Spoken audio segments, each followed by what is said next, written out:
The Disappearance of Brandy Hanna.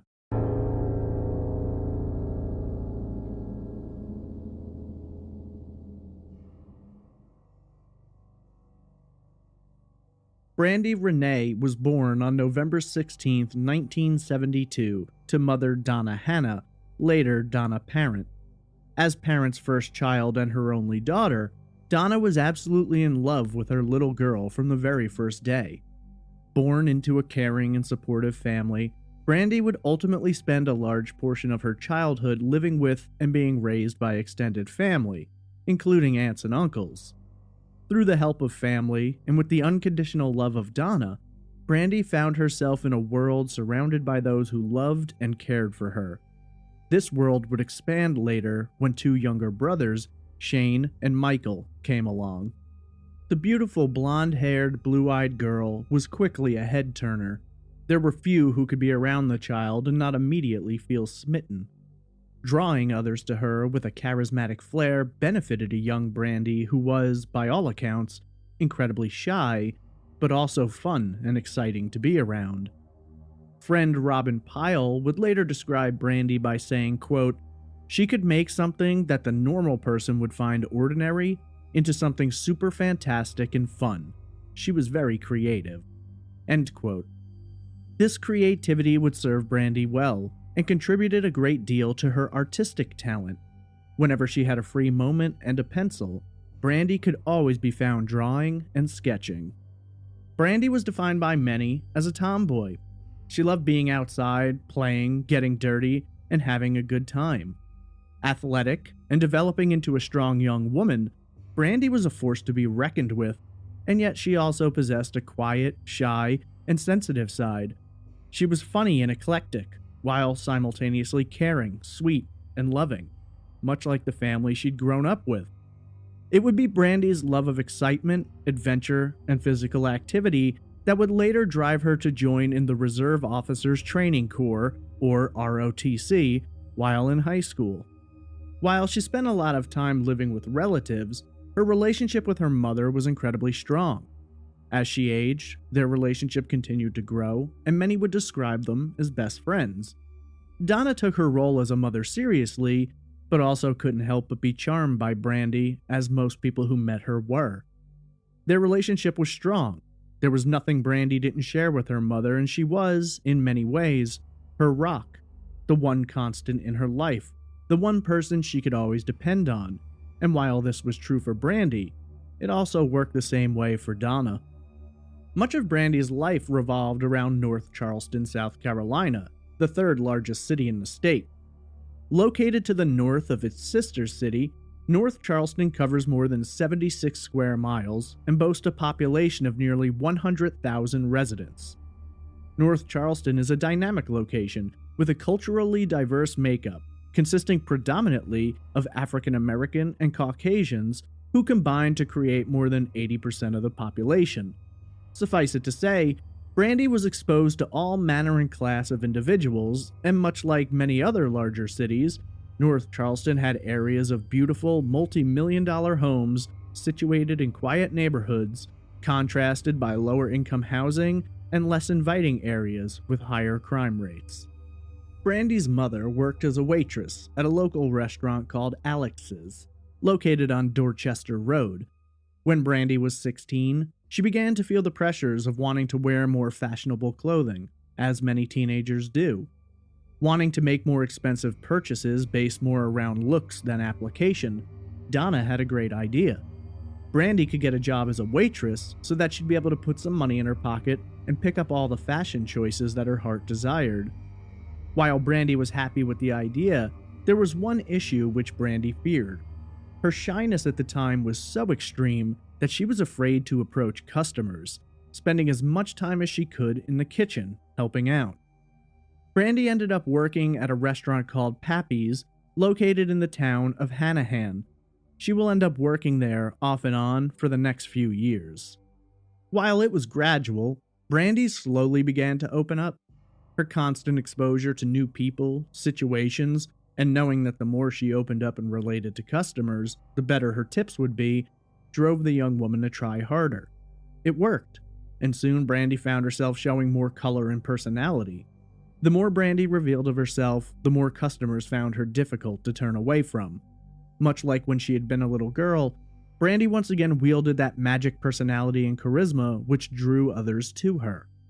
Brandy became so popular amongst customers that many came purely to be served by her, and it wasn't uncommon for diners to request her by name. With a world full of options in front of her, Brandy would ultimately make the choice that she wanted to follow Donna into the restaurant business and to be a waitress. She enjoyed the environment, the people, the never-ending stream of customers, and most specifically, working with her friends and later, her mother. When Brandy was in her mid-20s, she'd fall in love with a man, Michael Ray McAdams Jr., known to most simply as Ray. Their relationship would develop rapidly, and for Brandy, it would be the very thing she had been looking for. McAdams' sister-in-law, Amy, would ultimately become Brandy's best friend, and so the environment gave them nearly everything she wanted. There was no denying from those around her that Brandy was happy in her relationship. After the courtship, Brandy would move in with Ray and take up a waitressing job at a location close to her new home. For a time, everything seemed to be going well, although Donna had some doubts about the relationship. She couldn't quite put her finger on it, but there was some aspect of Brandy's relationship with Ray that, for lack of a better term, made her uncomfortable. Despite this, Brandy and Ray continued on their way, and eventually, Ray proposed and Brandy accepted. She was happily engaged and looking forward to starting a life with her soon-to-be husband. Everything seemed to be falling into place, but it would be the combination of a divorce, a close friend, and a desire to help that would ultimately turn Brandy and Ray's world upside down. Brandy and Ray had gotten together in late 1999, and their relationship had run nearly 6 years before it would come to an end in a heartbreaking fashion. Ray worked for a local plumbing and construction company run by the father of his close friend, Garland Lankford, known to most by the name Zeke. In 2004, Zeke's own marriage began running into trouble and he got separated. Having fallen on hard times and having nowhere to turn, Ray reached out to his friend and offered him a place to stay. The idea was to provide Zeke with a bed, warm meals, and a place to feel welcome until he could get back on his feet. This decision would prove to be pivotal, as despite the complicated nature of the situation, there was a spark of attraction between Brandy and Zeke. Though both attempted to suppress their feelings early on, those emotions would grow, and soon the two would find themselves in a situation which neither could deny. It wasn't what either of them had wanted, and while Brandy didn't want to hurt Ray, she couldn't pretend she wasn't falling for Zeke. In March of 2005, now 32 years old, Brandy decided to take a new waitressing job. With her mother having been at Alex's restaurant for more than 30 years and now working as a manager, Brandy got hired on there. Both women were excited by the proposition. Now working in the same place, they'd certainly see each other more. Just 1 month later, in April, Ray discovered the truth, and he reacted as you'd expect most people would.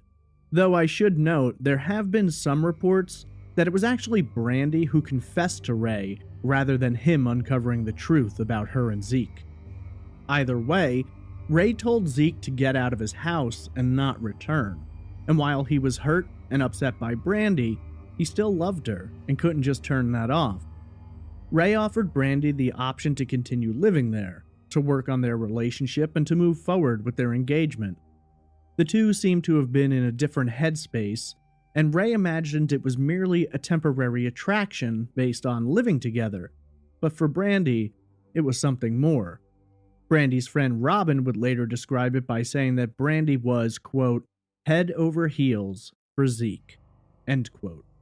When faced with the option of staying in their home, maintaining her lifestyle and staying with Ray, or leaving to face the unknown where her and Zeke would go, Brandy chose to leave. According to friends and family, Ray didn't give up and tried to convince Brandy that Zeke wasn't right for her and it wouldn't work out, but Brandy was unwavering in her decision. Once she made her mind up, it wasn't easy to get her to change it, especially when it came to matters of the heart. Ultimately, Brandy left behind a comfortable home and many of her belongings to strike out into the world with Zeke, and it would certainly be challenging, to say the least. Looking for an apartment, preferably one with a close proximity to Alex's restaurant, since Brandy didn't have a car, was not an easy task. Most of the apartments in nicer areas were simply outside of their price range, what with Brandy working as a waitress and Zeke working off and on for his father, though more often off than on. That didn't make things easier. The couple did manage to find a very nice apartment in a neighborhood known as Chicora, Cherokee, one which had somewhat of a bad reputation. This was troubling to Donna, who later stated, quote, "It was rough. Things were boarded up. You just don't want your young daughter living in a neighborhood that's known for crime and drugs." End quote. Donna tried to convince Brandy to look elsewhere, but Zeke was pushing hard for this particular location. The apartment itself was quite nice, and the building was located just 1.3 miles away from Alex's restaurant, over on Florida Avenue. Despite Donna's requests, Brandy and Zeke decided to move in. While initially, Donna believed everything was all right, and by most accounts Brandy seemed happy, there was an incident which raised Donna's suspicions. Prior to moving into the apartment, she was approached by the couple for a loan so that they could cover the security deposit which was necessary before signing their lease, which would ultimately be month to month. Donna was a bit annoyed, feeling that while she tried so hard to convince Brandy to look elsewhere, Zeke had been working against her, and now she was going to loan her daughter money to move into an apartment that she didn't want her living in the first place. Once the lease was signed, Brandy and Zeke moved in. While the situation may not have been ideal, Brandy was excited. Her brother Shane would later say, quote, "She seemed happier. She seemed like this was what she wanted." End quote. Things began well. Brandy was working at Alex's, coming home to Zeke, and together they were planning to build a relationship. The situation was somewhat complicated by the fact that Zeke wasn't officially divorced yet and was obviously dealing with the emotions of going through a separation, while Brandy continued to receive calls and visits from Ray, who was trying to talk her out of this decision. Several times, Ray came by Alex's to talk to Brandy. On one particular occasion, Ray made a bizarre statement to Donna that unnerved her and would later come back to haunt her. Donna explained, quote, "They were sitting in the restaurant one time, and just out of the blue he said, 'I could kill your daughter and get away with it.' I was like, 'What are you talking about?' And that's when he was like, 'I could take her and make her disappear, and you'd never know.'" End quote. At the time, Donna didn't know what to make of this, but wrote it off as Ray trying to sound tough or in control. Many friends have said that there was a weird tension between Donna and Ray, as though Ray tried to exercise his dominance over Brandy when she was around her mother. Suddenly, and without warning, Brandy's life was once again impacted by an unexpected change. Within weeks of moving in together, Zeke explained that he was going back to his wife and children. Nearly as quickly as he'd made this announcement, he packed up all of his belongings and left, leaving Brandy alone in the apartment they'd leased together. By all accounts, Brandy was devastated. She was in love with Zeke, and it broke her heart to know that he was going back to his wife, but by the same token, she wasn't going to try and stop him. While Brandy desperately wanted to build a life with Zeke and had fallen hard for him, she had no interest in breaking up a marriage if that was what Zeke really wanted. Discussing this situation, Donna later explained, quote, "She didn't like the fact that she felt like he wanted her to wait for him, but she wasn't going to play the other woman. As much as she cared about him, that's just not what she wanted." End quote. Faced with needing to decide what to do, Brandy made the choice to stay in the apartment on her own. She'd been involved in a 6-year relationship with Ray, had experienced heartbreak with Zeke, and now it was time for her to settle down, collect her thoughts, and figure out what she wanted to do. It was a difficult time for Brandy, but she was focused on moving forward. Whatever had happened in the past wasn't going to change, and she had no choice but to continue on. At the same time, there was a glimmer of hope. According to her friend and co-worker Robin, Brandy believed it was possible that Zeke would come back. She considered it likely that he'd simply gotten cold feet and in a moment of weakness chosen to return home. There was a part of her that believed he'd come back, but at the same time, she didn't want to just wait around. With the news of the breakup making the rounds, it wasn't long before Ray began trying harder to win Brandy back. It was around this time that Brandy began to open up a little bit about her previous relationship with Ray, and according to Robin, she would confess that she was afraid of her former boyfriend and fiancé. The specifics of this statement have never been revealed, if indeed Brandy went any further than simply making that statement, but it wasn't much of a surprise. Whenever Ray had been around, most people could feel something in the air. Whether it was a controlling nature, a bizarre sense of humor, or an intimidating presence, there were a few friends of Brandy's who felt comfortable around Ray, even if they could never quite put their finger on why. On Thursday, May 19th, 2005, Brandy made plans to meet with her close friend and Ray's sister-in-law, Amy McAdams, at her former job, Pappy's Restaurant. While Brandy had since moved on to Alex's, Amy was still waitressing at the old job. The two women chatted, caught up, and laughed together. Their friendship had always been strong, despite the relationship complications, and Amy adored Brandy. While talking, Brandy explained that she was going to be taking the weekend off and wanted to go to the beach. She needed some time to just relax and clear her mind. One of the other waitresses, named Susan, came around and Brandy invited her along on the trip, but Susan was working and wouldn't be able to go. While there, Brandy asked Amy if she would be able to take her shopping the next evening. She wanted to get a new bathing suit for her weekend trip, and Amy agreed. This will be the last time Amy and Brandy ever see one another.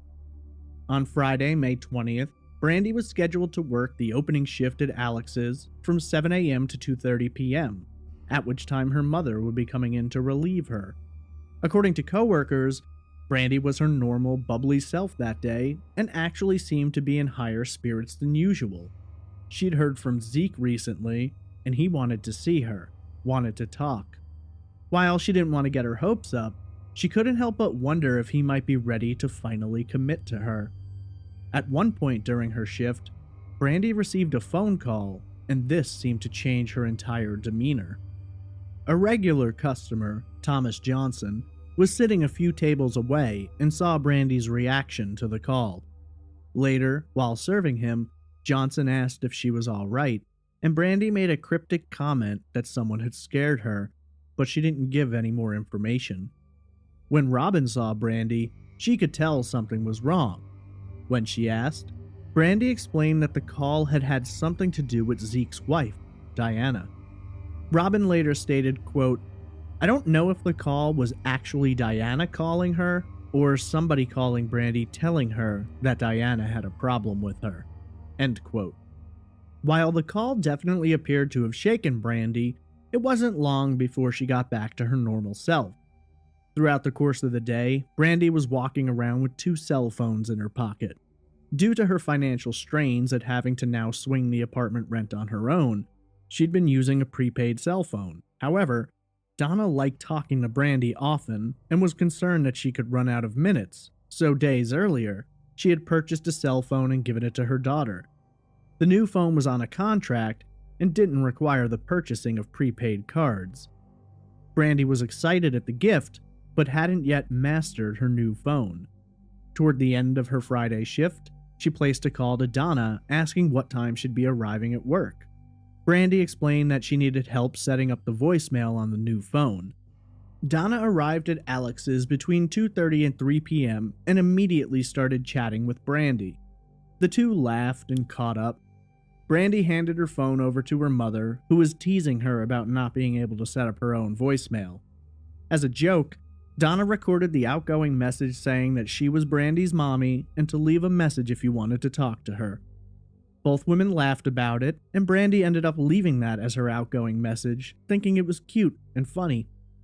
Shortly before 3 p.m., Brandy filled a to-go cup with iced tea, said goodbye to her mother, and walked out the door to the waiting car of Andy Ragnow, a former police officer who now made extra money on the side by giving people rides.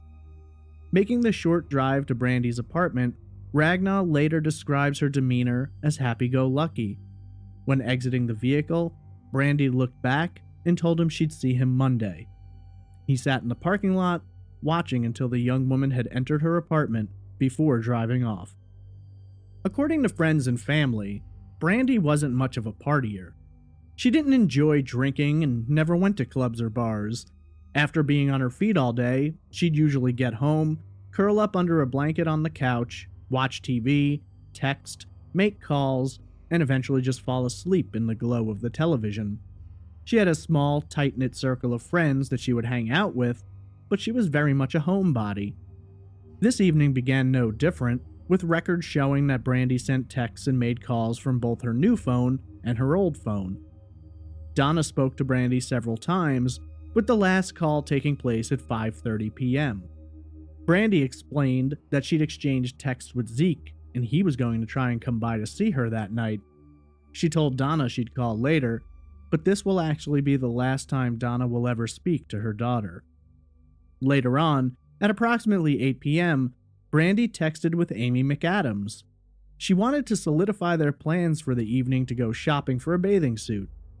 Amy explained that her shift was going to run long and she'd be later than expected, but that she'd definitely come by to pick her up that night.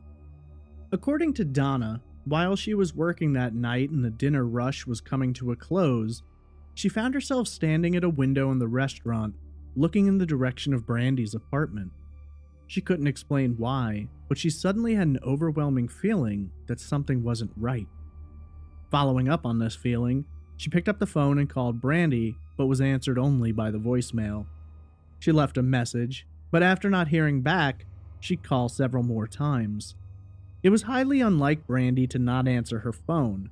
She was on the phone constantly, and this didn't help Donna's uneasy feeling. She wasn't sure if something was wrong or if perhaps Brandy had fallen asleep. She'd leave several more messages on Brandy's voicemail that evening. Interestingly, while Brandy isn't answering Donna's calls, nor calling her back, she is still active on her phone, or at least, someone is. Her voicemail got checked at approximately 9 p.m., and a text was sent to Zeke's phone at 10 p.m. Amy finally got off her shift at Pappy's and made the drive over to Brandy's apartment, arriving around 10:30 p.m. She approached the door and began knocking. After not receiving an answer, she looked in the windows and saw that, other than the light from the television, the apartment was dark and there was no movement inside. Wondering if Brandy had fallen asleep, Amy called her old prepaid cell phone. She could hear it faintly ringing inside the apartment, but there was no answer. Ultimately, Amy assumed that Brandy was simply sleeping, and after several minutes of knocking and calling, she got back in her car and drove home, figuring they'd talk the next day. The next morning, Saturday, May 21st, Donna placed several more calls to Brandy, but didn't receive an answer. Growing concerned, she stopped by the apartment after her shift at work. Much like Amy, Donna found the apartment dark and no response when she knocked. Donna stood outside the door and placed a call, but did not hear any ringing in the apartment. At this point, she assumed Brandy had gone to the beach as planned and is likely just busy doing something. When she spoke to Robin later and explained the lack of answers, Robin suggested it's possible that she was just upset about Zeke and wanted some time to herself. Later that same day, Amy tried to call Brandy to find out what had happened to her the night before, but again, received no answer. Amy later explained, quote, "I didn't think anything of it. I figured she was at the beach." End quote. It's now been more than 24 hours since the last confirmed sighting of Brandy. Sunday, May 22nd will come and go with no contact from Brandy again, passing more than 48 hours since she was last seen. On Sundays, Brandy typically meets up with her family and they all have breakfast together. While it's strange that she doesn't arrive for the breakfast, many of them are still under the impression that she's at the beach, and so it isn't exactly unexpected. This same day, Donna speaks to her co-workers at the restaurant and explains the situation. While she's concerned about Brandy, she still isn't completely panicked, assuming her daughter is just at the beach, having a good time. Brandy was scheduled to work at 7 a.m. the next day, and so, for her own peace of mind, Donna requested that the restaurant call her if Brandy didn't show up for her shift. On Monday, the 23rd, 7 a.m. came and went. Donna felt relieved knowing that Brandy must have shown up for her shift since no one had called her. Unfortunately, this feeling of comfort was quickly obliterated when her phone rang at approximately 7:20. An employee from the restaurant explained that Brandy hadn't shown up for her shift, and to her coworkers, this is the first major sign that something is wrong. Brandy loves her job and is incredibly dedicated to it.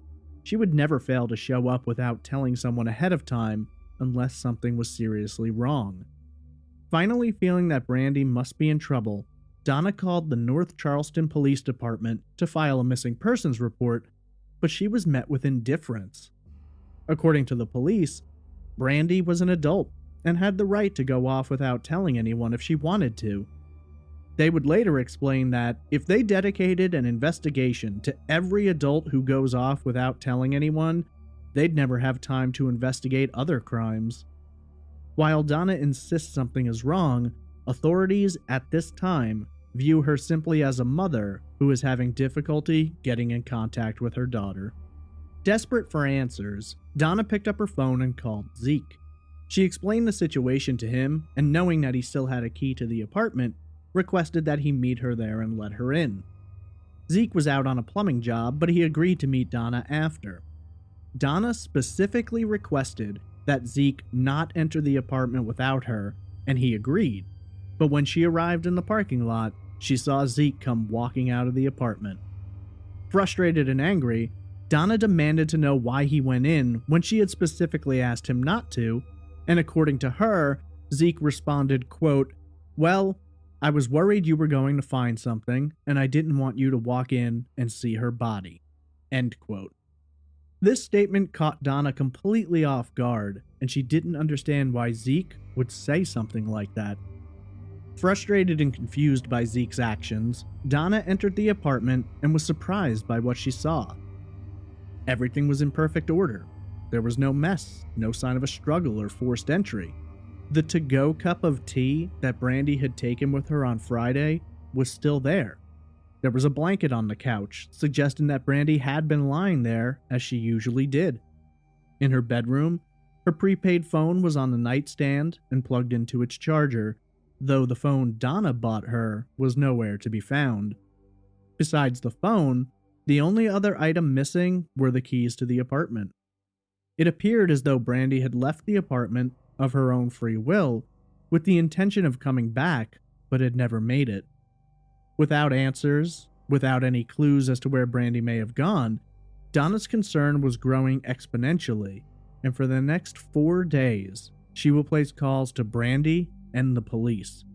It won't be until Friday, May 27th, 1 week after Brandy was last seen, that the North Charleston Police Department will agree to investigate.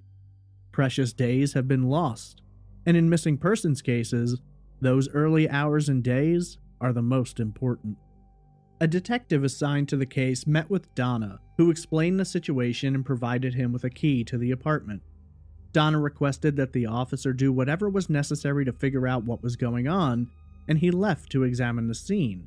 But to Donna's shock and surprise, he returned less than an hour later. When asked what was going on, the detective explained that he'd entered the apartment, found nothing to be out of order, no indication that a crime was committed, and that he didn't see any signs that anything was wrong. Frustrated with the lack of urgency and the detective's seemingly carefree attitude about her daughter's disappearance, Donna began enlisting friends and family members to help search for Brandy. Knowing that Brandy lived in a predominantly African American neighborhood, the family assumed that the blue-eyed, blonde-haired young woman would stick out. They began going door to door asking if anyone had seen her. Many people replied that they'd seen Brandy in the past, walking to or from work, but that they hadn't seen her recently. Missing persons flyers were printed up bearing Brandy's image, description, and last known location. Together, friends and family plastered the neighborhood with the flyers, hoping that someone would come forward with information. Brandy does, though, have some connections to law enforcement. Her uncle, Henry Smalley Jr., is on the North Charleston Police Department and actually heads up their boat unit. He knows Brandy's neighborhood well and has a lot of contacts there. Lieutenant Rick Keyes, a family friend, is not assigned to the case but also chips in to assist. Smalley is concerned about an area located not too far from Brandy's neighborhood. There's an old abandoned naval base. It sprawls out, covering a large area with a lot of rooms, some locked and others unlocked. The building has been trashed by teenagers and criminals alike, who often use the location as a spot from which to conduct illegal activities. Smalley's concerned because it's known to be a place where a body may be concealed and unlikely to be found. Together, with friends and family, Smalley goes over as much of the base as he can. Brandy's aunt, Yvonne, later explained, quote, "If any building was abandoned, we were in it. If it was unlocked, we were in it. We searched every room that we found open." End quote. Unfortunately, the complex is rather large, and despite their efforts, they don't manage to locate anything which suggests that Brandy had been there. While canvassing the area around Brandy's apartment, Lieutenant Keyes begins speaking to a neighbor, asking if she'd seen Brandy lately. Shavetta Johnson tells Keyes that not only had she seen Brandy, but she'd seen her on the night she disappeared. According to Johnson, sometime between 9 and 9:30 p.m. on Friday, a truck had pulled into the parking lot and Brandy had exited her apartment, gotten into the passenger seat, and appeared to be talking with the driver. Johnson never saw the truck leave and didn't watch for too long, but she got a good look at both the truck and the driver. According to Johnson, the driver was a white male with scraggly hair and a beard. The truck he drove was red, with a white stripe running down the side, and one particular detail which made it unique. Adhered to the front grille was a Jason Voorhees-style hockey mask, like from the Friday the 13th movies. This description matches two men in Brandy's life, Ray McAdams and Zeke Langford. Both men are Caucasians, have scraggly hair and beards, and drive red trucks. In fact, Zeke's father's plumbing business uses red trucks with a white stripe down the side. The hockey mask, however, is specific to only one of the men's vehicles, Ray McAdams. Hoping to get Johnson to identify a suspect, Keyes asks her to accompany him. He's planning to drive over to one of the suspect's homes, during which time he's going to leave Johnson in the car. He puts a Bluetooth earpiece in and gets on the phone with Johnson. He explains that he's going to knock on the door, and when the man comes out, Johnson is to tell him whether or not this is the man she saw that night. Johnson agreed, and together they drove over to the residence of Ray McAdams. According to Keyes, as soon as Ray appeared at the door, Johnson exclaimed that it was the same man she saw driving the truck that night. He later said, quote, "She is not just telling me it's him, she's yelling in my ear to the point that I'm afraid he's going to hear it. That was a witness that I've never seen so excited to say, I'm not 98% sure, I'm 100% sure it's him." End quote. At this point in time, investigators working the case were beginning to narrow their field. In their minds, there were only two men who they believed might be involved, Ray McAdams and Zeke Langford. Both men were approached and questioned about their whereabouts on the night of Friday, May 20th, but both were able to provide alibis. According to Ray, he had left his home sometime around 8 p.m. on Friday night and went to a club, the Plex, at which he had applied to be a bouncer. He claimed to have not left the club until after 1 a.m., and a friend confirmed that was true. As for Zeke, he claimed that he had made plans to see Brandy that night, but had gotten stuck working late, and his brother-in-law confirmed his alibi. When questioned about Brandy's disappearance, each man implicates the other as likely having been involved. Zeke allegedly said, quote, "I know she'd had some problems with her ex-boyfriend. I fear the absolute worst." End quote. For investigators, they'd reached a stalemate. Authorities began tailing the two men and digging into their lives. After a week, Ray spoke with investigators and agreed to come down to the station and take a polygraph test. He arrived, sat through the test, and answered every question. According to detectives, He passed his test. Zeke was also asked to take the test, and while he agreed, he delayed, not taking it for nearly 2 months. When he finally did take the test, he was described as acting nervous and behaving oddly, though he did ultimately pass. Once again, investigators find themselves back to square one. They have 2 men who they believe could have been involved, but no evidence to connect either of them to Brandy that night. Even Johnson's identification of Ray can't do much for them other than increase their focus on McAdams. On May 30th, 10 days after Brandy disappeared, the media was flooded with coverage about a missing young woman, blonde-haired and blue-eyed. Her story swept the nation, and there were countless articles written, hours of television spent, and websites constructed digging into her bizarre disappearance. Unfortunately for Donna, it was not the story of Brandy Hanna that was getting all the attention, but that of an 18-year-old Natalie Holloway who vanished in Aruba on a senior class trip. For Donna, it was absolutely heartbreaking.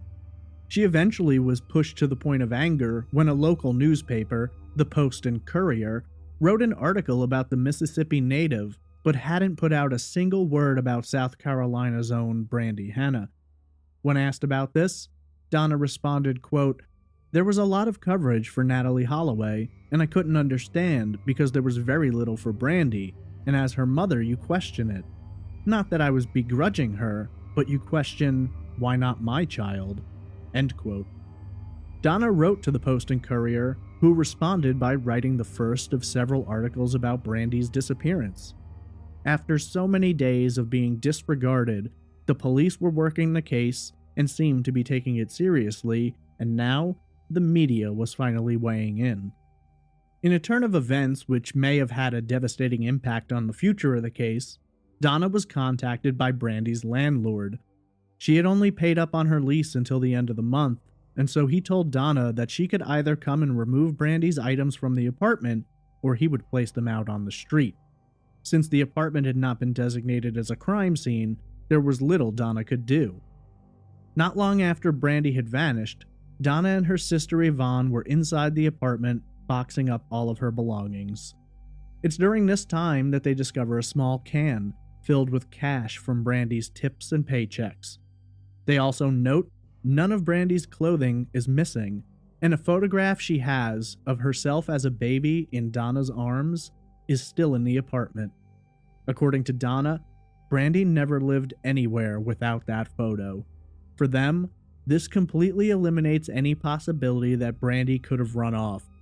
Unfortunately, any evidence of forensic value which may have existed in the apartment is lost when it is cleaned out and rented to a new tenant.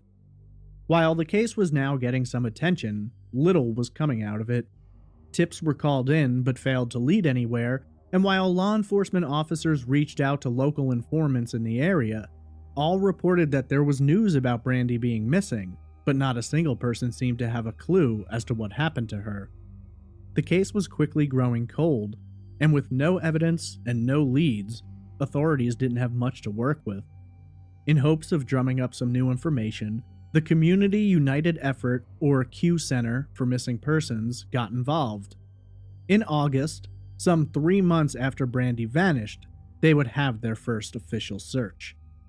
Utilizing tracking dogs and items containing Brandy's scent, searchers hoped to get a better idea of where Brandy may have gone that night. The North Charleston Police Department also participated in the search, along with countless volunteers made of friends, family, and North Charleston locals. One face, though, stuck out from the crowd. Zeke Lankford was there, watching the comings and goings of searchers and police.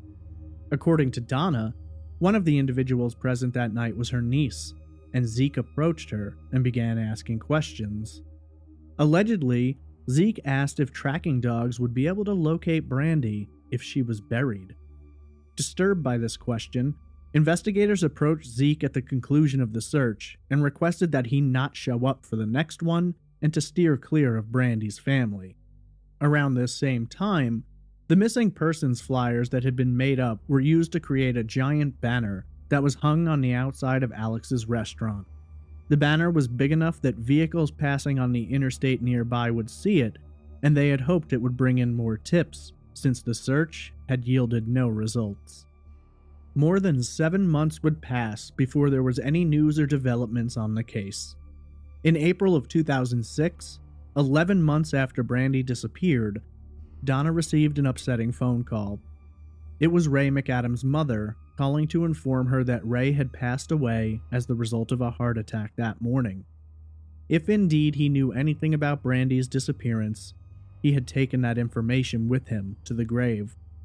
Donna, over the last year, had oscillated between believing Ray may have been involved to wondering if perhaps he was innocent. She believed that Ray loved her daughter. He was very cooperative with authorities, had participated in searches, vigils, and attempts to drum up media attention. However, there were pieces of his story that didn't make sense. Brandy's friend and Ray's sister-in-law, Amy, later told authorities that, on the night Brandy vanished, she had dropped some items off to Ray. Allegedly, these items were given to him around 9:30 p.m., in the middle of the time he claimed to have been at the club applying to be a bouncer. With holes now in his alibi, but no way to follow up, investigators found themselves once again hitting a brick wall. Tragically, just 2 weeks after McAdams' death, Brandy's uncle Henry Smalley Jr. passed away after a difficult battle with cancer. He had worked hard to try and find his niece, and had given so much of himself to try and find the answers. Among some of his final words, he promised Donna that when he got to heaven, he'd find Brandy and somehow find a way to communicate back to her what had happened. Over the next few years, more tips will come in, but none that lead anywhere. A man posing as an undercover police officer will approach Donna and ultimately get arrested for impersonating an officer. At his trial, it will seem apparent that the man suffers from mental health issues, and while disturbing, it's considered highly unlikely that he possessed any knowledge of Brandy's whereabouts. Each year, on her birthday, Brandy's family hold a celebration and candlelight vigil at Alex's restaurant, with her beautiful face smiling down at them from the giant missing persons poster.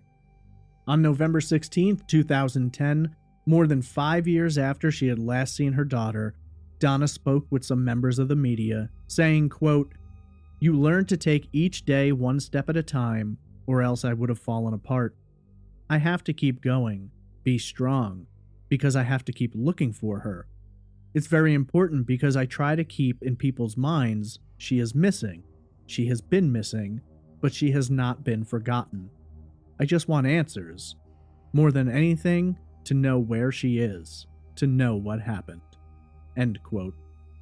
During this time, Donna's desperation for answers becomes overwhelming. She will ultimately contact a psychic located in West Virginia. Then, in February of 2011, Donna is approached by Sergeant Ron Locker of the North Charleston Police Department. Having driven by Alex's a number of times and seen the missing persons banner, something compelled him to go inside and ask about it.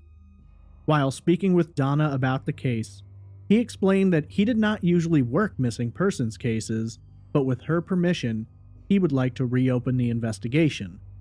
Donna felt overwhelmed with gratitude and told Locker she'd do anything she could to help. Over the years, the case had passed through the hands of multiple investigators. All of the files had been stored away, leads tracked down, false sightings corrected. It was Locker's intention to start from the beginning, and his first move was to re-interview everyone he could find who had been spoken to during the initial weeks of the investigation. He also began looking at all of the evidence available and was upset when he realized how many potential leads were not followed up on. The phone call that Brandy had received at work the day she vanished hadn't been tracked. While Locker tried to get his hands on the phone records, 6 years had passed and they were no longer available. He believed that figuring out who called that day may have led to a potential suspect, or at least shown some light on the mystery. Next, Locker discovered that in the weeks and months following Brandy's disappearance, despite a witness describing the truck she got into that night, no forensic testing had been conducted on Ray McAdams' truck, nor the trucks owned by Zeke's father's business. In a bizarre turn of events, after Ray's death, his truck seems to have vanished. No one knew where to find it, and Locker therefore was unable to conduct testing on it in the aftermath. His next idea was to speak to Shavetta Johnson, the witness who had identified Ray as the man driving the truck that night. This time, Locker asked Johnson to tell her story again, and considering 6 years had gone by, her story remained remarkably consistent.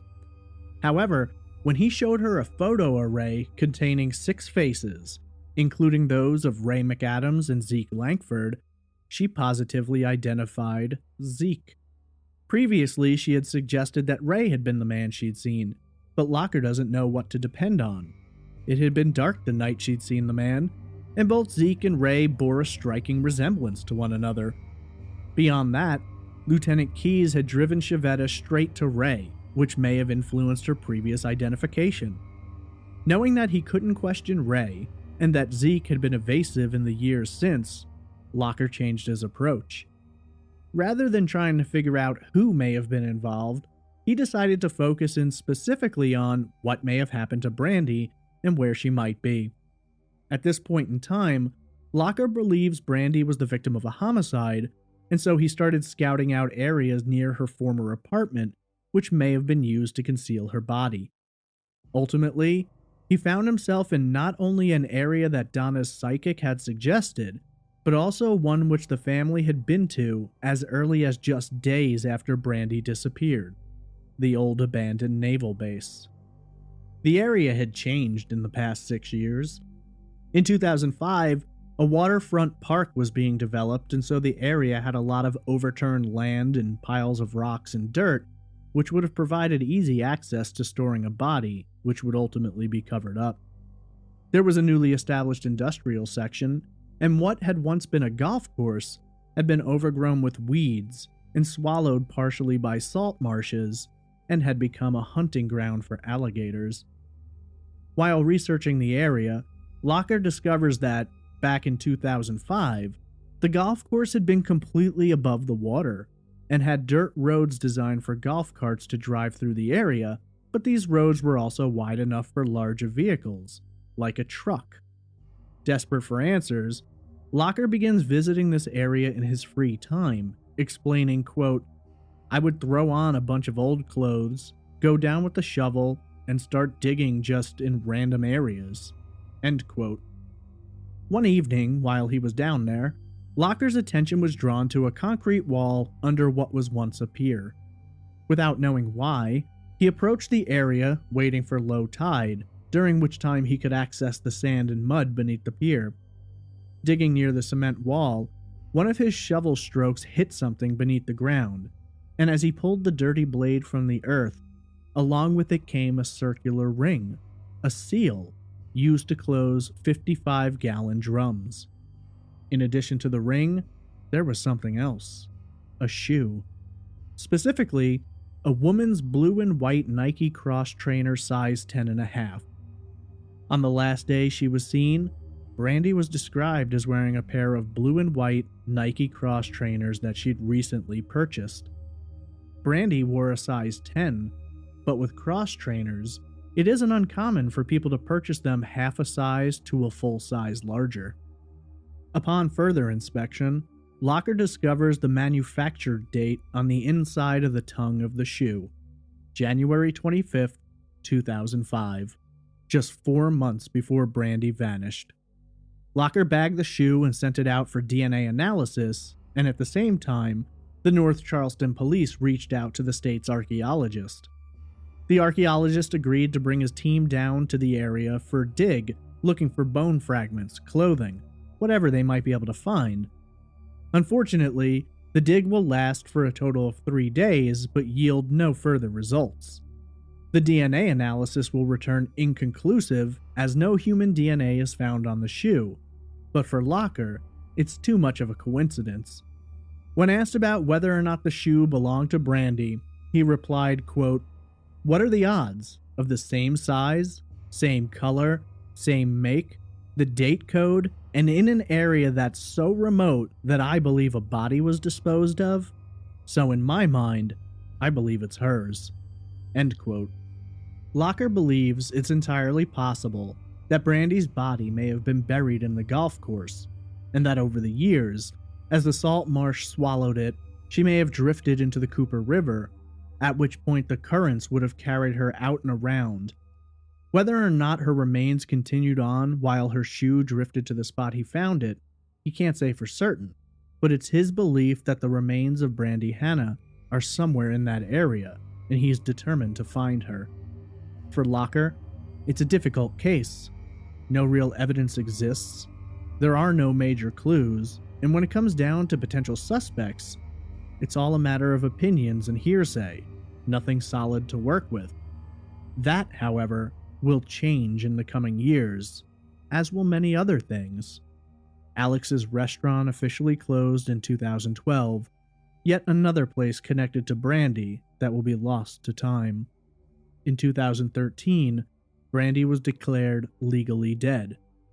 Then, 3 years later, another break in the case. In December of 2016, 11 and a half years after Brandy vanished, North Charleston police arrested Garland Zeke Lankford.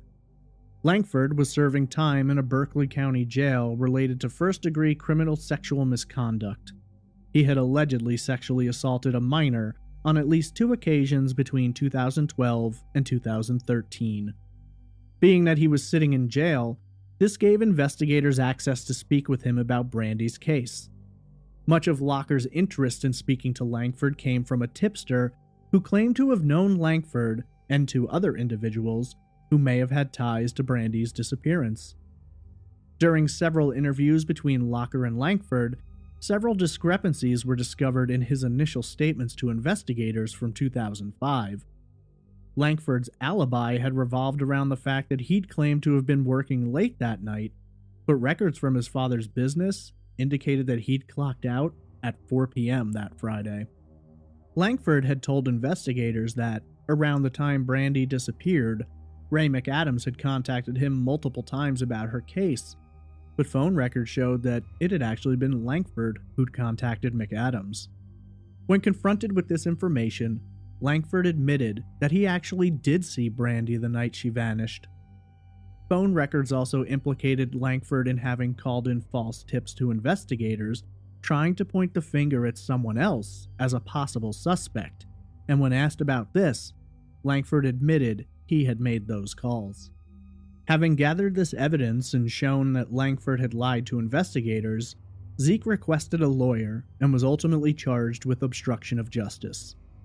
Rather than face the potential of a 10-year prison sentence, the maximum he could have been given if found guilty, Lankford pled guilty and was sentenced to 2 years in prison, with 2 years probation to follow. In a strange turn of events, Ray McAdams' father, Michael, contacted Sergeant Locker about the case and explained that he'd heard a story that Zeke had gotten in over his head with some drug dealers, and that he'd abducted Brandy and used her as collateral to pay off the debt, at which point she was sent away. Locker later explained, quote, "Whether or not it was true, I don't know, but I was told she was sent to Houston to pay off that debt." End quote. The most recent developments in the case seem to indicate that Locker believes not only was Zeke involved in Brandy's disappearance, but that he may have had the help of 2 other individuals. In an interview with the media, Locker stated, quote, "Mr. Lankford was in fact involved. Everything points to him." End quote. When asked for further information, Locker explained that they were interested in speaking to 2 locals who they believe were involved, and that while they couldn't go into details about it, they did have other evidence which pointed them in that direction. At this point, it's a matter of time, and hoping that someone else with information will come forward and finally put an end to the pain and heartbreak Brandy's family and friends have suffered for nearly 14 years. Unlike many cases examined on this show, the disappearance of Brandy Hanna has a very specific set of theories revolving around it. There is no belief that Brandy left of her own volition, that she was abducted by a stranger or became the victim of a random act of violence. All of the theories in Brandy's case, thanks to the diligence and hard work of Sergeant Locker, Donna Parent, and others, leads only to 2 specific possibilities. The first theory suggests that Ray McAdams may have been involved in Brandy's disappearance, either on his own or possibly in conjunction with Zeke Langford. For many, there are too many details which point at both men for it to have simply been just one.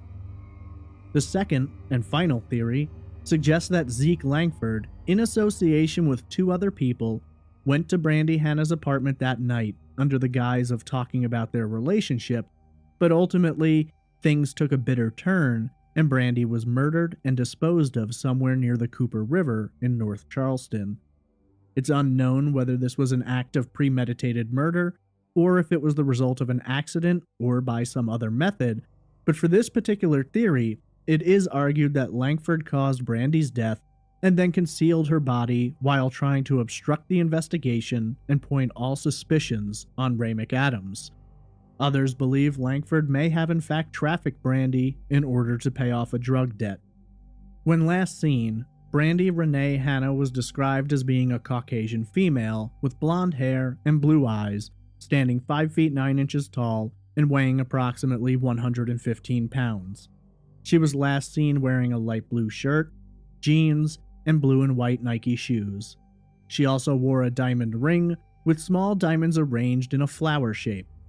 Brandy's upper teeth are crooked, and there is also a gap between her front teeth. Her left ear is pierced 3 times, and her right is pierced twice. She has a tattoo of a heart between her right thumb and forefinger, and a tattoo of a sun on her right shoulder. Her blood type is listed as A positive. She was last seen in a 3,000 block of Florida Avenue in North Charleston, South Carolina on Friday, May 20th, 2005. The disappearance of Brandy Hanna is a difficult case to examine. So much of the early investigation is flawed, what little evidence exists is hard to depend on, and when it comes down to suspects, while there is certainly a great deal of suspicion, there isn't much concrete to connect anyone directly to Brandy that night. Yes, Langford has been found guilty of obstruction, but it's a long march from obstruction to homicide. For Donna Parent, it doesn't get any easier wondering what became of her beloved daughter. All of these years later, she is grateful for the hard work and assistance of Sergeant Locker, and she believes that Brandy was murdered. It is her hope that someday all of the truth will come out, and that whoever was responsible will pay the price, and she might have her daughter returned to her, to be able to lay her to rest, to be able to have a place to visit and mourn, to be able to say goodbye without wondering where the truth lies. Progress on this case makes her hopeful, and given the events of the past few years, investigators believe they're going to crack this case. They just need someone to offer them a helping hand.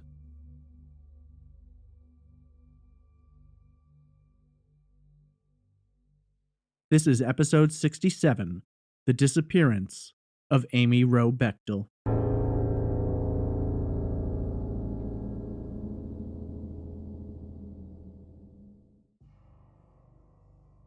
Amy Joy Roe was born on August 4, 1972, to parents Dwayne and Joanne Roe in Santa Barbara, California. The fourth and youngest child of Dwayne and Joanne, Amy came into a family where she would have 2 older sisters and an older brother. Despite the West Coast location of her birth, Amy grew up in Wyoming, spending time in the city of Jackson and later Douglas. Ultimately, Amy's father would become the city administrator for Douglas, and this is where Amy would later attend high school and spend a large quantity of her youth. Douglas is the county seat of Converse County, sitting in south-central Wyoming, and has a population of just over 6,000 residents. In total, Douglas accounts for less than 5 square miles. Public education is provided by the Converse County School District, and the town has a primary school, intermediate school, upper elementary school, middle school, and high school. Douglas is an area well known for its outdoor activities, from hunting to fishing, running, and exploring the vast natural wonders of the locale. Not far from Douglas, one can find the Medicine Bow National Forest and the Thunder Basin National Grassland. Douglas is also widely known for its horse riding and racing culture. Douglas has a great deal of history, from being a former stop on the Fremont, Elkhorn, and Missouri Valley Railroad, upon which many settlers and pioneers made their trek out west, to the days when Douglas was known as Fort Fetterman. There's a little something for everyone, but for those who have a love of athleticism, outdoor recreation, and the beauty of scenic vistas, Douglas has it all. Despite age differences, the Rowe siblings formed a close and tight bond from an early age. The foursome was often out about, playing games, running through the wilderness, fishing and hiking. They each looked out for one another and were, in a sense, one another's best friends. The siblings were so close, in fact, that years later, when Nels, Amy's older brother, got married, rather than selecting a friend to be his best man, all three of his sisters stood in that place. Nels would later express that, throughout all their lives, no one knew them better than they knew each other, and no matter what the situation may have been, Amy and her siblings knew that they could always turn to each other for support and assistance. All of this took place under the loving and caring umbrella of Dwayne and Joanne, who were very involved in their children's lives, but also able to hold gently enough to allow them to experience the world on their own terms. From a young age, Amy was described as being incredibly kind, sweet, and loving. Almost every single quote about her from friends and family depicts the young woman as being the type of person people just wanted to be around. She was bright, vibrant, had a glowing sense of humor, and was very protective towards those she loved. One word which consistently shows up in discussions about Amy is ambition. She was a driven young woman who had dreams she wished to achieve, and nothing was going to stop her. She was willing to put in the effort, to work hard, to push herself to the limits, and no matter how long it might take, there was little of anything she couldn't conquer. She was also known to speak her mind. Amy didn't bottle up her thoughts and opinions, she shared them freely. If Amy had something to say, you wouldn't have to wonder. She had no problem opening up in that way, though she was often careful of the manner in which she delivered information. Amy, from time to time, could be quiet and a little withdrawn, but this seemed almost due to an analytical mindset. She would often watch the developments of situations before offering her thoughts on them, before getting directly involved. Her intelligence was picked up on early enough in her life, and many knew that Amy, even when she wasn't speaking, well, her mind was turning a mile a minute. Her personality and intelligence would serve her well throughout her youth, where she would make friends, forge strong bonds, and achieve high grades in school. It wouldn't be until high school that Amy would face what would begin as her first major challenge in something that she had always loved: running. She had been running since she was 13 years old, and while she enjoyed it, she wasn't exactly competitive. Initially, this had just been something she had done for fun, but when she attended high school, a close friend's father was the coach of the track team, and after some poking and prodding, Amy agreed to try out for the team. She would ultimately make the team, though she was hardly the star runner. Her brother Nels would later explain, quote, "I don't necessarily think she was a natural, but you know what? She persevered, and she was dedicated to doing what she wanted to do, and doing it very well." End quote. Amy loved to run, but now she found herself in a situation where she needed to push herself further and put in even more effort. Her improvements were slow and gradual, but throughout high school, she would continue to make advances and grow her skill. Oftentimes, she could be found on her own, running through the beautiful scenery of Douglas. One interesting distinction for Amy was that while many others went out and jogged to build up their endurance and strength, this was not her approach. Amy didn't jog, she flat out ran. This wasn't something she looked at as a slow and steady, but something she would approach like a fighter, forcing herself to go further, to move faster, and yet all the while, she maintained an incredibly positive attitude. Even while dashing along the side of the road, sweating and tired with her muscles aching, She would always smile and wave to passers-by as she hustled along her path. During her time in high school, Amy never rose higher than the 4th or 5th best runner on the team.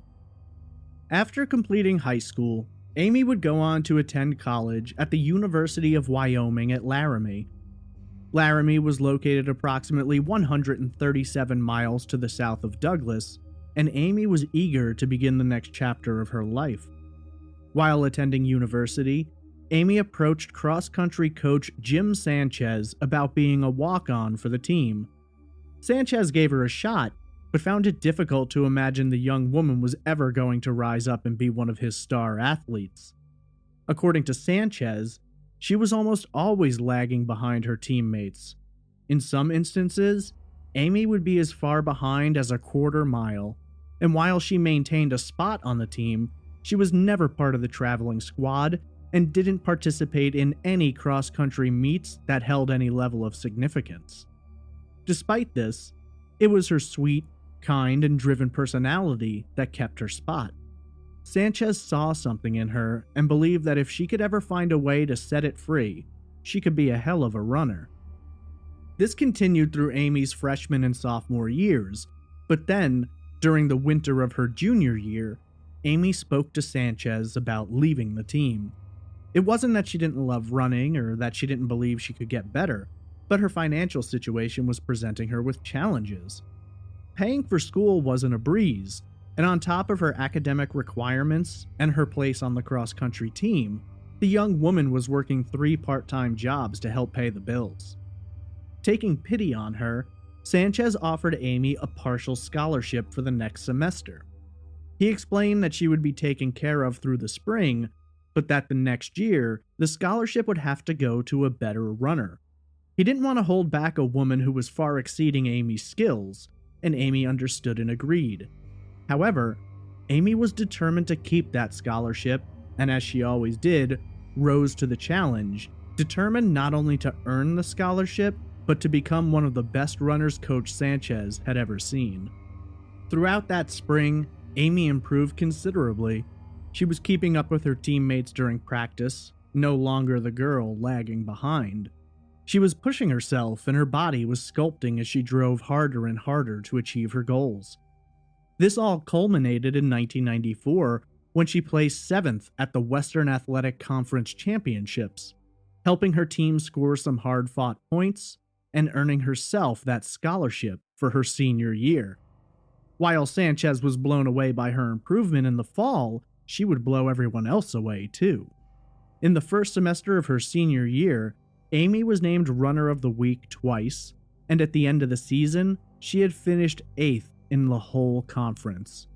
At the Winter Championships, she competed in the 3,000 and 5,000, setting a school record for the 3,000 and earning herself a place as an All-American.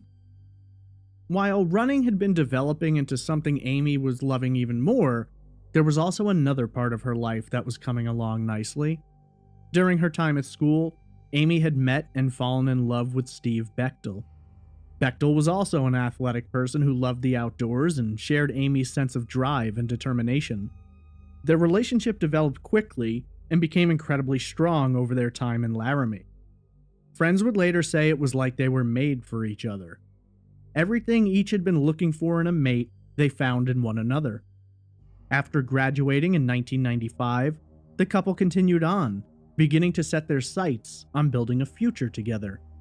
In the meantime, Amy was training to compete in the Boston Marathon.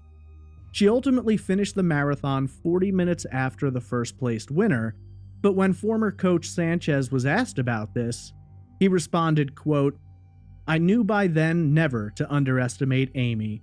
I knew it would take her a long time to become a good marathoner, but that she'd eventually get there." End quote. Eventually, Steve and Amy's relationship would blossom into something even bigger, and the two would get married. Together, they would move to Lander, Wyoming, some 200 miles west of Douglas. Lander was known locally as a hidden gem in Wyoming, holding a population of just 12,000. It was, in a sense, a mecca for those who were outdoorsy and athletic. There was a large rock climbing community in the area to which Steve eventually became a part, and Amy herself loved the beauty and natural surroundings. The Shoshone National Forest was nearby and would become Amy's chosen location for running. Together, the young couple was striking out on their own, and in Lander, they rented a small cottage from Todd Skinner, a local rock climber known as one of the best. Amy rock climbed from time to time, but for her, running was her true passion. It wouldn't be long before Amy and Steve found themselves surrounded by new, adventurous, like-minded friends. By the summer of 1997, 24-year-old Amy and her husband, 27-year-old Steve, were on the precipice of taking another huge first step. After a lot of looking, debate, and consideration, the young couple were finalizing the purchase on their first home. Settling into Lander had become easy for the couple, and the longer they had been there, the more deeply they'd fallen in love with it. Buying a home was a way of not only solidifying their place there, but also would grant them the platform from which to begin building a family. At the time, both Steve and Amy were working part-time jobs, one they shared at a local sporting goods store, and another Amy did for a local gym. By the end of July, they had closed on the house, and both were eager to begin moving in. On the morning of Thursday, July 24th, both Amy and Steve had the day off.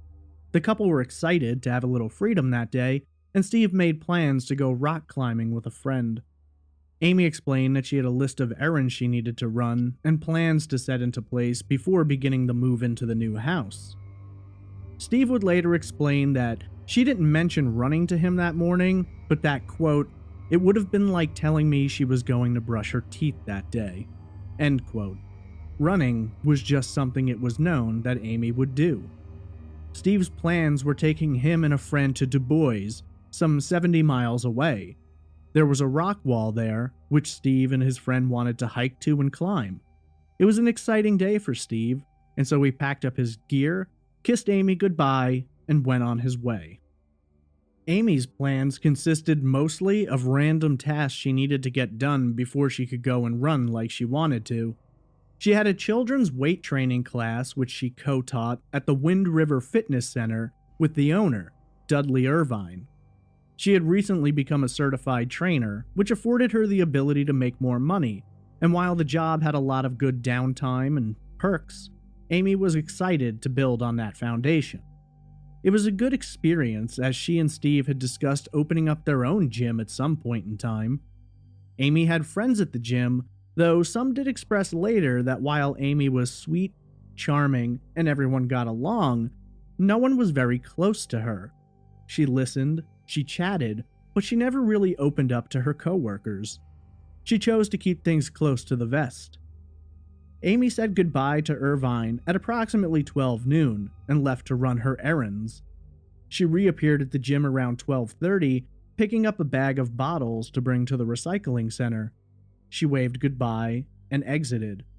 She would never return to the Wind River Fitness Center. The exact timeline for Amy's day is a little sketchy, as though certain activities can be confirmed, few have times associated with them. It's known that Amy did make it to the recycling center.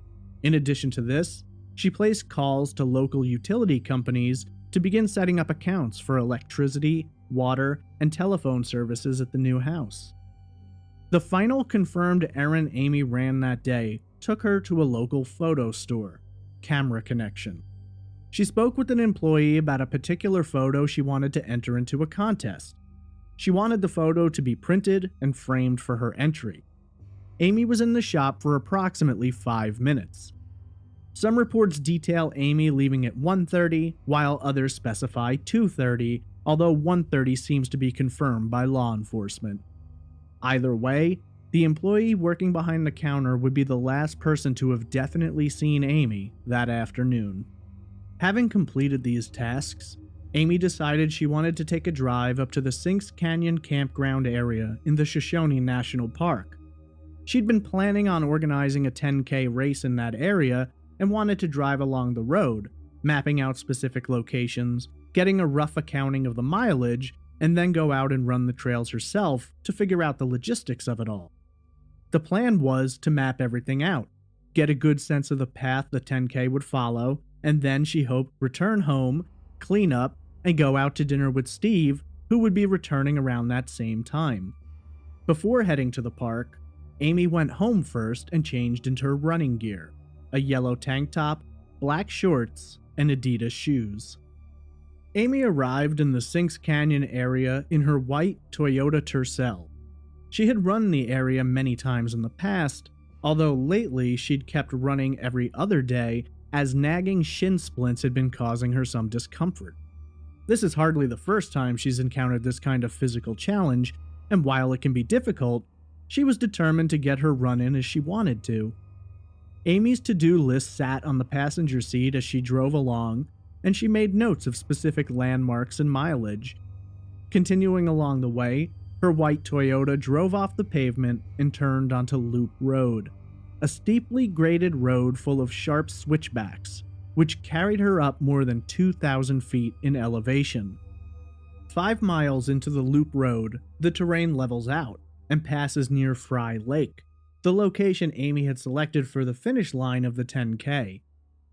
Amy had marked out approximately 6 miles worth of course, though the difference between driving it and running it could be immense. Amy approached the Burnt Gulch cutoff, where the road splits, and pulled off to the side, parking her car with its front pointing uphill.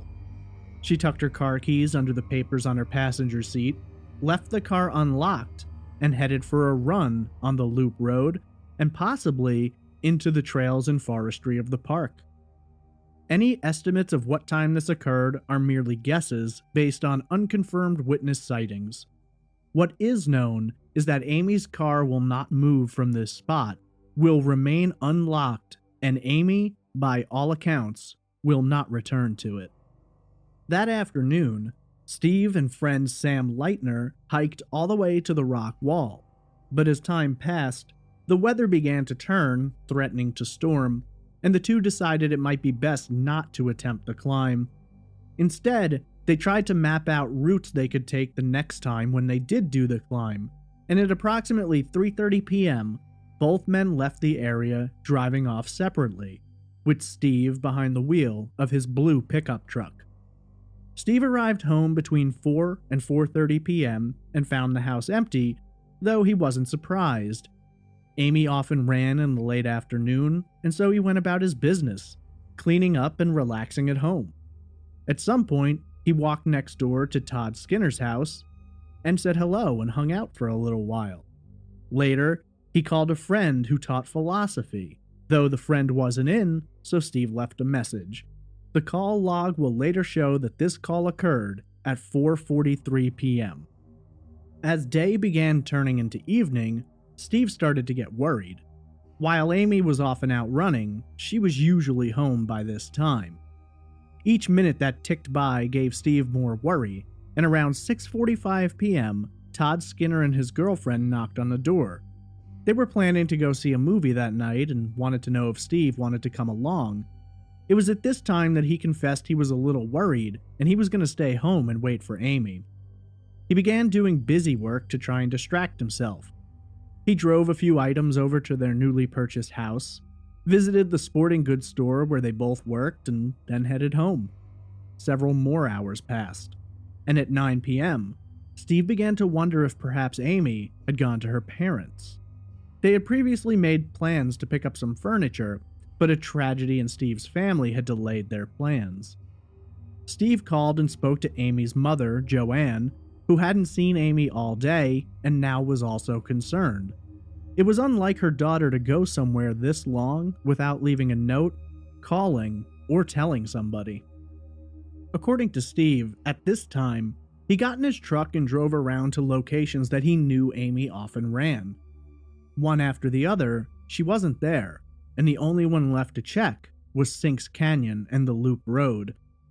While driving that way, it occurred to him that if Amy needed help or called, he wouldn't be home to get the call, and so he turned once again and drove back home, not continuing on to Sinks Canyon where, unbeknownst to him, Amy's car sat along the side of Loop Road. Steve placed another call to Amy's parents, called her sister, and then called his own parents. Finally, at 10:30 p.m., Steve called 911 and was put in contact with the Fremont County Sheriff's Department. The tone of his 911 call will later be the source of speculation and suspicion, as almost in a joking manner, Steve's opening statement to the 911 operator was, quote, "Hi, this is Steve Bechtel calling. I'm missing a person and was wondering if you had an extra." End quote. A sheriff's deputy arrived at the home at approximately 10:45 p.m., and Steve explained the situation. Around this same time, Todd Skinner and his girlfriend arrived home from the movies and stopped by when they saw the sheriff's car. After discussing the situation, giving a description, and having a back and forth about possible whereabouts, Sinks Canyon is mentioned. Todd and his girlfriend decided to go up there and check while Steve continued speaking to the deputy. At the time, the assumption was that it was likely Amy may have been injured while running and couldn't get back to receive help. They hoped the injury was only minor, a twisted or cracked ankle, maybe some bumps and bruises. While driving into the area, Skinner turned onto Loop Road and headed up the steep grade. After passing by Fry Lake, they came to the Burnt Gulch turnoff, and there, gleaming in their headlights, was Amy's white car. Approaching the car, Skinner and his girlfriend found it unlocked. Amy's keys were still tucked under the to-do list on her passenger seat, but nothing seemed to be amiss. The couple searched the cars for clues, but discovered nothing and, in the process, likely contaminated any possible evidence that might have been there. At this point, the two began calling out Amy's name into the darkness, though they heard no response. At approximately 1 a.m., Skinner's girlfriend placed a call to Steve, explaining to him that they'd found the car, but had no indication of where Amy was. Steve relayed this information to the sheriff's department, and they in turn contacted Fremont County Search and Rescue. The leader of that team, Chip Williams, began to drive out to the car, and Steve did the same, picking up a friend and arriving before Williams. Steve brought along with him lanterns, flashlights, sleeping bags, and food. He and his 3 friends planned to search for Amy, but when Williams arrives on the scene, he decides that the search team will assemble and head out into the wilderness at first light. A small 10-person team of some of the best climbers in Lander began searching in the dark, and Williams waited for morning to send out more, assuming that it's just as likely Amy will be found before the sun even rises. By 5 a.m., there was no sign of Amy, and the 10-person group of climbers had expanded to 25. Skinner and Steve are close with many of the skilled climbers in the area, and a lot of them know Amy, and so volunteers kept showing up and looking to pitch in. Williams began setting a perimeter with Amy's car at the center of it. This is hardly his first search. In fact, it's not uncommon for visitors and athletes from around the world who descend upon Lander to get lost in the unfamiliar wilderness. As such, they're extremely skilled and well-practiced at search and rescue operations. They found no clues at the vehicle to work with, and as the search began expanding in a wider and wider radius, Williams was surprised by the lack of evidence found. They couldn't locate footprints, nor any items which might suggest Amy had been in the area. Often, when someone is lost, they will leave items behind to indicate to searchers where they have been. By afternoon, the search had covered a wide swath and still nothing. At this time, Williams began to fear for the worst. As it became more clear to searchers and the sheriff's department that this may not be as easy as they'd imagined, the question of whether or not they were dealing with a missing person or the victim of a crime began to get asked. Amy's family was rushing towards the area to assist in the searches. Investigators pored over Amy's car and began questioning everyone who knew her and anyone who may have seen her. It's during this time that they find the last confirmed sighting was earlier in the afternoon at the camera shop. Investigators weren't the only ones growing concerned and suspicious. As Amy's brother Nels later explained, quote, "When I got up to the mountains, it's like literally 2 or 3 hours into it, and I'm realizing this is scary. This is a much different situation than I had originally thought. That's when I realized, wait a minute, we don't have a missing person on our hands. We have a situation that could be a crime." End quote. The initial search for Amy involved countless volunteers, police officers, and members of search and rescue. Many of them were very familiar with the area and had advanced knowledge of the forestry, mountains, caves, and waterways. Sheriff's deputies examine the car once again, and all they do find is Amy's to-do list, upon which, at the bottom, she had written down landmarks related to the 10K. There was no sign of a struggle or an animal attack, which has to be considered as there are bears and mountain lions in that area. There wasn't much of anything found, if anything at all. Dave King, formerly of the Fremont County Sheriff's Department, explained, quote, "The biggest thing they found was there were no clues. There's no evidence. If somebody falls prey to an animal, you find them. If somebody drops dead of a heart attack, anything you can think of, falling rock, the search team would have found that." End quote. As the first days of searching came to an end, hundreds of people were involved. As the search entered its second day, the search radius expanded gradually until more than 20 square miles were subjected to grid searches. Volunteers arrived on horseback and ATVs, tracking dogs were brought in, and a helicopter fitted with an infrared heat-seeking sensor was also involved. People set up tents and a makeshift command post was established at the summit near Fry Lake. The search continued for 5 days straight, with many searchers working rotating 12-hour shifts. They climbed down into canyons, scaled hills and mountains, covered large tracts of land, noting everywhere they had been, but nothing was found. On the fourth day, there was a glimmer of hope when footprints were discovered matching Amy's shoes, though later, a local boy admitted he had camped in the area recently and had the same shoes. Not a shred of clothing, a spot of blood, no sign that Amy had even been there. On July 29th, 5 days after Amy was last seen, the Fremont County Sheriff's Department changes the investigation from a missing persons case to a criminal investigation, and Dave King is put in charge. Dave King is a somewhat controversial figure in this case, with many feeling that, at the time, he wasn't experienced enough to be in charge. His state of mind and actions will be called into question later when criminal activities are uncovered. For Chip Williams, it was absolutely heartbreaking when search efforts were called off. When asked about it later, Williams explained, quote, "The worst moment was definitely the last day, the day when we came down out of the mountains. It finally hit me then that the search had been out of our hands from the get-go. All that effort, all that skill, all those talented and motivated people, none of that really meant a thing. We were back exactly where we started." End quote. As the criminal investigation took off, sheriff's deputies canvassed the entire town, setting up roadblocks, questioning everyone they came across, and trying to spread awareness. In the meantime, Amy's family printed flyers and plastered them all over town with yellow ribbons. The case drew media attention, and authorities were receiving more than 1,000 tips per day, though often they led nowhere. On July 30th, the Sheriff's Department requested the assistance of the FBI, and 25 agents were sent from the Casper and Denver field offices. For Amy's mother, Joanne, it doesn't seem real. She later says, quote, "It was such an emotional time. It was an out-of-body experience. There's no way that unless someone has experienced something like this, that they would be able to understand." End quote.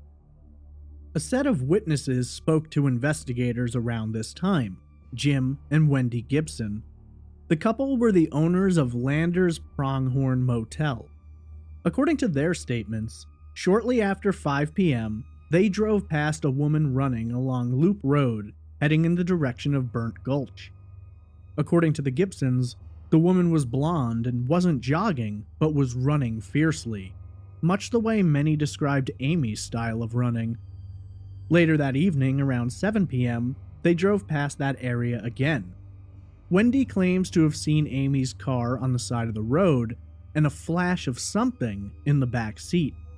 She wonders to this day if that was Amy in her car or perhaps someone else, and how things may have been different if they had stopped to check.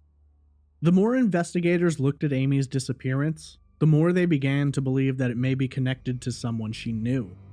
As is often the case, the first person on their list to question was Amy's husband, Steve Bechtel.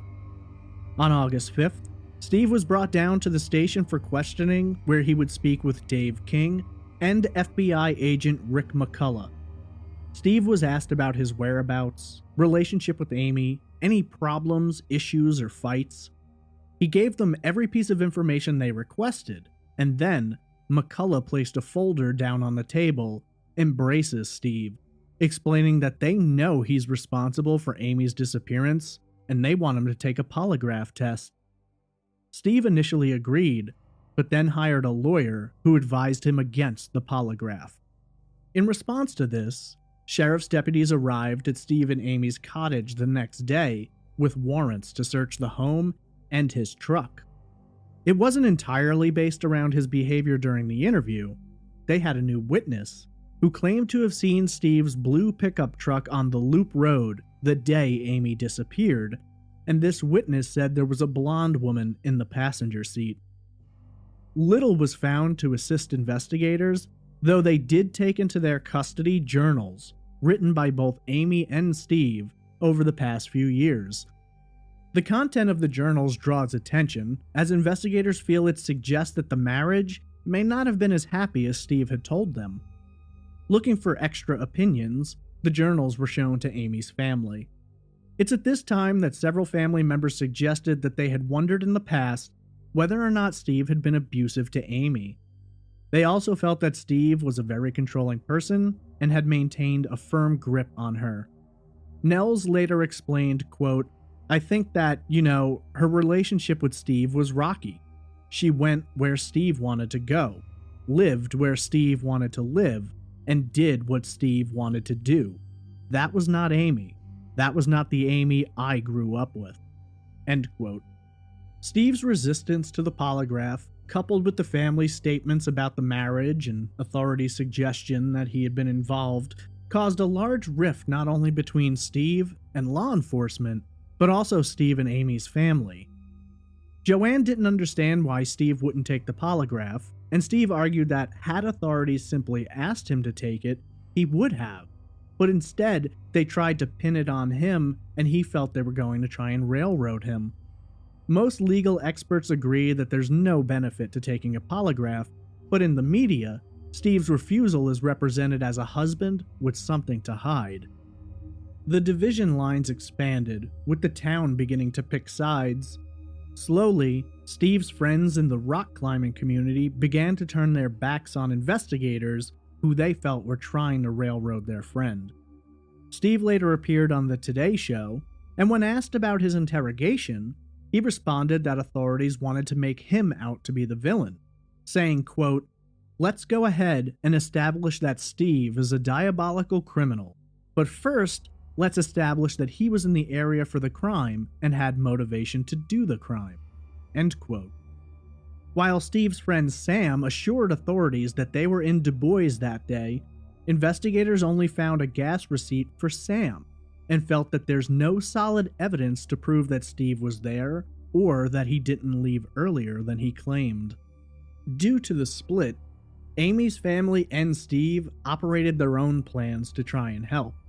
While the family worked closely with investigators, Steve organized his friends and they began sending out flyers all around Wyoming and then the whole country. They set up a phone line to receive tips on and had their own searches. Steve helped acquire and set up a reward for information leading to Amy's recovery. That reward was raised to $50,000, and Steve later explained, quote, "It's enough so that given the remote chance that there's more than one abductor, one might turn against the other to collect the reward. I'd give the money gladly and never ask anything more." End quote. By the end of August, the Fremont County Sheriff's Department publicly declared that their investigation was running out of options. Around this same time, in a bizarre turn of events, NASA informed investigators that the Russian space station Mir was orbiting over that area at the time and may be able to provide satellite photography of that location. A request for those images was submitted. In September, it was time for the 10K that Amy had planned. The events took place on September 28th, following the course Amy had previously established. 150 locals took part, as well as members of Amy's family. The race was renamed the Amy Bechtel Hill Climb, and it was used as a benefit to support future search efforts. There was a palpable tension between the family and Steve at this event, and this is the last time they communicate, as Steve will sever all relations with the family following the race. Steve said he would continue to take part in searches, offer rewards, and do his best to try and locate Amy, even if he had to do it on his own. He later stated, quote, "In all the scenarios I can imagine, there's nothing that can be worse than wondering if I'll ever see her again, when I'll ever see her again, and if I do, whether she'll be alive or dead." End quote. Tips continued to come in from around the country of alleged sightings of Amy, though each one failed to deliver on its promise. Sightings emanated from Texas, Wisconsin, New Mexico, Utah, Colorado, and Florida. As 1997 came to a close, Amy's family and Steve Bechtel were all left wondering what could have happened and where she might be. In early 1998, the Fremont County Sheriff's Department received the images from the Mir space station, but unfortunately, thick cloud formations that day obscure the Earth below, and there's nothing useful found. A month later, in February, several members of Amy's family appear on the Geraldo Rivera show, discussing the case and issuing a plea for Steve to take the polygraph, but nothing changes on his side. The media latched on once again, with People magazine writing an article about Amy's disappearance. In March, 2 people contacted authorities in Sarasota, Florida, stating that after having read the article in People magazine, they believe they may have seen Amy in a parking lot the previous month. According to their account, the woman appeared to be confused and seemed to be homeless. Fremont County deputies followed the lead and flew to Florida, though quickly they were informed that the woman had been located and it was not Amy. Several months later, in June, authorities decided to search once again, hoping to reinvigorate the case. The search took place from June 17th to 21st, and for the first time, scuba divers were brought in to drag the bottom of Fry Lake. Unfortunately, this new round of searching failed to yield any results. As days turned to weeks, weeks to months, and months to years, little develops for the case, but major changes take place on all sides. Now Sheriff Dave King resigns from the Fremont County Sheriff's Department after he is charged with stealing cocaine from an evidence locker, a crime he is later found guilty of and for which he receives a suspended sentence. On January 18, 2001, Amy's father, Dwayne Floyd Rowe, passes away. It's a difficult time for the Rowe family, and Dwayne sadly goes to his grave, never knowing the fate of his beloved daughter. Steve begins trying to move on with his life, though he remains haunted by Amy's disappearance. Some 4 years after she was last seen, the rift between Steve, law enforcement, and the Rowe family continues to widen. 6 years after Amy was last seen, in April of 2003, a man named Dale Wayne Eaton is arrested and charged with the 1988 abduction, rape, and murder of Lisa Marie Kimmel. The case, known as the Lil Miss case, due to the vanity plate on Kimmel's car, was featured on national news and shows such as Unsolved Mysteries. The case was solved when Eaton, an inmate at the time, had a DNA hit in relation to evidence from the case. Investigators then went to Eaton's property, where they found Kimmel's car, buried in his backyard. Eaton was tried and sentenced to death for the crimes. His property was later awarded to Kimmel's family as the result of a civil suit filed against him. Authorities were informed by Eaton's brother and sister-in-law that he was known to have been camping in the Burnt Gulch area around the time Amy vanished. The total distance from Eaton's campsite to the location of Amy's car is barely a mile. It was later learned that less than 2 months after Amy's disappearance, Eaton had abducted a couple at gunpoint along Interstate 80, only 125 miles away from Lander. Unfortunately, Eaton has refused to speak with any law enforcement officials about Amy's case or any other cases. FBI profilers believe that Eaton's murder of Kimmel was unlikely his first or his last, but with no leverage, there was little investigators can do to pressure him to speak. When asked about Eaton, Nels responded, quote, "He's familiar with the area. Authorities believe there's a strong possibility that he killed others, so I think that if you were to look at the odds of somebody with the capacity and intent, he's certainly right up there." End quote. Steve, on the other hand, disagreed, and believed that Eaton, while obviously a sick individual and convicted killer, is likely just an easy answer to a hard question. It's Steve's belief that authorities want to pin the murder on Eaton just to get some measure of closure, whether or not it's the right answer. In June of 2004, nearly 7 years after Amy's disappearance, Steve had her declared legally dead and later remarried. He's now a father and went into business running a gym. He still resides in Lander. Less than a year later, in 2005, Amy's family took the money which had been set up as a reward and instead converted it into athletic scholarships named after Amy at the University of Wyoming and Northwest College. In September of 2011, the Fremont County Sheriff's Department decided to have fresh eyes examine the case. Detective John Zerga was put in charge of reinvestigating.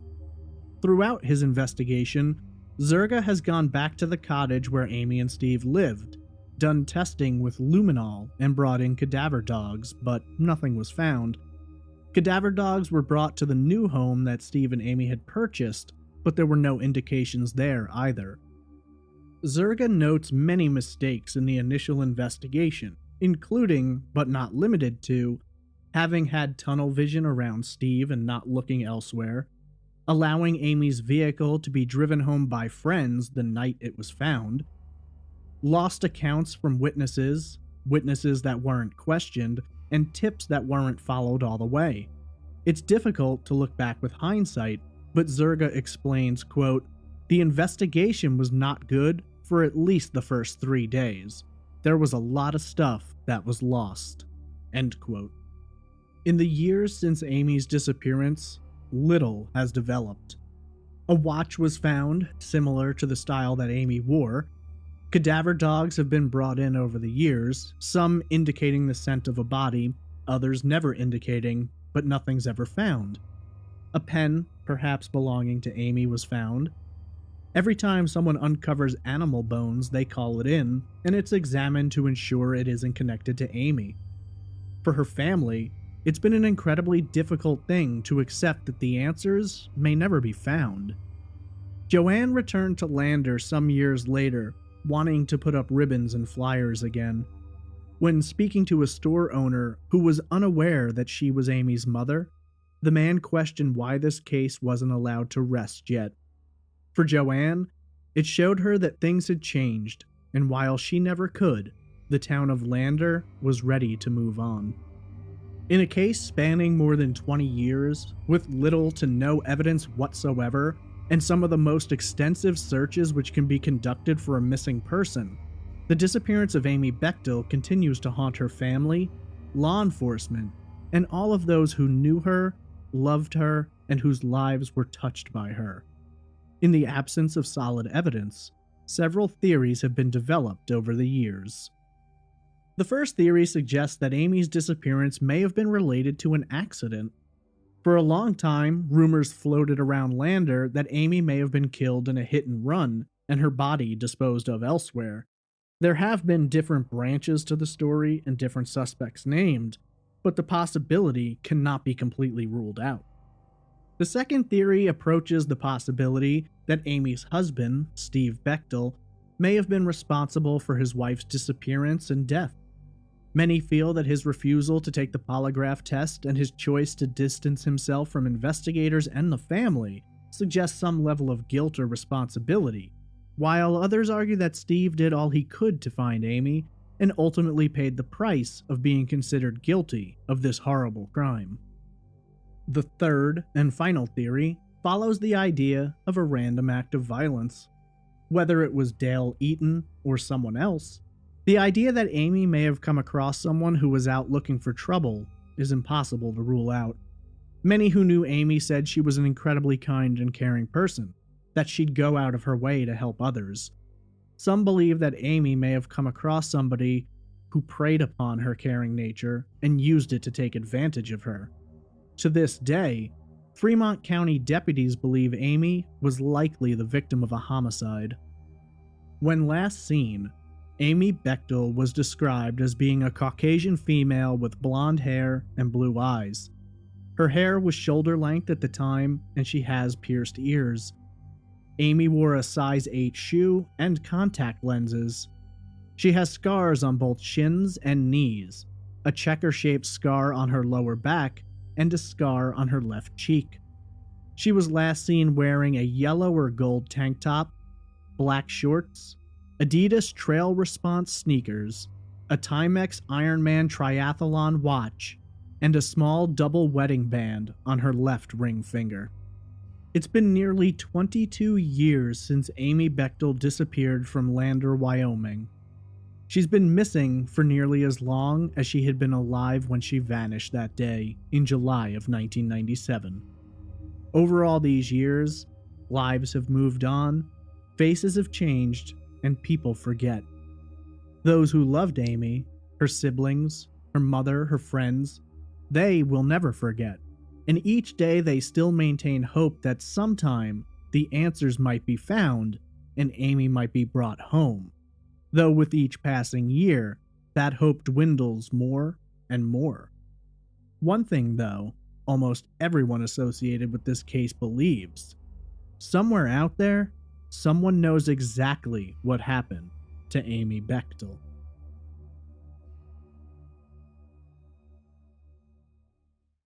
This is episode 65, The Disappearance of Brandon Swanson.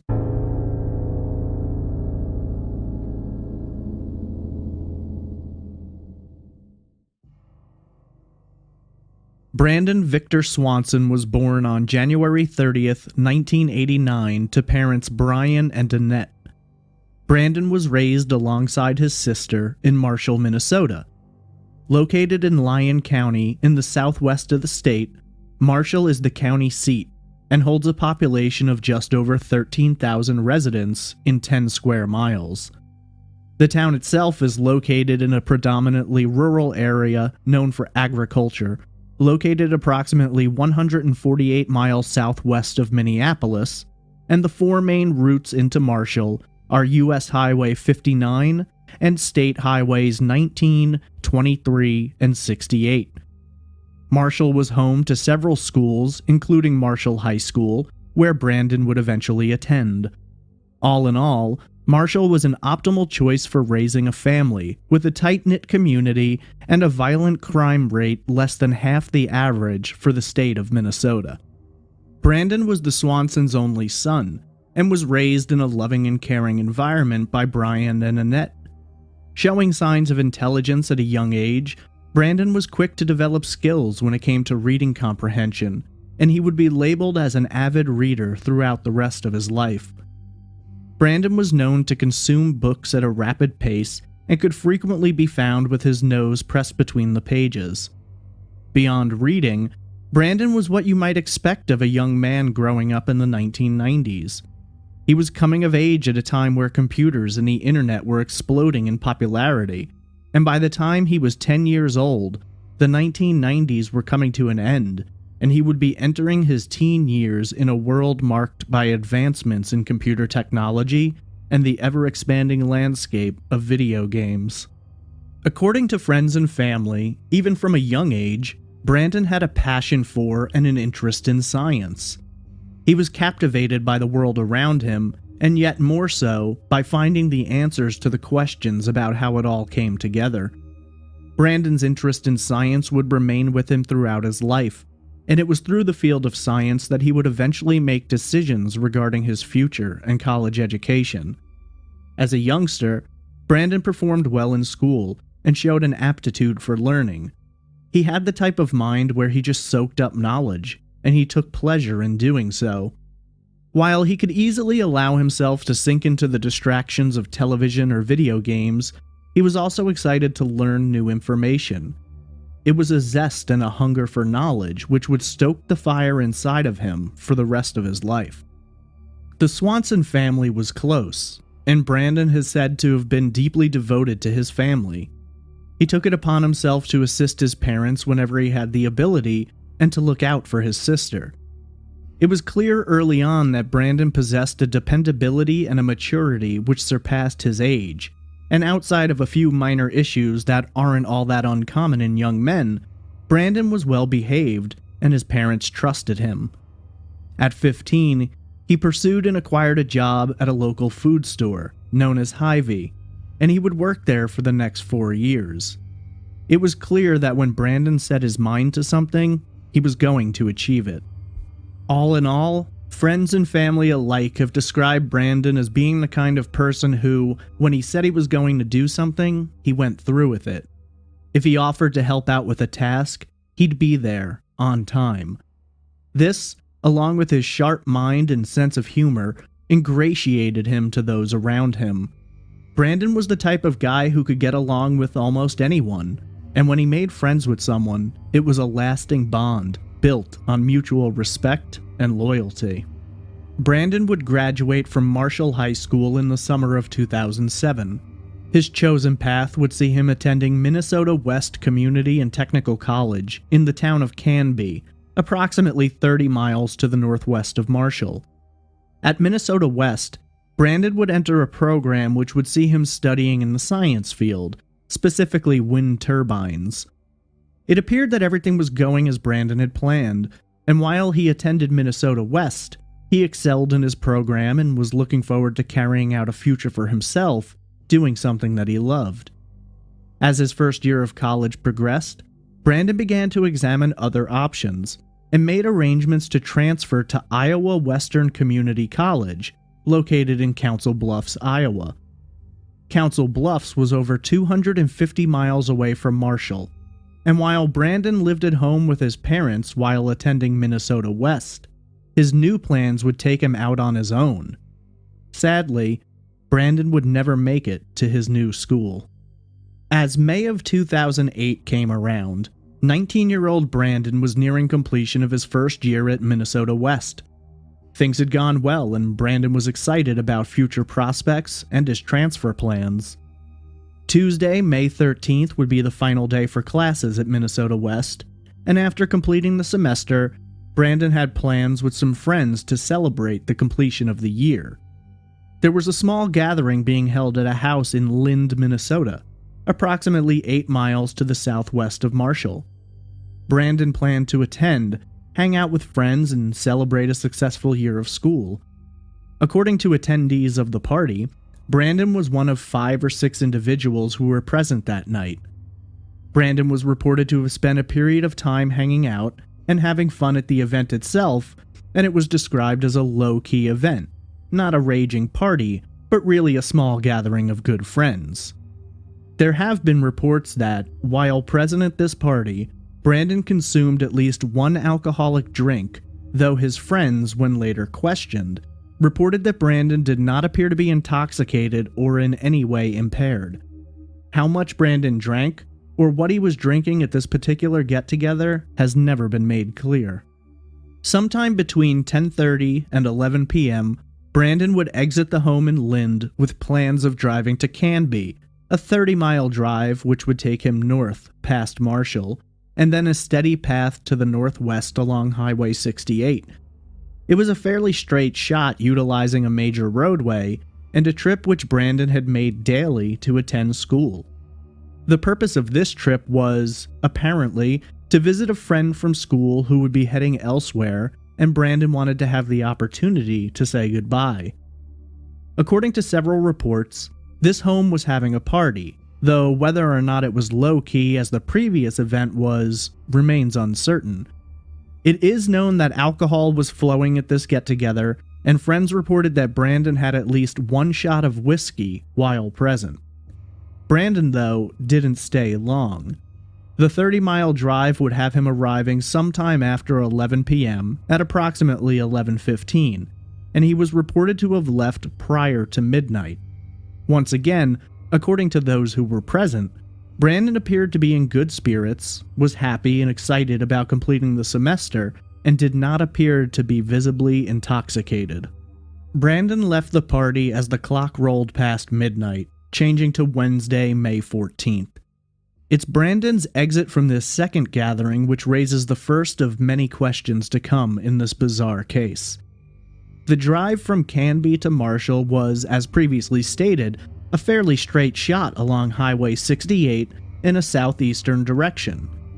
Brandon was very familiar with this roadway and drove it almost every day, but for an unknown reason, on this particular night, he made the choice not to take this road, instead opting for side streets and gravel back roads. There's been a great deal of speculation as to why Brandon made this choice, though the most common belief is that, having had at least 2 alcoholic drinks during the night, Brandon may have been concerned about the possibility of receiving a DUI, and so, rather than taking the more heavily traveled highway, which would have police along the way, he may have elected to take side roads in hopes of avoiding detection. It's important to note that this is purely speculation, and we have no way of knowing for certain what led Brandon to take these lesser traveled roads. There has been debate about how well Brandon would have known these roads. He wasn't exceedingly far from his hometown, and it's likely he may have been on one or many of these roads in the past, but if indeed alcohol was playing a role in his decision-making, this could have had an effect on his sense of direction. It should also be noted that Brandon was legally blind in his left eye, and so his driving abilities faced a slight challenge due to impaired depth perception. Regardless of how familiar Brandon may have been with these roads, having left the final party around midnight would have him traveling down winding gravel roads with little to no lighting through vast areas of vacant farmland. There wasn't much surrounding these roads, and their path wouldn't lead him in a straight shot. The gravel roads themselves do follow Highway 68, but not directly. The gravel roads are interconnected in a grid fashion, with some running north to south and others east to west. Imagine Highway 68 running from the northwest to the southeast, and then picture the gravel roads to the northeast of Highway 68 arranged like a side view of a staircase, with the east to west roads being the step and the north to south leading down to the next step. Essentially, Brandon would have to have made multiple turns to work his way down towards Marshall. Each of the east to west roads would lead to a new turn, which would take Brandon south. Then he'd have to make a turn to the east and then another to the south. For someone familiar with these roads, it likely wouldn't have been exceedingly difficult. But again, we're unaware of Brandon's familiarity with the gravel roads. Factor that in with poor lighting, already impaired vision, and the possibility of intoxication, and it isn't difficult to imagine how Brandon may have become disoriented along this path. At some point during the night, Brandon turned onto a maintenance road. The road is actually referred to as a field road and runs between 2 large crop fields and is predominantly made of dirt and grass. It's May at this time, and these crop fields were actually used for growing corn. Corn crop planting usually begins in these areas as early as April and continues through June, meaning that while Brandon was driving through this area of fields, they would have appeared mostly vacant, with the planting likely still occurring, though no crops to show for the time being. Brandon would have been in a dark, rural area, surrounded by a lot of flat, empty land, with few people around, especially at this time of night in the middle of the week. If you've lived in or visited rural areas such as these, the roads can be exceedingly dark, and headlights often don't illuminate a great deal of the path forward. Whether it was due to his disorientation, the likelihood of fatigue as Brandon had attended final classes that morning, possible intoxication, or merely the darkness of that particular night, Brandon will eventually find himself stuck. While executing a turn, which would have brought Brandon back onto a gravel road, taking him further south, he misjudged the turn and found his vehicle caught in a ditch. The ditch has been described as mostly shallow, though this particular section of it had a steep decline, and Brandon's car, a green Chevy Lumina sedan, got its frame caught up on the ditch. Brandon attempted to free the car from its position by switching between both drive and reverse, but he quickly realized that he wasn't going to be able to get out of the ditch on his own. Brandon's collision into the ditch occurred at approximately 1:15 a.m., and while the vehicle had been disabled, the accident appeared to have happened at a low speed, while turning, and there was no outward damage to the vehicle. As such, Brandon himself would later report that he hadn't been injured in any way and that the accident wasn't severe and he was merely stuck. According to cell phone records later released by police, Brandon attempted to call a few friends to come and help him. It appears that Brandon was unable to get anyone to answer at this time, and at approximately 1:54 a.m., some 35 minutes after the accident, Brandon finally decided to call home and ask his parents for assistance. When Brandon spoke to his parents, he was able to describe to them where he believed he was. This is yet another incident in this case which will become the subject of speculation and a source for tremendous confusion. For whatever reason, Brandon believed that he was near the town of Lind. Specifically, he describes the location to his father as a gravel road which runs along a golf course between Lind and his hometown of Marshall. Marshall is only 8 miles from Lind, and upon being given this area to drive towards, both Brian and Annette Swanson hop into their pickup truck and begin heading towards this location. Unfortunately, when they arrive, neither Brandon nor his car is anywhere to be found. They were still on the phone with Brandon at this time, and frustration began to mount as Brandon felt he had given them the right location, but they simply couldn't locate him.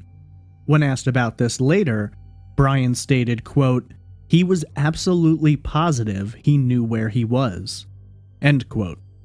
Believing that perhaps they were in the right area, but that either they had driven too far or perhaps not far enough, Brandon's parents began flashing the lights on and off on their truck in hopes of getting his attention. At that time of night, in the pitch darkness, the lights could be seen for a great distance. Brandon got back into his car and began doing the same thing, but neither Brandon nor his parents saw the flashing lights from each other's vehicles. According to Annette, she told Brandon to look for their lights, and she could hear him clicking his lights on and off. But again, there was nothing but darkness around them. As frustration continued to grow between all three, Brandon and his mother had a spat, and he hung up. Annette later explained, quote, "At one point, he hung up on me, so I called him back and apologized." End quote. It was late at night now, and it was obvious that everyone was feeling the frustration. Annette's phone call to Brandon took place at 2:17 a.m., meaning that only 23 minutes have passed since the time Brandon originally called his parents about needing their help. Still believing that he was near Lind, Brandon explained that he was going to walk towards a friend's house in town. At this time, Brian decided he was going to drop Annette back off at home so that he could come back out and pick up Brandon. They agreed to meet in Lind in the parking lot of the Lindwood Tavern, a popular night spot in the town. Assuming that Brandon is where he believed he was, Brian made the short trip home, dropped off Annette, and then begins heading towards Lind. At approximately 2:23 a.m., Brandon and Brian will start what will be the final phone call between them. The call will ultimately end with a disturbing and haunting exclamation, which to this day, the cause of which has never been discovered. According to Brian, Brandon said he could see lights in the distance, which he assumed was the town of Lind, and so that was the direction he began walking. While walking, Brandon was describing his surroundings to Brian and explaining the terrain over which he was moving. This has become an area of confusion and speculation for many, as Brandon had assumed he was on gravel roads which ran alongside a golf course. However, as soon as he began walking, he should have known rather quickly that he wasn't near any golf course. While it was dark and the land was flat, many who have examined this case have been confused about how he still would have thought he was in the area where he'd originally told his parents. There isn't a great deal that tilled farmland has in common with the sprawling greenery of a golf course. At some point during the call, Brandon explained that the road was going to lead him to Lind, but it's going to take him longer. So instead, he plans to cut across fields near him and to just keep the lights of the town in front of him. Throughout the call, Brandon explains as he is crossing through fields and at one point mentions that he can hear water running nearby. Apparently, Brandon also makes mention of fences. As he crosses through the empty fields, he keeps running into various fences, and it's reported that he's growing frustrated and at some point makes a comment about running into yet another fence. During the time that Brandon is walking, Brian is still looking for his son. While he's concerned about him, he also feels somewhat secure in that Brandon isn't injured, is walking towards town, and appears to be doing fine. The weather that night was clear. There was a full moon and the wind was blowing 6 to 9 miles per hour. The temperature was 46 degrees, though it would drop to a low of 39. This lent some concern as there was uncertainty whether or not Brandon was dressed for the cold temperature. At approximately 3:10 a.m., in the midst of their call, Brandon suddenly shouts, "Oh shit," and the call goes dead. They had been on the phone for 47 straight minutes at this point. This will be the last time Brandon's parents ever hear from him. Not knowing what happened, Brian called out Brandon's name into the empty phone line multiple times. Brian later explained he thought he heard the sound of Brandon's foot slipping, though what this sounded like or how he could have been able to ascertain this detail is uncertain. After this, he begins calling his son back, but the phone simply rings and rings before depositing him to voicemail. Annette later explained, quote, "We called him back several times thinking, he'll see the phone light up. Even if he didn't have it on ring, he would see his phone light up, and when the call came in, he'd find it. He'd answer the call. And it just didn't happen time and again. It just went unanswered." End quote. The status of Brandon's phone is another area of this case that has been hotly debated as, for many, it's believed that because the phone rang before going to voicemail, it was likely not destroyed or turned off. However, research into this area suggests other possibilities. What a phone does when it's powered off or destroyed varies greatly based upon the carrier to whom the phone is assigned and what their particular setup is. In some instances, a phone won't ring when it's off or disabled, but in other situations, the ringing will continue to occur. But in reality, this is a signal from a network switch, and not actually the result of the phone ringing or being operational on the other end. Following the ending of the phone call, Brian didn't know what to do. At this time, he spoke with Annette and they began calling friends of Brandon's in hopes that they might know where he could have been located. They were also hoping to get volunteers to come out into the late night, early morning hours in an attempt to try and locate Brandon. Searching for Brandon will last throughout the night, with Brian as well as some of Brandon's friends searching extensively along Highway 68 and many of the side roads and gravel roads which run near it. Despite driving around, calling out Brandon's name and countless calls to his cell phone, no one is able to locate any sign of Brandon or his car. This is partly due to the fact that while Brandon had been certain of his location, he had been far off in his assumptions and was actually nowhere near where he believed he was. This will become a hindrance to search efforts for Brandon early on. As the moon slowly sank beneath the horizon and the sun began to rise, Brian's parents decided that it was time to involve the authorities. At 6:30 a.m. on Wednesday, May 14th, the Swansons contacted the Lind Police Department to file a missing persons report. Almost immediately, the Swansons were upset by the approach of the police department. The basic thought from investigators at the time was that it wasn't exactly unheard of for a college boy to have a few drinks and spend the night out, failing to come home when he was supposed to. This made little sense in this case because it wasn't a matter of Brandon simply failing to come home. He had specifically called his parents and was trying to guide them towards him to pick him up. Why law enforcement had this reaction has been a great source of frustration for the Swanson family, and it's been argued that had they reacted faster and launched a search sooner, perhaps the answers in this haunting mystery would have been discovered. In a statement that can only be described as callous and cold, Annette Swanson reported that one particular officer told her that, as an adult, Brandon had a right to be missing if he wanted to be. The Swanson family were extremely discouraged by the response from law enforcement, and while they certainly didn't rush into action, the Lind Police Department did alert officers about Brandon's disappearance, and their first step into the investigation was to obtain copies of Brandon's cell phone records in hopes of narrowing down his last known location. Much to the surprise of both law enforcement and the Swansons, it was through these cell phone records that the truth was finally revealed. While Brandon had assured his parents of his location, he'd been way off. He believed he was just off Highway 23 near Lind, but his cell phone pinged off a tower in Minneota, and subsequent pings showed that he had actually been near the cities of Taunton and Porter, approximately 25 miles from Lind. While this aroused confusion, it did finally explain why his parents had been unable to locate him despite his directions. At this point, the Lind Police Department reached out to the Lyon County Sheriff's Department for assistance in their search.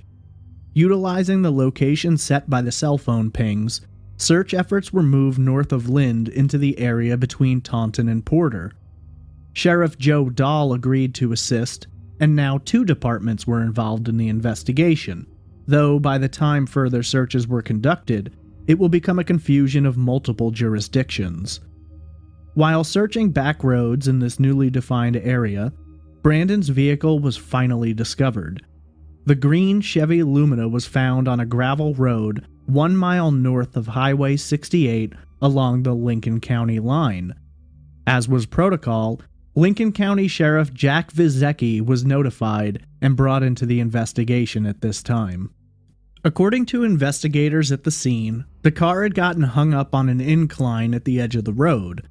There was no damage to the vehicle, but the incline had been extreme enough that the wheels on that particular side of the car weren't touching the ground, which had ultimately made it impossible for Brandon to correct the issue by trying to reverse out of it. While the discovery of Brandon's car was a major leap forward in the search for him, it provided authorities with more questions than answers. They now knew for certain that Brandon had no idea where he was, had obviously been disoriented believing he was elsewhere, and they had no way of determining which direction he may have walked off in. Being that the road was gravel, and the surrounding areas were farmland and grass, they weren't able to locate any tracks which might suggest to them where Brandon went. Exploration of this particular area showed that while Brandon believed he had been walking towards the lights of Lind, he may have actually been walking towards the lights of Porter, though this detail cannot be confirmed. Sheriff Dahl, while at the scene of the car, noticed a red light atop a grain elevator in the distance. It was believed to have been possible that Brandon may have seen this light and thought that it was connected to the city of Porter, which at the time he thought was Lind. However, with no certainty about direction or what area to search, and with daylight quickly fading, the decision was made that Sheriff Dahl would reach out to the Cottington County Search, Dive, and Rescue Team for assistance, primarily with the use of tracking dogs. The search would be conducted the following morning, Thursday, May 15th, at 11 a.m. On Thursday morning, multiple attempts were made for tracking dogs to pick up on Brandon's scent from the vehicle itself. However, despite this attempt, tracking dogs were not able to get Brandon's scent and did not lead investigators anywhere. At that time, it was decided to use an article of Brandon's clothing to give the dogs a scent to try and follow. This worked, at least for one particular dog, and it began leading police away from the vehicle. The dog led officers south for half a mile before turning west onto 390th Street. The dog continued down 390th Street for a mile before turning north onto County Road 16. The trail continued for another half a mile before turning west into the driveway of an abandoned farm. The trail was followed for approximately a quarter of a mile before turning northwest, following the general direction of the Yellow Medicine River. At one point, the tracking dog actually jumped into the Yellow Medicine River, leading many to believe that Brandon may have fallen in. However, the dog did not remain in the water. It exited and continued to track the scent. The scent was followed to a drainage point for the river and then turned north towards a gravel road which functioned as a boundary line between Lincoln and Yellow Medicine counties. Once up on the gravel road, however, the dog lost the scent and could track it no further. It should be noted that this particular stretch of road had been regraded that morning, and while it can't be known for certain, there are many who believe that this is the reason the dog could no longer detect Brandon's scent.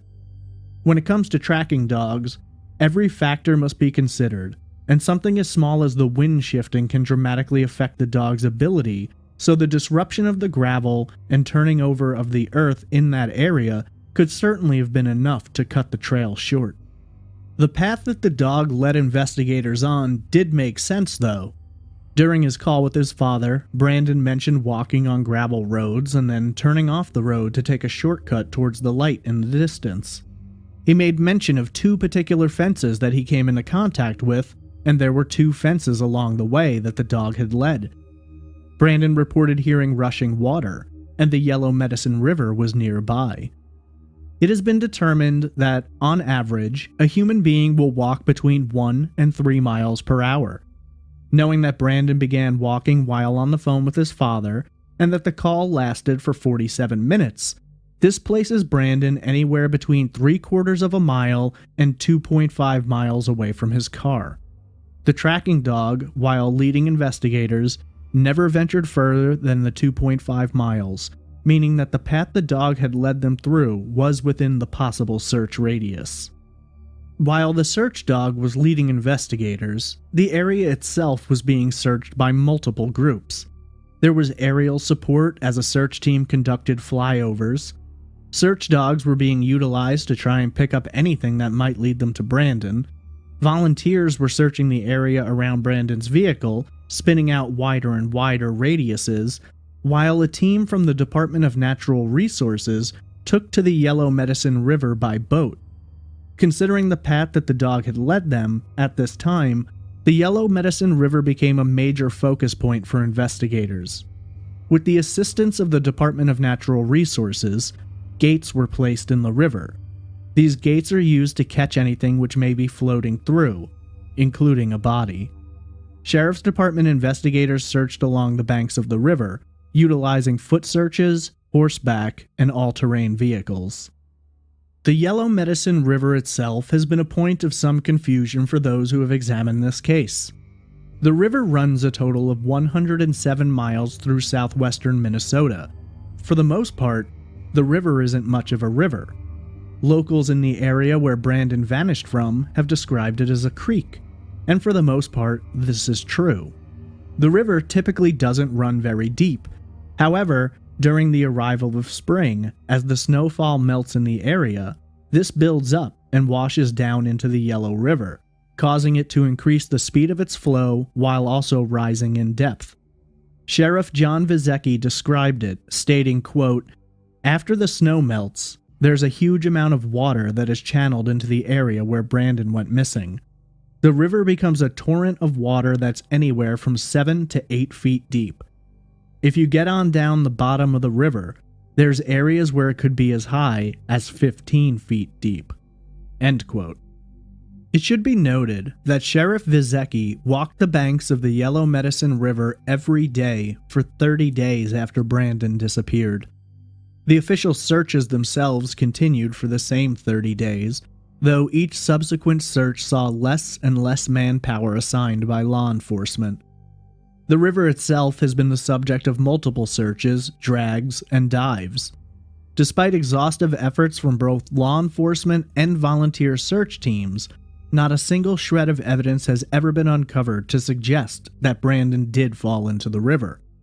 After all of this time, it's believed that had Brandon fallen into the river, something would have turned up by now. To this day, not even an article of Brandon's clothing has ever been recovered, and despite multiple land and air searches surveying the entire area from where Brandon disappeared, nothing has ever been discovered. His phone, a Motorola Silver, has never been found either. While it pinged in the area, and the Minneota cell tower showed that he had to have been within a 5-mile radius at the time he was on the phone with his father, investigators have never been able to pinpoint any particular location. Another area which drew the attention of tracking dogs, and thus investigators, was a watershed area approximately 6 miles from the location at which Brandon's car was discovered. The area is north of Porter. Jeff Haas of Midwest Technical Rescue Training has been involved in multiple searches for Brandon, and it's his belief that Brandon could likely be in the watershed area known to some as the Mud Creek, a tributary for the Yellow Medicine River. When discussing this particular location, Haas stated, quote, "We've got huge amounts of sense in here, more than I've ever seen in any other search. So we are really confident that he's somewhere in the watershed. We just can't get that final point." End quote. It is Haas's theory that Brandon likely, while walking in the darkness that night, have stumbled and dropped his phone, either breaking it, dropping it into the water, or perhaps even dropping it with enough force that the battery popped out and Brandon couldn't locate it. At this time, he described Brandon as being exhausted, damp, cold, and wandering further and further away from his car, exposing himself to more of the elements of the cold sweeping in that night. In total, searches for Brandon have covered more than 120 square miles, utilized over 45 highly trained dogs guided by 35 handlers from more than 9 different states. Over 1,900 canine searches have been conducted, and countless acreage of farmland, riverbanks, and fields have been exhaustively pored over by law enforcement and volunteers alike. The searches have been gridded, recorded and marked with GPS coordinates in order to keep meticulous track of every inch that has been searched in hopes of locating Brandon. For the Swanson family, it was utterly devastating. As the years began passing, it became clear that the answers were not going to be revealed anytime soon. Brandon's fate became a haunting mystery for them. The night Brandon vanished, they had turned their porch light on in hopes that he was wandering towards home and he'd find his way lit. In a solemn act of pain that only a family can ever understand, that porch light remains turned on every night in the hope that Brandon might return someday. In an absolutely heartbreaking exchange, Annette Swanson described a conversation she had with her daughter, saying, quote, "I talked to my daughter about it this summer, and I said to her, you know, I'm not sure Brandon is going to be found in my lifetime. And she said, Mom, I don't think he's going to be found in my lifetime." End quote. While many families in similar circumstances might succumb to their grief and allow their lives to come to a screeching halt, the Swansons have been proactive in their pain. Still upset by the Lind Police Department's initial nonchalant attitude about Brandon's disappearance, Annette met with Marty Seifert, a member of the House of Representatives, and together they worked on new legislation. Seifert introduced a bill entitled Brandon's Law, which altered the Minnesota Missing Child Program, changing the word child to person. This law requires that when someone is reported missing, be the individual a child or an adult, law enforcement must immediately take the report and initiate an investigation. The law also states that, when someone is reported missing, jurisdiction is given to the county or city from which the victim originates. This is designed to help clear up confusion and jurisdictional arguments, such as the confusion which came on early in Brandon's disappearance when multiple counties and cities were involved in the investigation. The bill officially became law in July of 2009, and in the years since, 4 other states have passed similar laws. While this bill was inspired by Brandon's case, it couldn't assist him at the time of his disappearance, but it is believed that the bill has resulted in saving lives since it became a law. In 2010, 2 years after Brandon vanished, the Minnesota Bureau of Criminal Apprehension took over as the lead agency on his case. A tip line was set up, and by 2015, only 90 tips had come in. In cases such as these, with the disappearance of a young man in the middle of nowhere, with as much publicity and attention as Brandon's case has gotten, this is an extremely low number of tips to receive in a 5-year span.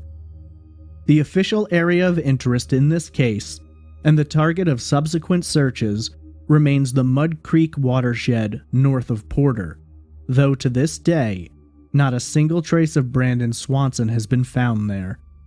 Multiple dogs have detected the scent of a body in this area, but searchers have failed to reveal where that body may be and whether or not it is in fact that of Brandon Swanson. Brandon's disappearance is a highly debated, controversial, and frustrating case which has been examined closely by law enforcement and civilian investigators alike. Considering the mysterious circumstances under which the 19-year-old seems to have inexplicably vanished, multiple theories have been suggested over the years in hopes of providing answers to this incredibly baffling disappearance. Most of the speculation on this case falls into one of 3 separate theories. The first theory suggests that Brandon, cold, possibly wet, and wandering around in the bitter cold of the night, may have found himself lost, injured, or suffering the effects of hypothermia. Proponents of this theory believe that Brandon is likely out there, somewhere, having died as a result of exposure to the elements. The second theory follows the thought process of an accident. Many believe that Brandon may indeed have stumbled and fallen into the Yellow Medicine River, while others have considered the possibility that Brandon may have fallen into an old well, hole, or cistern in the area which has yet to be uncovered, and that vegetation in the area has grown over, concealing Brandon's whereabouts. The third and final theory suggests that Brandon may have been the victim of foul play. Supporters of this theory have a wide array of possibilities, including that Brandon may have been struck by a car, could have been accidentally shot and killed by a farmer in the middle of the night, or may have been picked up by someone offering him a ride who had malicious intentions and eventually drove him off somewhere to murder him and conceal his body. When last seen, Brandon Swanson was described as being a Caucasian male with brown hair and blue eyes, standing 5 feet 6 inches tall and weighing approximately 120 pounds. Brandon wore black, wire-framed glasses, had pierced ears, and a small scar above his left eye. He is legally blind in his left eye. At the time of his disappearance, Brandon was wearing a white t-shirt under a blue striped polo sweatshirt, baggy blue jeans, a black hooded zip-up jacket with an emblem on the back, a white, flat-billed Minnesota Twins baseball cap turned to the side. He wore white sneakers, a heavy sterling silver necklace, and had 1 stud earring in each ear. At the time of his disappearance, Brandon would have had his black Motorola silver cell phone, wallet, and ID, as well as his keys on him. None of these items have ever been found. It's been over 10 years since Brandon Swanson vanished into the darkness of rural Minnesota. Then, 19 years old, with a promising future and a lot of dreams. If alive today, Brandon would be 29 years old.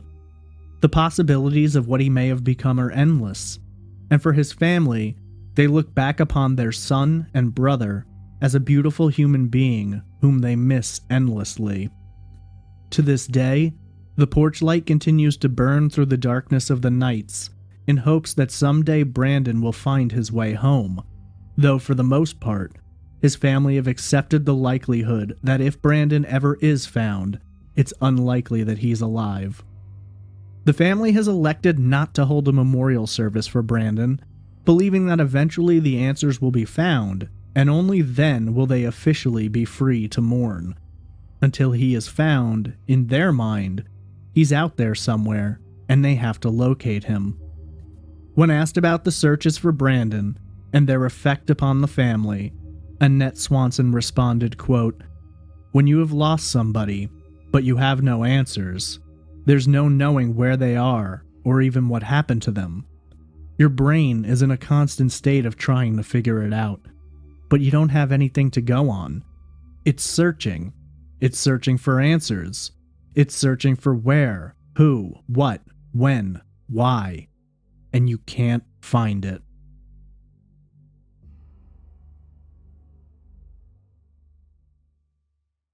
This is episode 62, The Disappearance of the Clinton Avenue 5.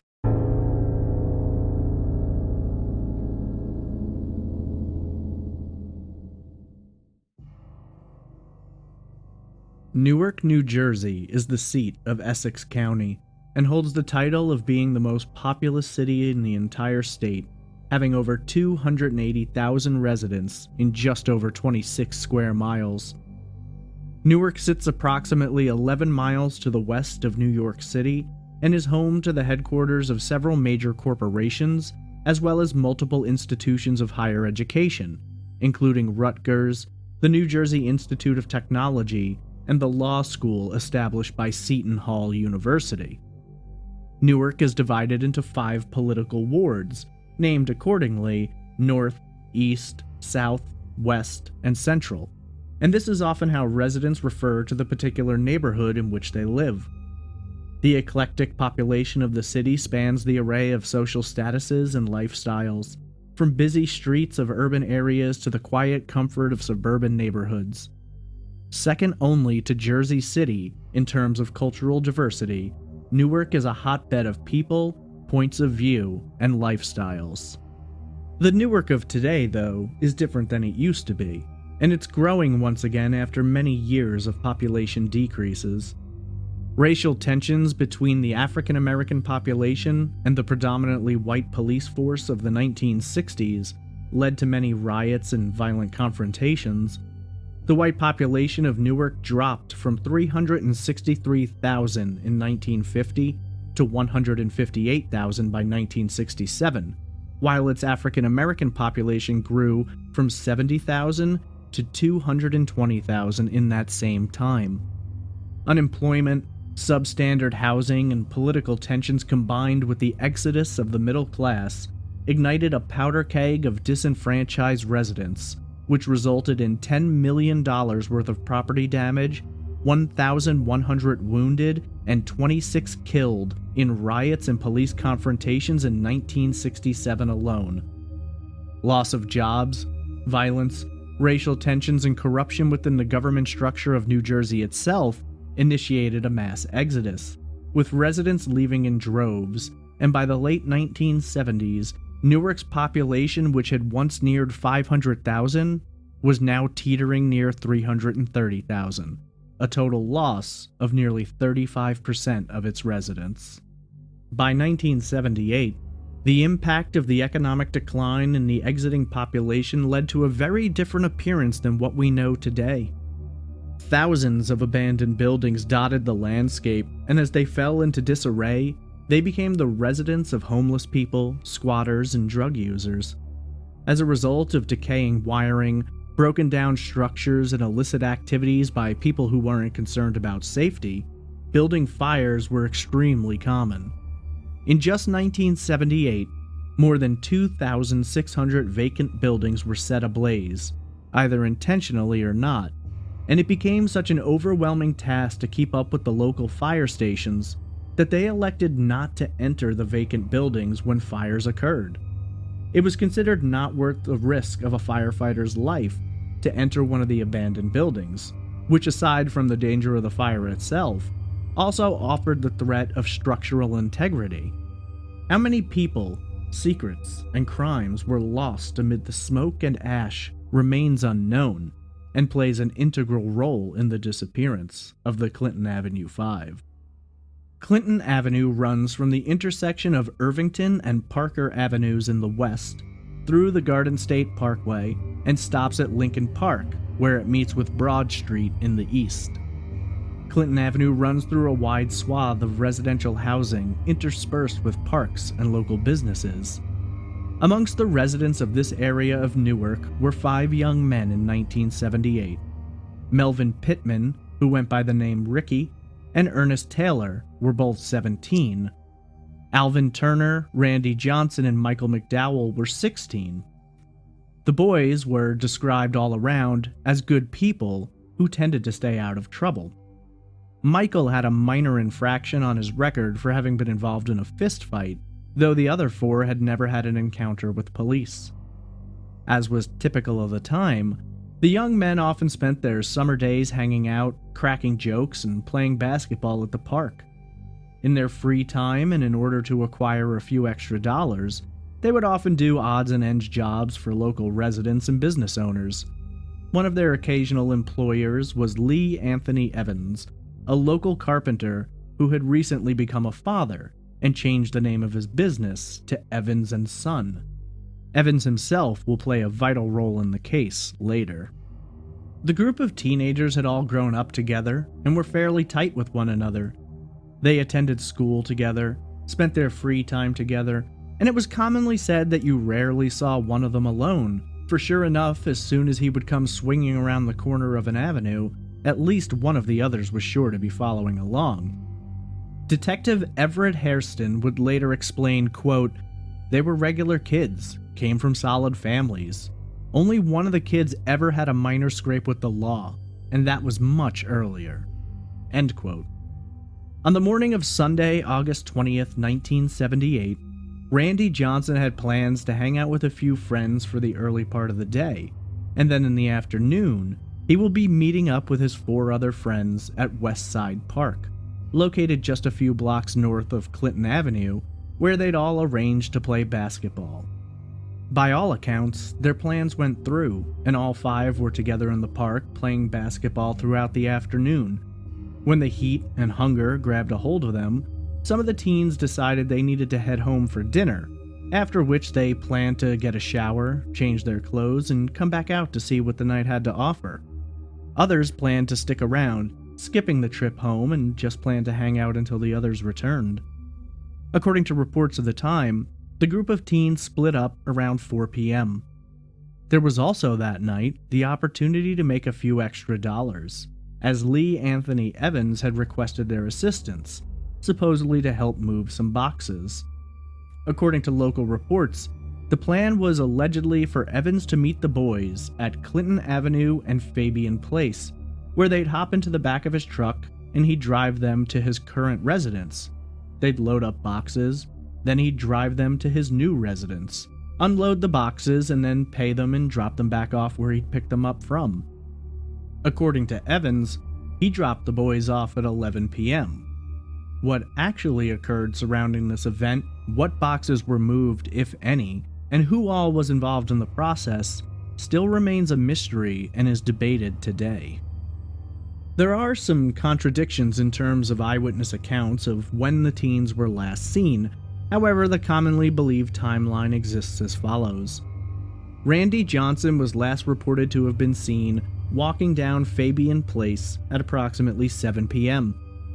Melvin Pittman did return home, at which time he grabbed dinner, changed his clothes, and said goodbye to his mother, exiting their home on Beverly Street sometime around dusk, which on that particular day occurred at 7:49 p.m.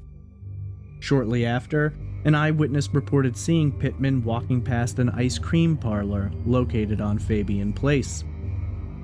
A contractor located in the area later reported seeing Ernest Taylor, Michael McDowell, and Alvin Turner riding in the back of a pickup truck heading down Clinton Avenue. This witness knew the teens and had worked with them in the past and was certain of their identities in his later conversation with authorities. Michael McDowell's timeline is somewhat confusing, as he did return home at some point that evening. There's confusion about the teens being picked up for the job by Evans, which some accounts state that they were picked up and never seen again, and others reporting that they were in fact spotted after being dropped back off. In McDowell's case, he was reported to have returned home after being picked up by Evans. However, this account gets a little more confusing as, according to McDowell's mother, he returned to their East Orange home, changed his clothes, and then hopped into the back of a pickup truck. This report clearly indicates the time of this trip as being after 8 p.m. McDowell's mother explained that, due to the darkness of the night, she could not identify the vehicle nor its driver. She did state, though, that there was another young man in the back of the truck when McDowell entered it, though she could not identify this individual either. Another eyewitness later in the night, approximately at 11 p.m., reported seeing 3 of the teenagers once again near Fabian Place.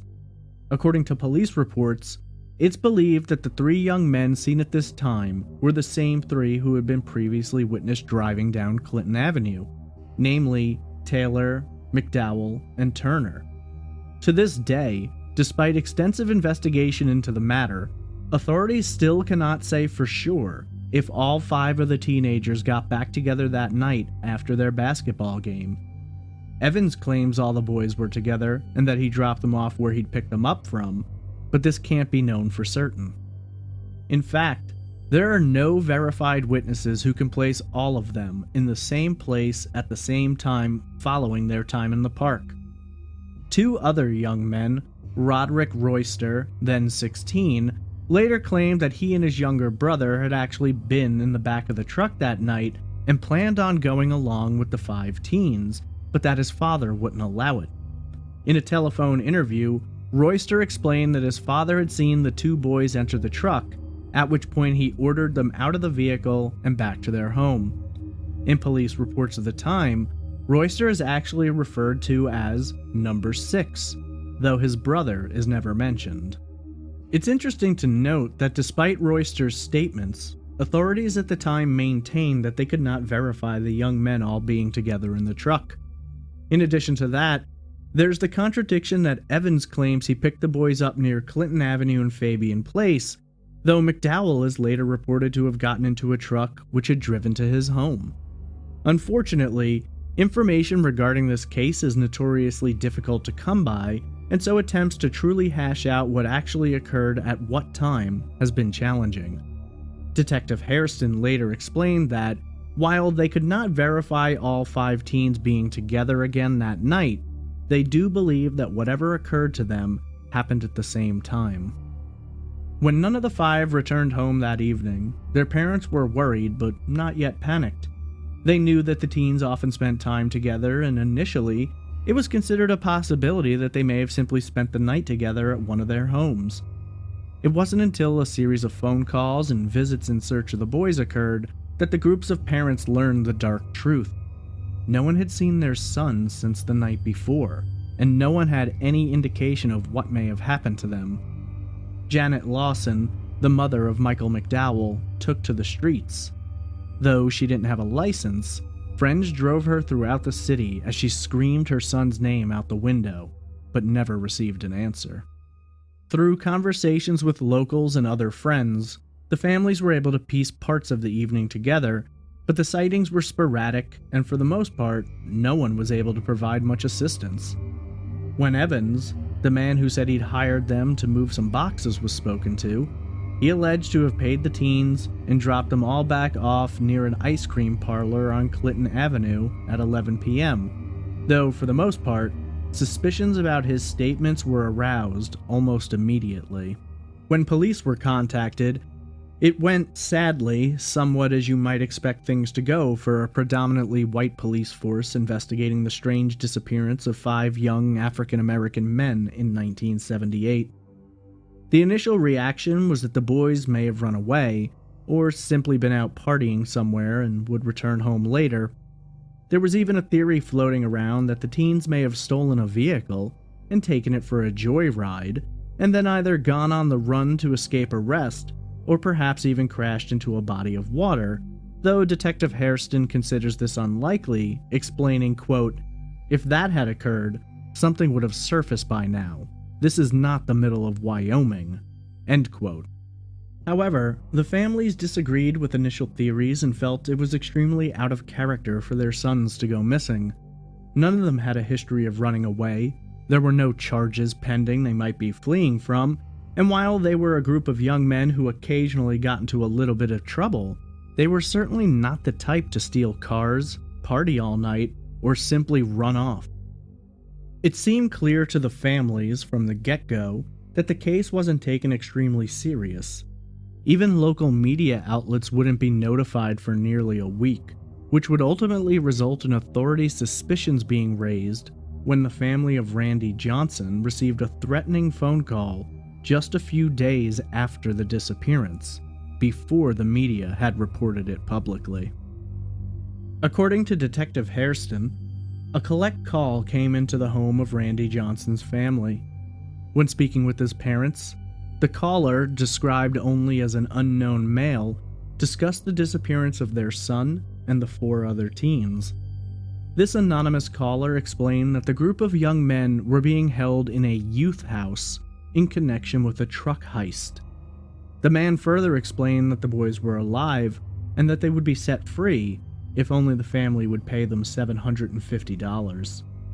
When police were informed of the call, 2 theories were immediately considered. The first was that the man on the other end must have had an intimate knowledge of the teens' whereabouts, since it hadn't been widely reported yet. The other was that the caller may have actually been one of the missing teens, and this may have been an attempt to get some money from the family for traveling purposes. Since the call had been made collect, police were able to trace it. The call had been made from a payphone located at the Union Railroad Station in Washington, D.C., some 200 miles to the southwest. Unfortunately, due to the time involved in tracing the call, by the time local units could be mobilized to check the area, the caller was long gone. Being 1978, there weren't cameras present, and it was considered unlikely that they'd be able to identify the caller. Whether or not individuals present in the station were questioned about seeing anyone on the phones is unknown, but to this day, the identity of that caller remains a mystery. In regard to the possibility that it may have been one of the teens in an effort to gain money for travel, Detective Hairston later said, quote, "Nothing was ever heard from anyone, so that theory was discounted." End quote. The parents of the teens all felt there was something suspicious about the man who claimed to have hired them for work that night, Lee Anthony Evans. The teens had all, together and separately, done work for him in the past, but the one through line which seemed to connect them was the theory that they had helped him move boxes that night, which he readily admitted. Under mounting pressure from the families, authorities spoke to Evans on multiple occasions. He was questioned extensively about the events of the evening, when he saw the teens, where he dropped them off, and what exactly had occurred. Investigators found his story suspicious as well, but they had no information to move forward with. When asked to take a polygraph, Evans agreed, and he was subsequently polygraphed several times according to authorities, and managed to pass each of them. When later asked about Evans and whether or not he was a suspect, police spokesman Danny Collins would neither confirm nor deny, and replied simply, quote, "We're exploring all possibilities." End quote. With Evans passing the polygraph tests and authorities unable to find any hard evidence to link him to the disappearance, there wasn't very much which could be done at the time. The case file on the disappearance began with only a few pages, though over the years it would become thicker and more extensive. Unfortunately, investigators had little to work with. They tracked the teens' social security numbers, though there was never any activity connected to them. Due to their age and the fact that they hadn't been in trouble with the law, they had no fingerprints for the teens to run through any systems. And also, they only had dental records for one of the teens, which would make the identification of a John Doe body complicated were they to ever find any which they believed could possibly be one of the teens. On November 18, 1978, nearly 3 months to the day that the boys disappeared, the Jonestown Massacre occurred. Over 900 people died as the result of cyanide poisoning and murder when a cult, the People's Temple Agricultural Project, more frequently referred to as Jonestown, came to its bloody conclusion. Considering the proximity in time and the disappearance of the 5 teens going without explanation, it was initially considered a possibility that they may have been indoctrinated into the cult at some point and wound up amongst the dead. This, however, was ruled out when authorities examined the lists of the deceased and found no connections to the teens. This was, for the most part, the last major possibility in the case for many years. Over time, police interviewed hundreds of witnesses and claimed to have conducted dozens of polygraph tests to no avail. At various points in time, major searches had been undertaken. Rivers and lakes were searched by divers and dragged, but nothing was ever recovered. Countless searches into the thousands of abandoned buildings in Newark were also conducted, though again, there was nothing to show for it. Media attention was sent out nationwide at the time, and missing persons flyers were posted everywhere from Newark to California. And while hundreds of tips were called in, they failed to lead to any results. Detective Hairston later said, quote, "This is the most baffling case we've ever had. I find myself constantly checking the teletypes and bulletins to see if anything mentions the boys or could be related to this case." End quote. Slowly but surely, knowledge of the story began to fade, and while investigators left the case open, resources were withdrawn over time and refocused into other crimes. After 8 years of frustration, dead ends, and complete confusion over the disappearance, one person would bring up a possibility. In 1986, a woman by the name of Dorothy Allison came forward. A self-professed psychic, Allison worked with multiple law enforcement agencies around the country in homicide and missing persons cases. She spoke with investigators and informed them that she believed there was a likelihood that the boys had been murdered and that their bodies were buried in a field near Newark Airport. While authorities consulted with psychics on this case, and others in the past, they didn't put a lot of weight into Allison's claims. Allison had, in 1968, assisted the Nutley, New Jersey police in locating a missing boy. The boy, sadly found deceased, was located in a drain pipe, and it's been stated that Allison led authorities straight to him. When asked about her abilities later, Nutley Police Chief Robert DeLitta commented, quote, "Cops are skeptics, but the information she gave us was accurate." End quote. There's a lot of differing opinions about the use of so-called psychics when investigating cases, and though it's difficult to say for certain either way, it's hard to put a lot of weight into their claims. For as many times that psychics have managed to lead investigators to an answer, there are innumerable times in which this has failed. At the time, Allison's claims were taken in by investigators, and the field she pointed to was looked at, but only in the form of a cursory examination. It wouldn't be until 10 years later, in May of 1996, that Allison would finally get her time with the Newark police, and with nearly 20 years having passed, authorities decided it might not be the worst idea to take a crack at her theory and see what, if anything, could be found. For 18 years, the residents of Newark had wondered what became of the teens, and with so much time gone, their story had become a cautionary tale, almost a myth, told to teenagers who came home late or got into trouble. For their families, however, it was a never-ending nightmare of wondering what became of their sons, brothers, and cousins. In hopes of finding answers, Detectives Armadin Tahaney and Angel Ramos, newly assigned to the case, decided to take a look at the field for themselves. In total, it sprawls more than 5 acres, dense with tall grass and refuse. Working in tandem with Allison, the detectives mapped out 10 locations in the field which would be designated for excavation.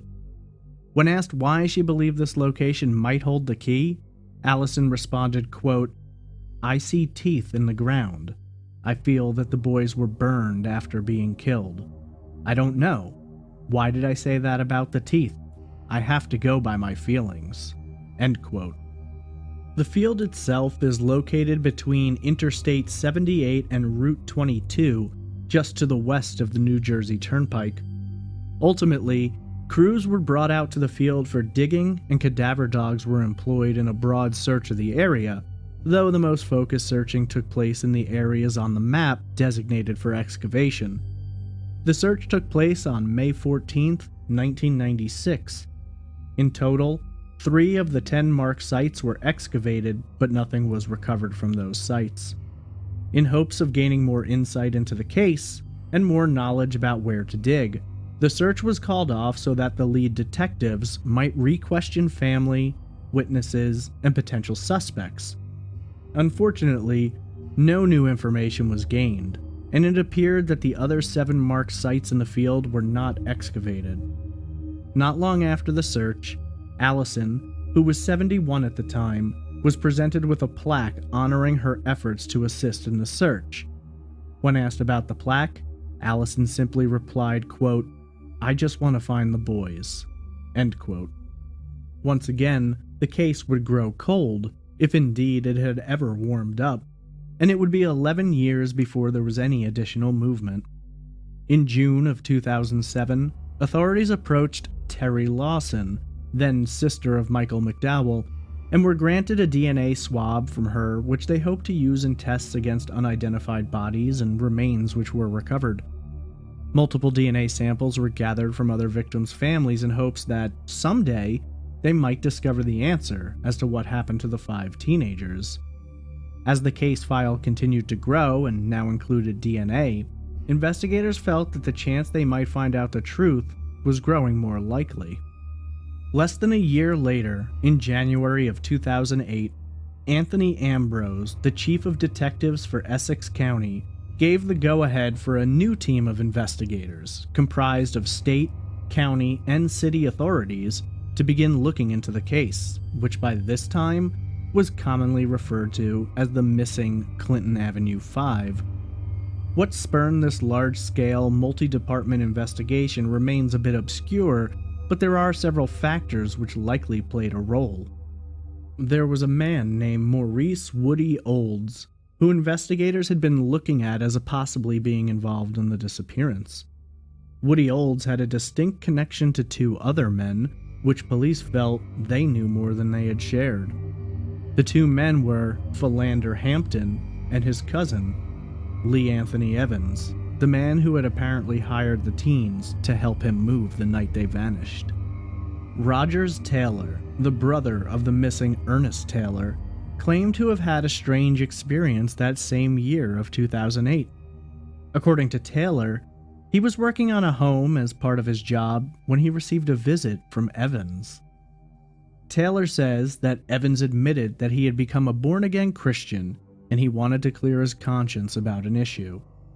When Taylor asked what it was about, he claims Evans told him, quote, "It's about the boys," end quote. Not wanting to be the only person as a witness to this statement, Taylor invited Evans to his sister's home, the same home where his brother had lived before he vanished.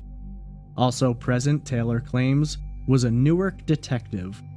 According to Taylor, Evans got straight to the point, stating, quote, "He told me he did it, and he said it wasn't just him. There were some more people involved. He said he had to let me know what really happened." End quote. There is some confusion about this incident, as Evans wasn't immediately arrested, and police later denied that the confession had taken place in this manner.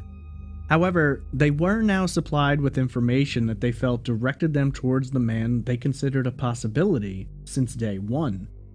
So what happened? Why wasn't he investigated further at the time? Well, as I mentioned previously, he had passed at least one polygraph test. As it turns out, though, no polygraph was ever given to Evans. Taylor later stated, quote, "The lie detector test was a lie," end quote. The families had always questioned the veracity of the test and shown their doubts, and were vindicated in a bittersweet acknowledgement when the truth about the polygraph, or lack thereof, finally came out. Investigators have said that the confession itself, assuming it took place as has been explained, was not enough to convict Evans. They needed more information and more evidence, and it was around this time that they received another confession with ties to Evans. Philander Hampton, Evans' cousin, was in jail at the time and decided that he wanted to confess. He felt that the weight of what had happened had ruined his life, and that he'd been carrying it for so long, he wanted to get it off his chest. Hampton spoke with investigators and prison officials, and during this time, confessed that Evans had in fact murdered the 5 teenagers, and that he had been complicit in the act, in fact luring the teens to the location of their murder. Following this confession, there were no arrests. The multi-department team working the case wanted to gather corroborating evidence and additional information if possible. For more than a year, they worked on building the case to the best of their abilities, and then finally, in March of 2010, warrants were issued and both Hampton and Evans were arrested. Each man was charged with 5 counts of murder and 5 counts of arson, and their bail was set beyond $1 million. In an attempt to lower his possible sentence, Philander Hampton became a cooperating witness and laid the entire horrible story out for investigators and the prosecution. According to Hampton, at the time of the disappearance, amongst the odd jobs that Evans was doing, he was also involved in the drug trade, specifically selling marijuana. Hampton went on to explain that on the afternoon that the 5 teenagers vanished, or possibly as early as a few days prior, Evans noticed that a pound of marijuana was missing from his home. It was his belief at the time that it had to have been stolen by the young men who often worked for him. Hampton claims that Evans confessed this to him, and that together they were going to get the teens alone and scare them into confessing to the theft, returning the marijuana, and possibly going to go a bit further to scare the teens into never considering stealing from Evans again. Unfortunately, according to Hampton, Evans had an entirely different idea in mind. Hampton went on to explain that he helped lure the boys along the way by verifying the story about moving boxes. They were taken to an abandoned home located at 256 Camden Street. The abandoned home was located only a few miles to the northeast of Westside Park, where the teens had played basketball that afternoon, and just a few avenues north of Clinton Avenue. Hampton claims to have had a key to the abandoned home and that he often used it as a squatting location. 2 of the boys were brought to the home first, at which point Hampton claims that Evans provided him with a gun to keep them there while he went out to gather up the other 3. Once the boys arrived at the home, Evans is alleged to have taken the gun and began questioning them about the stolen drugs. He is also said to have been in possession of a 5-gallon can of gasoline when he returned. Hampton explained, quote, "I think he bought the gasoline when he went to get the 3 boys the last time he went out. He didn't buy the gas when I was with him." End quote. Details about what exactly was said haven't been revealed, but as Hampton explains, it was at this time that Evans corralled all of the teens into a small closet. Once inside, he's said to have nailed the door shut using a single nail. Hampton explained, quote, "I don't know exactly how long it was, but it was a big nail." End quote. With the teenagers locked in the closet, Evans then allegedly poured gasoline all over the door and throughout the house before utilizing a match, possibly provided to him by Hampton, to set the home ablaze with the teenagers alive and trapped inside. The home itself burned to the ground, and the structure was so damaged by the fire that much of it collapsed into the basement. Hampton did lead authorities to the location, though despite advances in technology over the 30 years, they were unable to recover any fragments of bone or anything to indicate that the murders had actually taken place there. Ground-penetrating radar was utilized, but again, no remains were discovered. The absence of human remains would play a large part in the later trial, though as part of his plea deal, Hampton would testify against his cousin. Family members would partially verify some of the story by admitting that some marijuana had been found in each of the missing boys' rooms after their disappearance. The trial, however, did not go as authorities would have wanted. Evans' court-appointed lawyer and himself were able to mount a sizable defense. Their defense pointed out numerous inconsistencies in Hampton's testimony, as well as acknowledging the fact that he had been in jail at the time he confessed and had worked out a plea bargain for himself. Hampton himself had a long criminal history, had been involved in drugs, abusing heroin and other substances, and his credibility came under attack. Amongst the inconsistencies in his story was the fact that he claimed that the boys were murdered no later than 9 p.m., though witnesses saw some of the teens as late as 11. The prosecution called multiple detectives, most of whom were retired, who testified that from day one, Evans had been their only suspect, though they'd never had the evidence to prove he was responsible. While the prosecution worked hard, they also made some mistakes, including bringing up information that the judge had ruled would not be in the trial. In one instance, the prosecution brought up the fact that Evans' brother had been convicted of murder, though this had been ruled inadmissible since his brother was deceased at the time. In another, an officer testifying was led to make a statement about a witness to the fire, though this witness's statement was also inadmissible because he also had died since then.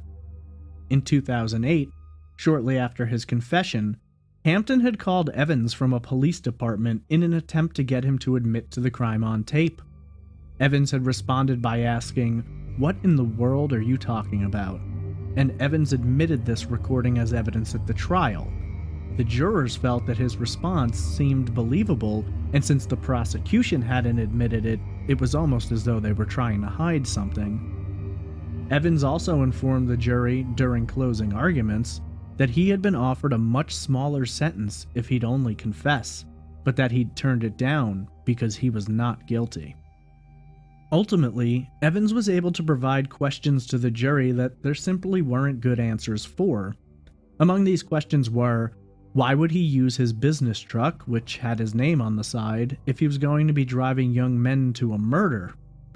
How could he have gotten all of them into the closet without a fight, even if he had brandished a handgun?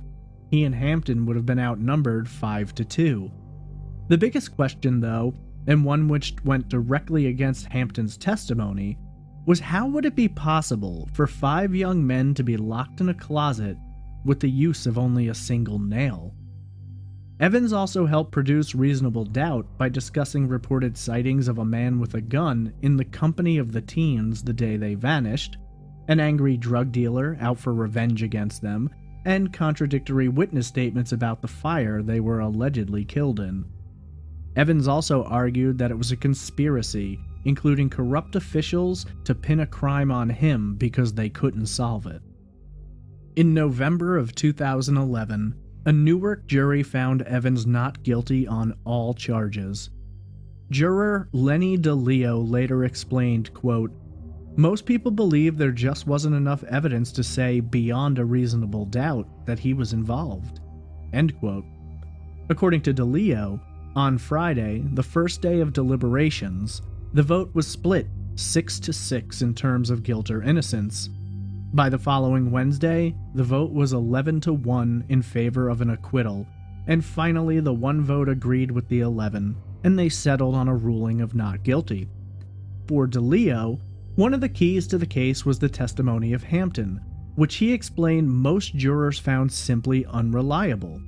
That, in addition to the fact that he would serve a maximum sentence of 10 years, though more likely he would only serve 2, and that he would be awarded $15,000 following his release from prison so that he could relocate, and this made his testimony seem purposefully slanted.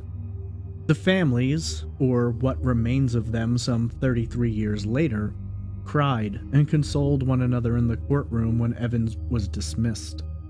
Michael McDowell's sister, Terry Lawson, spoke to reporters, saying, quote, "Not guilty does not mean innocent. Mr. Evans may have escaped the law, but never the Lord.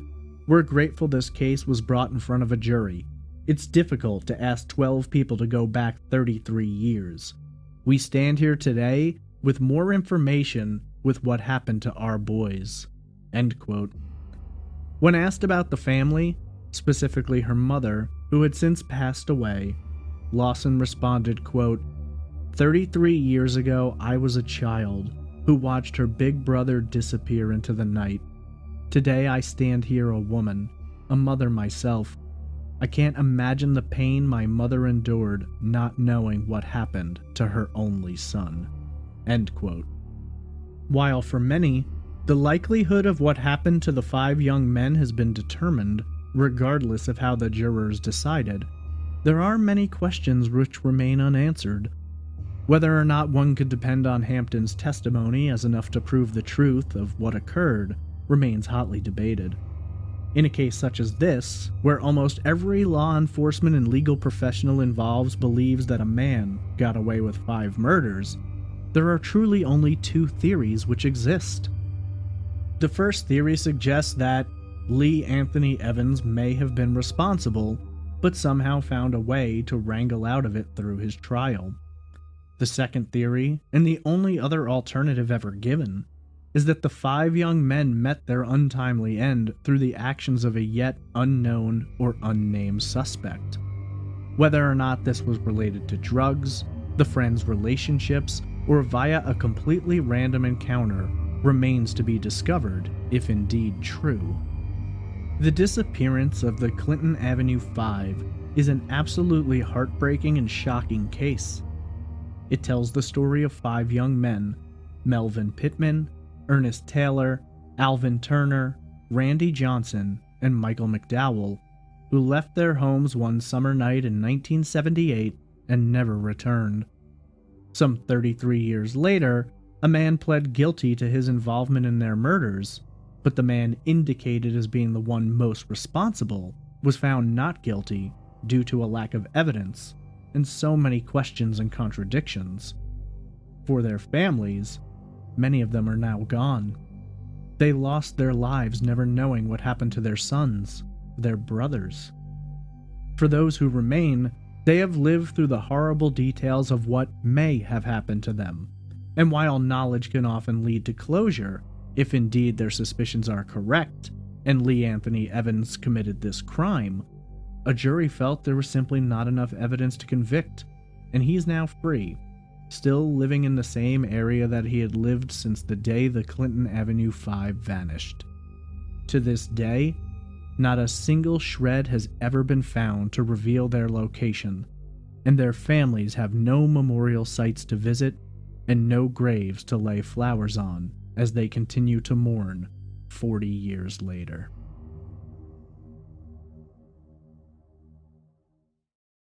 This is episode 59, The Vanishing of April Pitzer.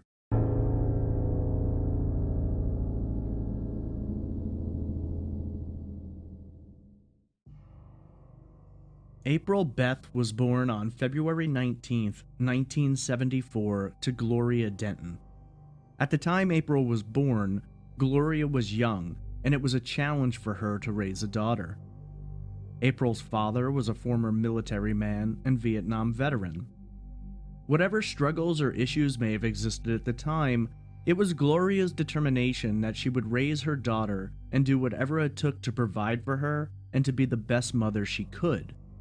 However, when April was just 3 years old, Gloria lost custody of her to relatives.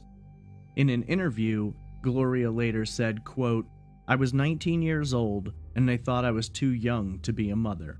End quote. Despite the separation, Gloria remained present. She and April developed a strong bond and relationship, and to this day, Gloria remains in possession of letters she received from April, telling her how much she loved her and wanted to be with her. Gloria described her daughter as a beautiful, smart, and funny young woman. The love between the two of them was absolutely palpable to anyone who was around them, and Gloria remembers fondly how April was not only her daughter, but her best friend. Later in life, the two would be mistakenly believed to be sisters.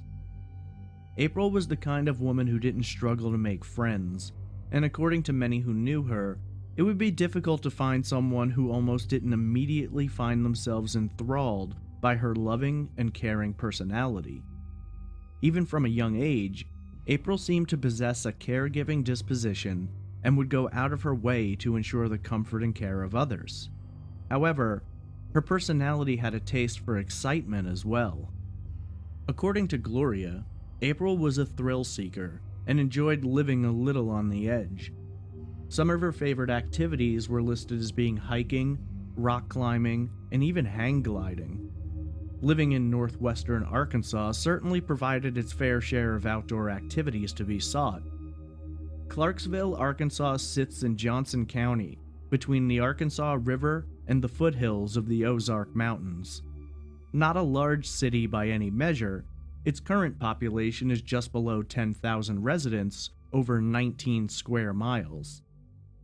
April's interest, though, didn't keep her outdoors all the time.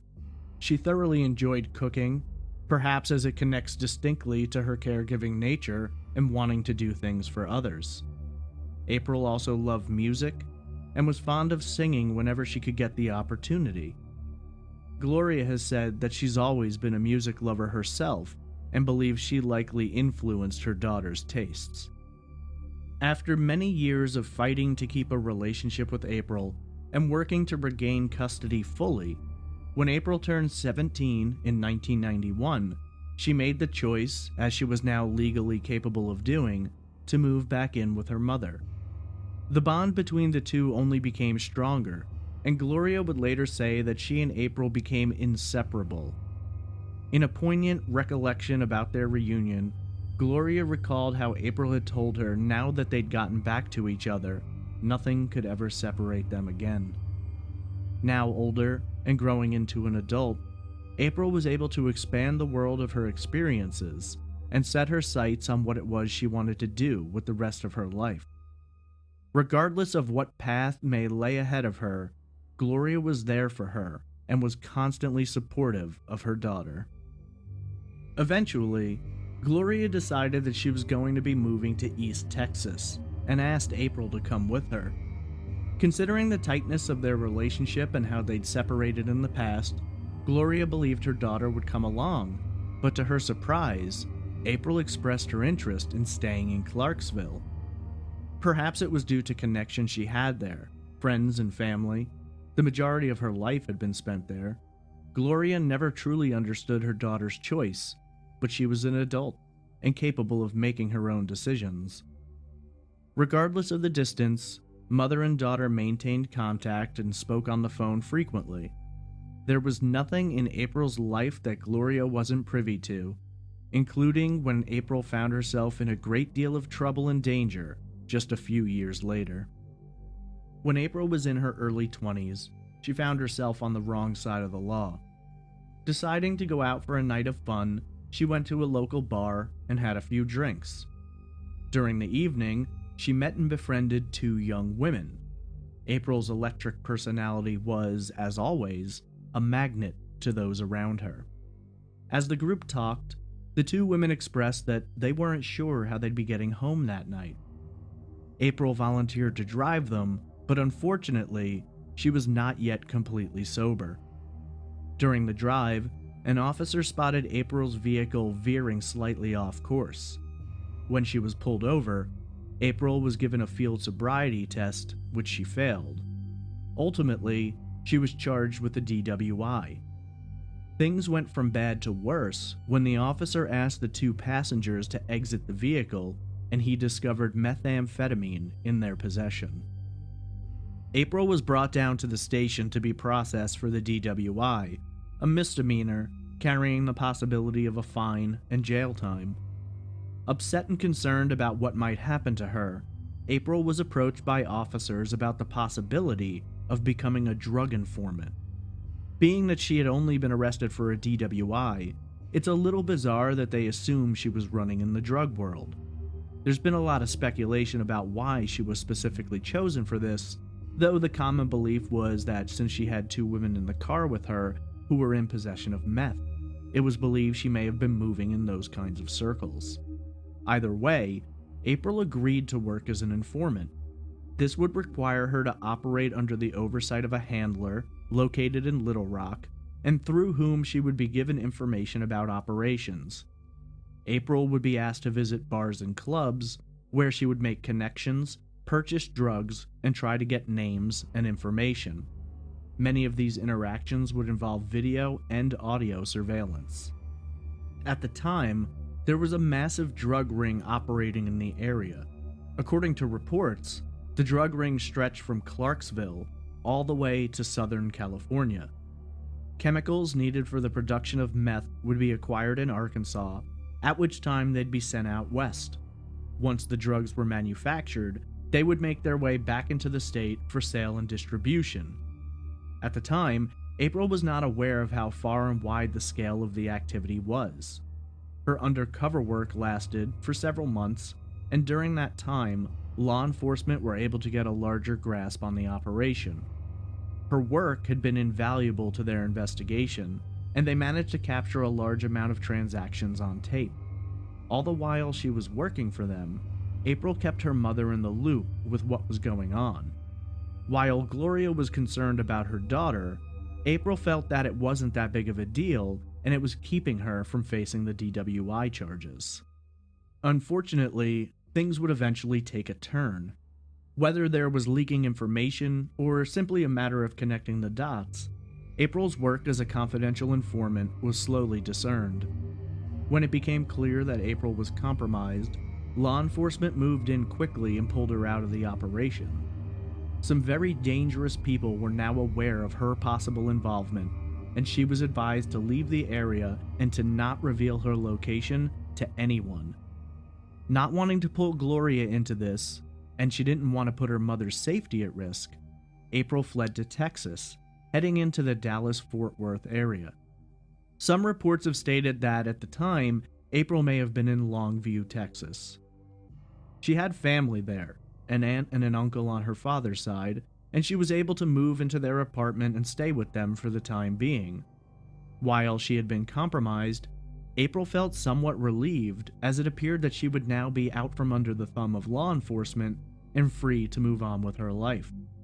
Unfortunately, her home state of Arkansas was not a safe place for her to be anymore. She may have believed, around this time, that things would eventually blow over and she'd be safe to return home. After a while, things did begin to settle down, and April found herself a routine in her new area. She got along well with her relatives and didn't mind being down in Texas. She did have to leave everything behind in Arkansas, but fate, as it seemed, would intervene, and through the trials and tribulations, April would begin the next phase of her life. While spending an afternoon down by the pool at the apartment complex, she met Chase Pitzer, a smart, confident, and impressive young man. April was almost immediately smitten, and for Chase, the feeling was mutual. Chase came from a well-to-do family, his father at the time being a multi-millionaire, and while April was drawn to him for his charm and care, the security and comfort of a life undeterred by living paycheck to paycheck was certainly an additional bonus. Their romance was strong and swift, a whirlwind, and before she knew it, April was head over heels for the new man in her life. It was clear to everyone around the two that there was something special between them. Gloria found Chase to be a good man, someone who cared deeply for her daughter. She later stated, quote, "Chase loved her. He loved her very much, and she loved him." End quote. The two would end up getting married, and April's father-in-law purchased a large, beautiful house for them to live in. It seemed like everything was coming together for April, and the mistakes of her past had been left behind. At the same time, while everyone was happy for the couple, that may not have been entirely true. It's been suggested that April's new in-laws didn't necessarily approve of their son's choice in a wife.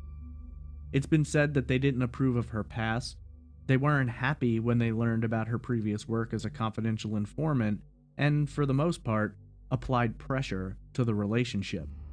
Despite this, Chase remained devoted to his wife. April became pregnant in late 1997, early 1998, with her first daughter. She and Chase were extremely excited by the news and couldn't wait to begin raising a family together.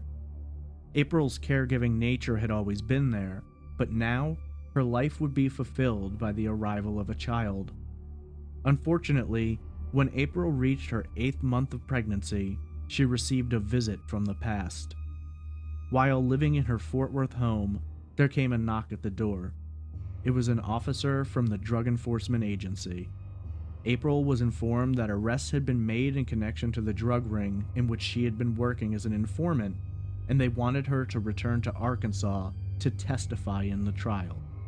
It couldn't have come at a worse time, and April was not excited by the prospect. According to Gloria, when confronted by the situation, April initially attempted to back out.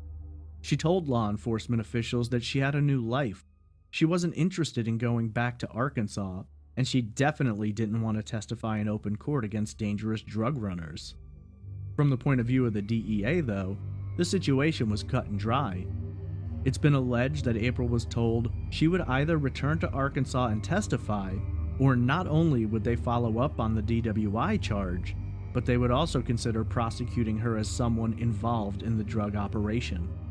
They had surveillance footage of her spending time with drug dealers and making buys, certainly enough to link her to the ring. Whether or not these charges would have stuck, or if it was a bluff, it's difficult to say, but it's fairly common for individuals brought in as informants to be pressured in this way. So in the late summer of 1998, April was taken back to Arkansas to testify. This certainly didn't make the situation with her in-laws any easier, and it was the first time that Gloria became aware of the fact that April had initially come to Texas when she fled from her identity being compromised. According to Gloria, when April returned to Arkansas, security was tight. Federal officers were placed on guard, protecting her around the clock. She was kept in motels and moved frequently in order to keep members of the drug operation from finding her location. For her testimony, April would be led into the courtroom surrounded by officers while wearing protective gear, including a hood which was meant to protect her identity. Allegedly, April was only one witness, and there was at least one other, a man who may have been murdered later. I've been unable to verify that detail, but that is one of the stories that's being told. A lot of the information in this case can be difficult to wrap your head around, and for many, the details of what happened and who was involved can become overwhelming. Unfortunately, issues surrounding the drug trade and the transportation of chemicals and supplies in and out of Arkansas have been well documented. A quick Google search of Arkansas drug rings will bring back a large amount of results. And for those of you who have read about or heard discussion of another famous case alleged to be connected to drugs, the Boys on the Tracks, that terrible incident which resulted in the deaths of Kevin Ives and Don Henry, that took place only 10 years earlier, in 1987, just 100 miles away from Clarksville in Alexander, Arkansas. And that is but one example of the influence of drug operations in the area. Arkansas drug rings even connect back to a case previously covered on Trace Evidence, episode 48, The Mysterious Death of Chuck Morgan. That case involved discussion of a reporter, Danny Casolaro, who, among other items, was investigating the possibility of a drug operation being run through the Mena Intermountain Regional Airport in Mena, Arkansas, located approximately 115 miles from Clarksville. In fact, if you look at a map of Arkansas and you connect the dots from Mena to Alexander to Clarksville, you'd have a triangular shape, with Clarksville being the tip on that pyramid. Suffice it to say, there were multiple drugs rings operating at the time, which ranged far and wide across the state, and April found herself in the middle of a very complicated and dangerous situation. In her particular case, the suspects involved ranged from Little Clarksville all the way to the Barstow area of Southern California, some 1,400 miles away. This case went far beyond the bounds of the small-time dealers and drug trade April thought she would be going up against when she was first acquired. Regardless of the danger involved in the case, April did ultimately provide testimony to support and substantiate surveillance footage which had been captured during her time operating as an informant. Her testimony was considered a vital part of the trial, which, in the end, resulted in the convictions of more than 30 individuals connected to the drug ring, most of whom would serve time in federal prison. One name involved in the case was another young woman, Brandy Brooks. Brandy was sentenced to 8 years probation, though her husband was not so lucky and was given 8 years in prison, of which he eventually served 7. As a result of their convictions, their children were removed from their custody. In the grand scheme of things, their charges and sentences were minor compared to what others faced, but in a bizarre twist, Brandy's name will come up again and may in fact be connected to April's disappearance 6 years later. Following her testimony, April returned home to Fort Worth. She gave birth to her daughter, and things appeared to be returning to normal, but it soon became clear that April had been traumatized by the experience. It was a slow progression, but April became extremely paranoid about those she sent to prison, and more so, who they may have had connections to that were not in prison. Gloria later stated, quote, "She was never the same. She looked over her shoulder everywhere she went." End quote. In fact, April was so worried that someone may find her that she began using alternate names, sometimes going by April Pitzer, and other times using her mother's maiden name and even her father's last name. According to Gloria, April didn't attempt to get a Texas driver's license because she was afraid to reveal her true identity, and this resulted in her receiving multiple tickets and fines for driving without a license. Eventually, April became pregnant again with her second daughter. Being a mother was the one thing which seemed to keep her grounded, which supported her, which lent her the ability to feel herself again. The entire experience with the situation in Arkansas had made her feel a little lost, but it was in her girls that she found her purpose. That kind, caring, and gentle nature was at its best when she was around her daughters, and to her, they were her entire world. At the same time, April's paranoia was growing and adding stress on her marriage. Living in a nice big home, April refused to allow her daughters to sleep in their bedrooms and instead would put them in the master bedroom. April herself was avoiding sleep as much as possible, staying awake and watchful in case anyone showed up. Eventually, extra locks were added to the doors and surveillance cameras were installed in an attempt to appease April, but even still, she felt they weren't safe. Gloria later said, quote, "She was scared somebody was going to come through the windows and kill them, and all of this paranoia started really taking its toll on her marriage itself." End quote. April and Chase's relationship was suffering, and the two began having a lot of problems. Disagreements started happening more frequently and involving more complex issues. April's paranoia was wearing Chase down, and while he loved his wife, he couldn't find a way to make her feel safe. Eventually, April began seeking out solace through alcohol.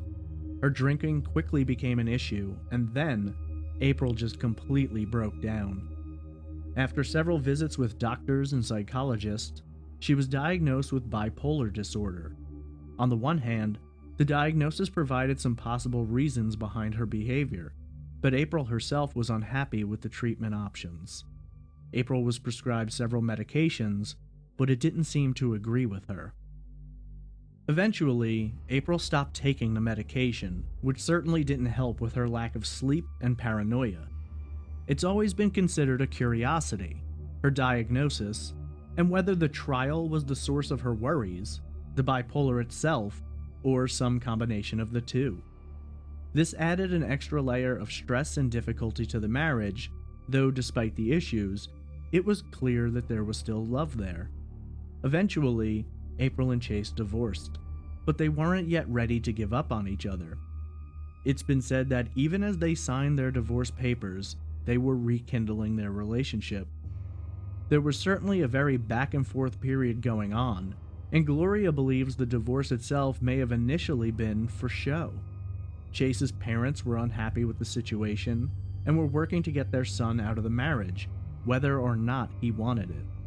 In fact, multiple times after the divorce, the two got back together and kept it secret from his parents.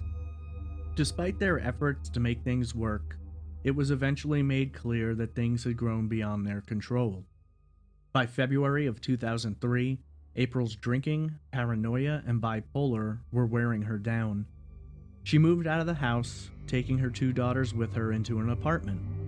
Now faced with the need to provide for her children and herself, April took a job working at a local gas station convenience store. While she felt that she was doing the best she could, Chase and her in-laws disagreed. Upon returning home one day, she found Child Protective Services officials, as well as Chase and her former mother-in-law, in the apartment. April was informed that, following an examination of the residence and her admission that she wasn't taking her medication, the children were going to be removed from her custody. At the time, CPS told her that if she found a more appropriate residence and got back on her medication, she would be subject to a new review and may regain partial or full custody of the children. This was an absolutely devastating blow to the young mother. Not in the right state of mind, dealing with the removal of her children, and struggling to make a living to support herself, April began to drift. It was around this time that she met a man named John Lopez, who offered her an option. He was going to be returning home to Hinckley, California, and asked April if she wanted to come along. Or at least, that's how it's often been explained in coverage of this case. The reality, though, is quite different. John Lopez, at the time he met April, was married to a woman named Rose. Their life was complicated, as John was well known at the time to be involved in illegal activities. It's been alleged that Lopez was a car thief, and his marriage was based around an open relationship. While in many areas it's been suggested that Lopez and April were engaged in a relationship at the time, many people have contradicted this, including Gloria. According to friends and family, April was friendly with the Lopezes, and they offered to bring her to California. They explained that maybe if April left town for a while, took a break, and put herself back together, she'd be better equipped to handle the situation. In addition to that, they argued that her in-laws and ex-husband might miss her. Absence makes the heart grow fonder, and through her absence they would become more accepting of allowing her to be around the kids more and working out some kind of a custody agreement. Ultimately, April agreed to go west with the Lopezes, though this would be the first in a series of poor choices which would lead her into a dangerous world. April left for California in December of 2003, and it happened rather quickly. One day, she was in Texas, and the next, she was gone. She believed that she might be able to put her life back together, get into a better position, and hoped that she would be able to reconnect with her children upon her return. She ended up in San Bernardino County, which is not what most people imagine when they think of California. It's rather desolate, with a large desert-like environment. She was in the area of places such as Barstow, Daggett, and Newberry Springs. The surrounding area is not the most inviting. Jobs can be difficult to find, and it's commonly thought to be a location of high drug traffic. Barstow is often referred to as the methamphetamine capital of the world. It can be difficult for an outsider to come into this location and begin a life there, and it can also be challenging to steer clear of the bad drug world. Other than the unwelcoming environment, there were a series of issues which revolved around her connection to the Lopezes. Firstly, they sold April a Jeep, which she drove out west, but upon arriving, found that they were being strange about the title. Every time she requested to be given the title, they would have an excuse as to why they couldn't. Either way, April believed that they had what was best in mind for her. John Lopez, in several interviews, has claimed that he warned April about the drug culture, which areas were right and which to avoid, but at the same time also admits to taking her to a party in the desert, which was inhabited by drug users and dealers. The party took place in January of 2004. According to John, April met a man there, Mike Bernal. Bernal was riding a dirt bike, and April asked for a ride. John says he got annoyed and left. According to Gloria, though, John and his wife Rose brought April to this party, and when she got onto Bernal's dirt bike, not only did they leave, but they took the Jeep with them, essentially abandoning her in the middle of the desert with a group of strangers. The Jeep, as it would later turn out, was stolen, which explained why they weren't able to supply her with a title. After the Lopezes left, April eventually returned from her ride on Bernal's bike and found herself stranded. She had nowhere to go and no one to turn to. At the time, Bernal informed her that he and his brother lived on a 20-acre spread and that there were several mobile homes on the property, one of which would be vacated soon, and she could live there if she wanted. Without any real options and believing that Bernal was trying to help her, April agreed. I should note, there are some questions about the possessions of April's in relation to the Lopezes after this, though for the most part it seems all connections were severed. There is a story about April attempting to either get the Jeep back or possibly some of her possessions, and this resulted in her being shot at, but the story is speculative at best. Either way, April was now in the Bernal clan, living in Newberry Springs, 20 miles east of Barstow. Newberry Springs is an unincorporated community in the western Mojave Desert. Its population is less than 3,000, and it is far from a bustling town. Now, without transportation, a job, or any way to really take care of herself, April was at the whim of the Bernals. It didn't take long for things to transform from bad to worse, and it became apparent that not everything going on their land was on the level. Bernal has been suggested to have been involved in several illegal activities, including the drug trade.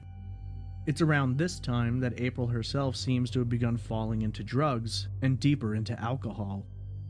Spread on the land, Bernal had several people living there, and one of them was a man named Steve Wilkinson. Wilkinson befriended April, but again, here we have a situation where not everyone is as they seem. For years, Wilkinson was represented as being a kind gentleman who had a troubled past, but had left it all behind. As it turns out, Wilkinson was a major player in the drug trade, and some have even referred to him as one of the more prominent drug lords in all of Southern California. Wilkinson was actually in federal prison when April testified in 1998 for his connection to the drug ring stretching from California to Arkansas.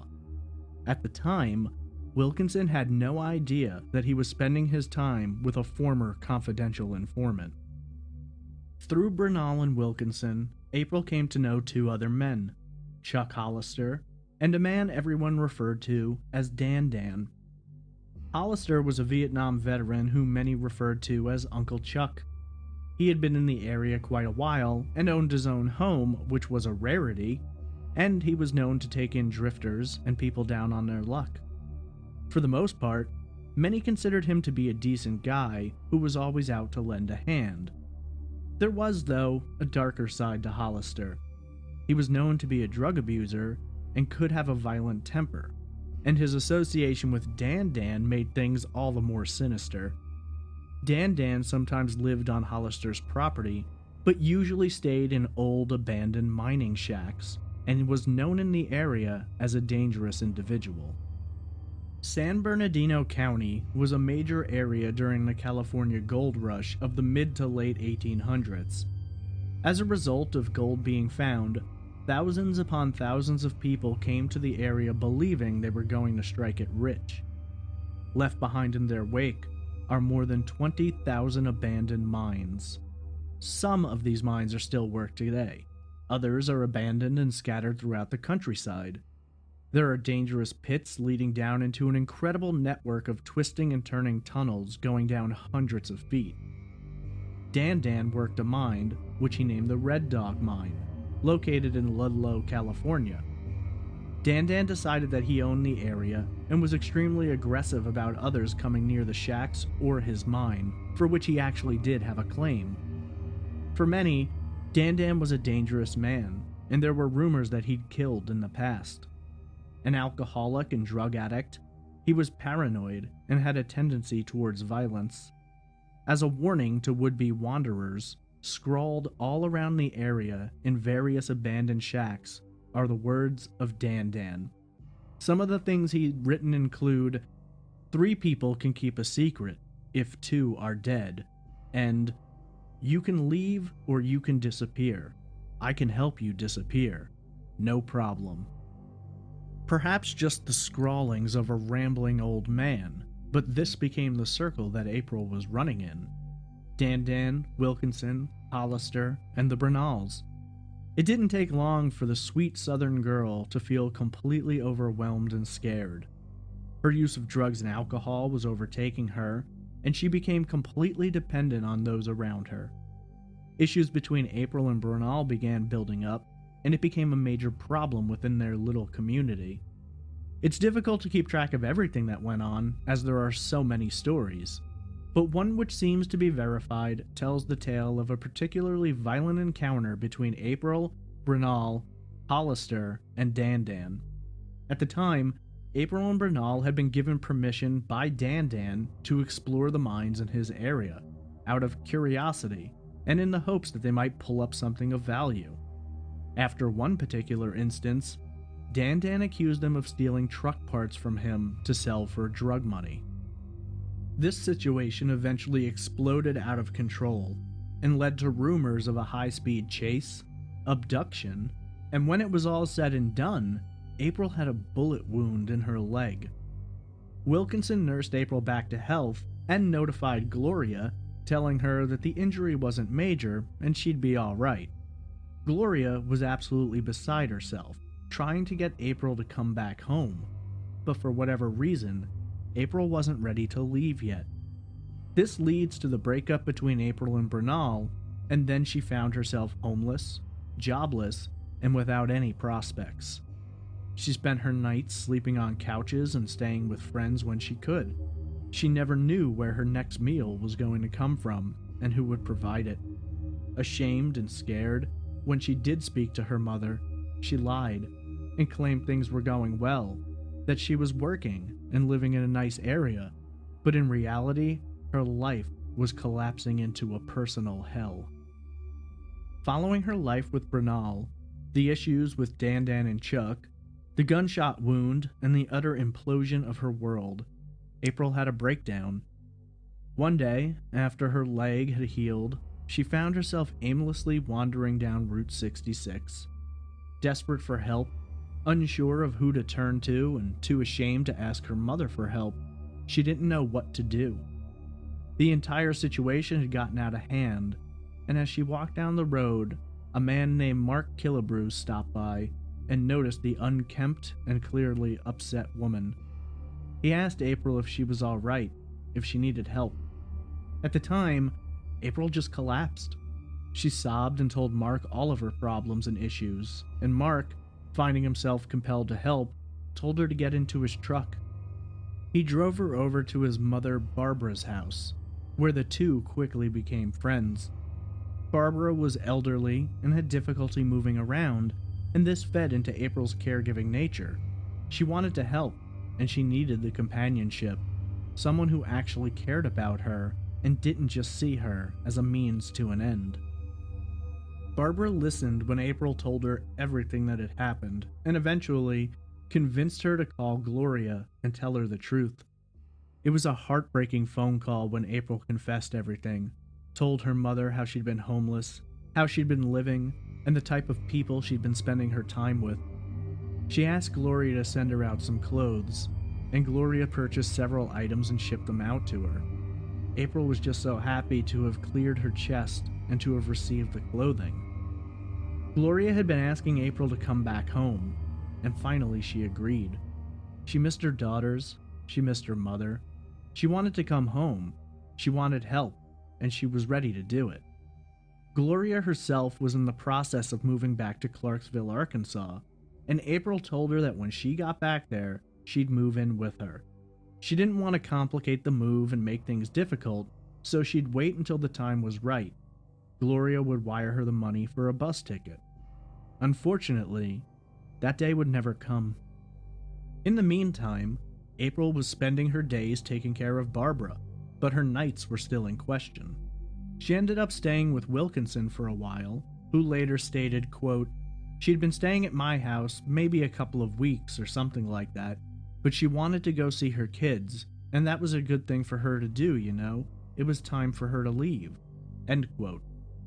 Finally, after 6 months of living in California and struggling to make it, falling in with the wrong crowd and suffering from drug and alcohol problems, things seemed to be changing, and April was going to turn her life back around. Then, on Tuesday, June 22, 2004, while hanging out with Wilkinson and several others, she saw someone from her past which scared her down to her very core. While speaking with the woman, she quickly discovered that it was Brandy Brooks, one of the people she had testified against back in Arkansas, a woman whose husband was serving time, who was on probation, and whose children had been taken away due to April's involvement as a confidential informant. According to Gloria, the encounter completely shook April, and she was frightened. When they spoke on the phone, Gloria responded, quote, "I said, 'Oh my God, April, you've got to get out of there. You're gonna die.'" End quote. Brandy had a connection to Wilkinson and may have even given birth to one of his children, though I couldn't verify that detail. Wilkinson claimed that April exposed herself when she apologized to Brandy about her role in the trial, though for many, that doesn't make a great deal of sense. If she was truly concerned about her identity being known, it wouldn't be logical to reveal it. It's been theorized that Brandy may have recognized her, or April may have been out of it, possibly on drugs, and let the information slide. Either way, she was now surrounded by people who had connections to that drug ring, and they all became aware that she had previously been a confidential informant. This put her at risk in general, but it also made them suspicious that she could still be working for law enforcement. It was a bitter twist of fate that, somehow, April ended up surrounded by many of the people whose lives she had altered, and now they had a reason to want revenge.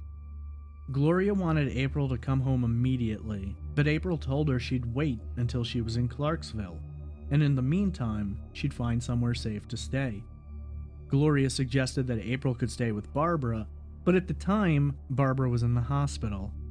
Instead, she left Wilkinson's house and turned to Chuck Hollister, looking to stay with him until it was time to go back. Gloria was concerned since Chuck had played a role in the encounter with Dan, which resulted in April getting shot. But at the time, April assured her mother she'd be safe. Chuck and Dan had had a falling out, and he was no longer welcome on Chuck's property.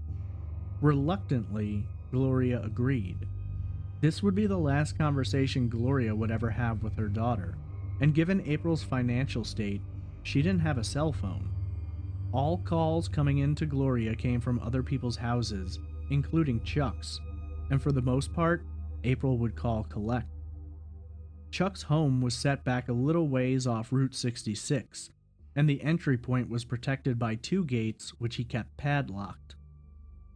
On Saturday, June 26th, Barbara was released from the hospital and Chuck drove April over to see her. During the visit, April explained that she was planning to go home to Arkansas. The two friends bid each other goodbye, and April picked up several of her belongings which had been left at Barbara's home. Barbara also gave April a white suitcase to take with her, since she had nothing to bring her belongings home in.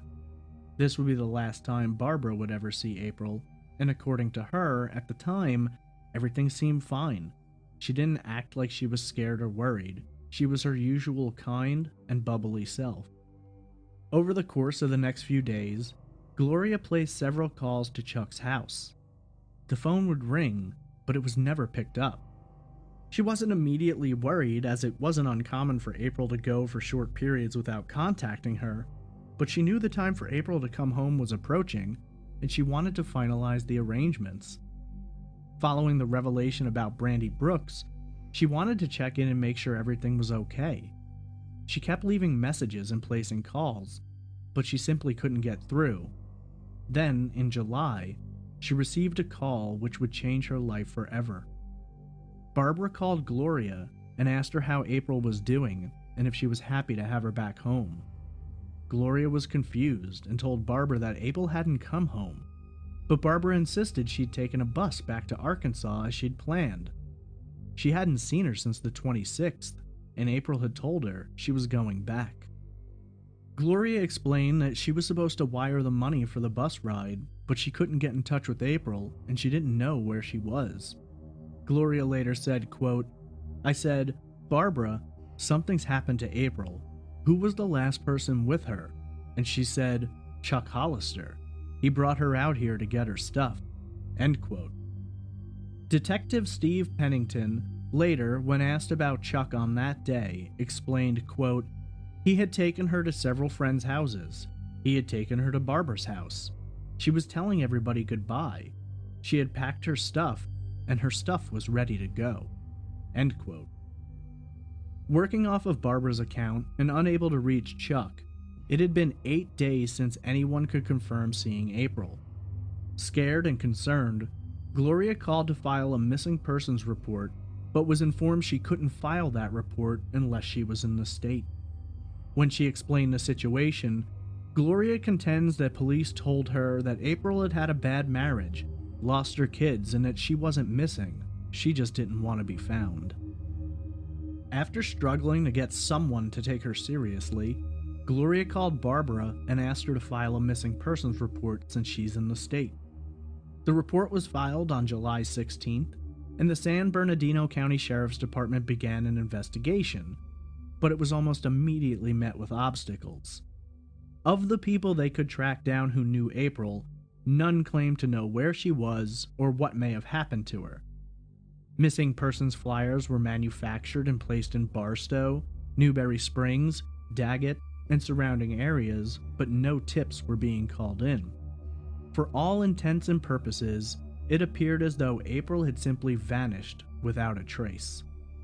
4 days after the report was filed, on July 20th, Gloria finally received a phone call from Chuck Hollister. According to him, he'd been out of town helping a friend move up to Oregon, and he hadn't been around to answer her calls. Keep Oregon in mind, it'll play another role in the case later. When he's asked where April was, he explained that he thought she'd gone home. Chuck alleged that he'd woken up one morning to go to work, and April was sleeping in the guest room. When he came home, she was gone, and he'd assumed she'd caught a ride to the bus station with someone. Strangely though, when asked if her luggage was still there, Chuck confirmed that it was. In a completely different story, Chuck later alleged that April had gone to stay with Steve Wilkinson for a few days. This immediately sent up red flags, as Wilkinson was involved in the drug trade and had a direct connection to Brandy Brooks. Gloria began to wonder if Wilkinson may have been involved in April's disappearance. Detective Pennington went out to Chuck's home to speak with him, and Chuck gave him the same story. When Pennington asked to be let inside to look around, Chuck refused to allow him access. Later, another detective, Marie Spain, paid a visit to Chuck also. He again told the story that he had come home from work and April was gone, but this time he gave a completely different date that it happened.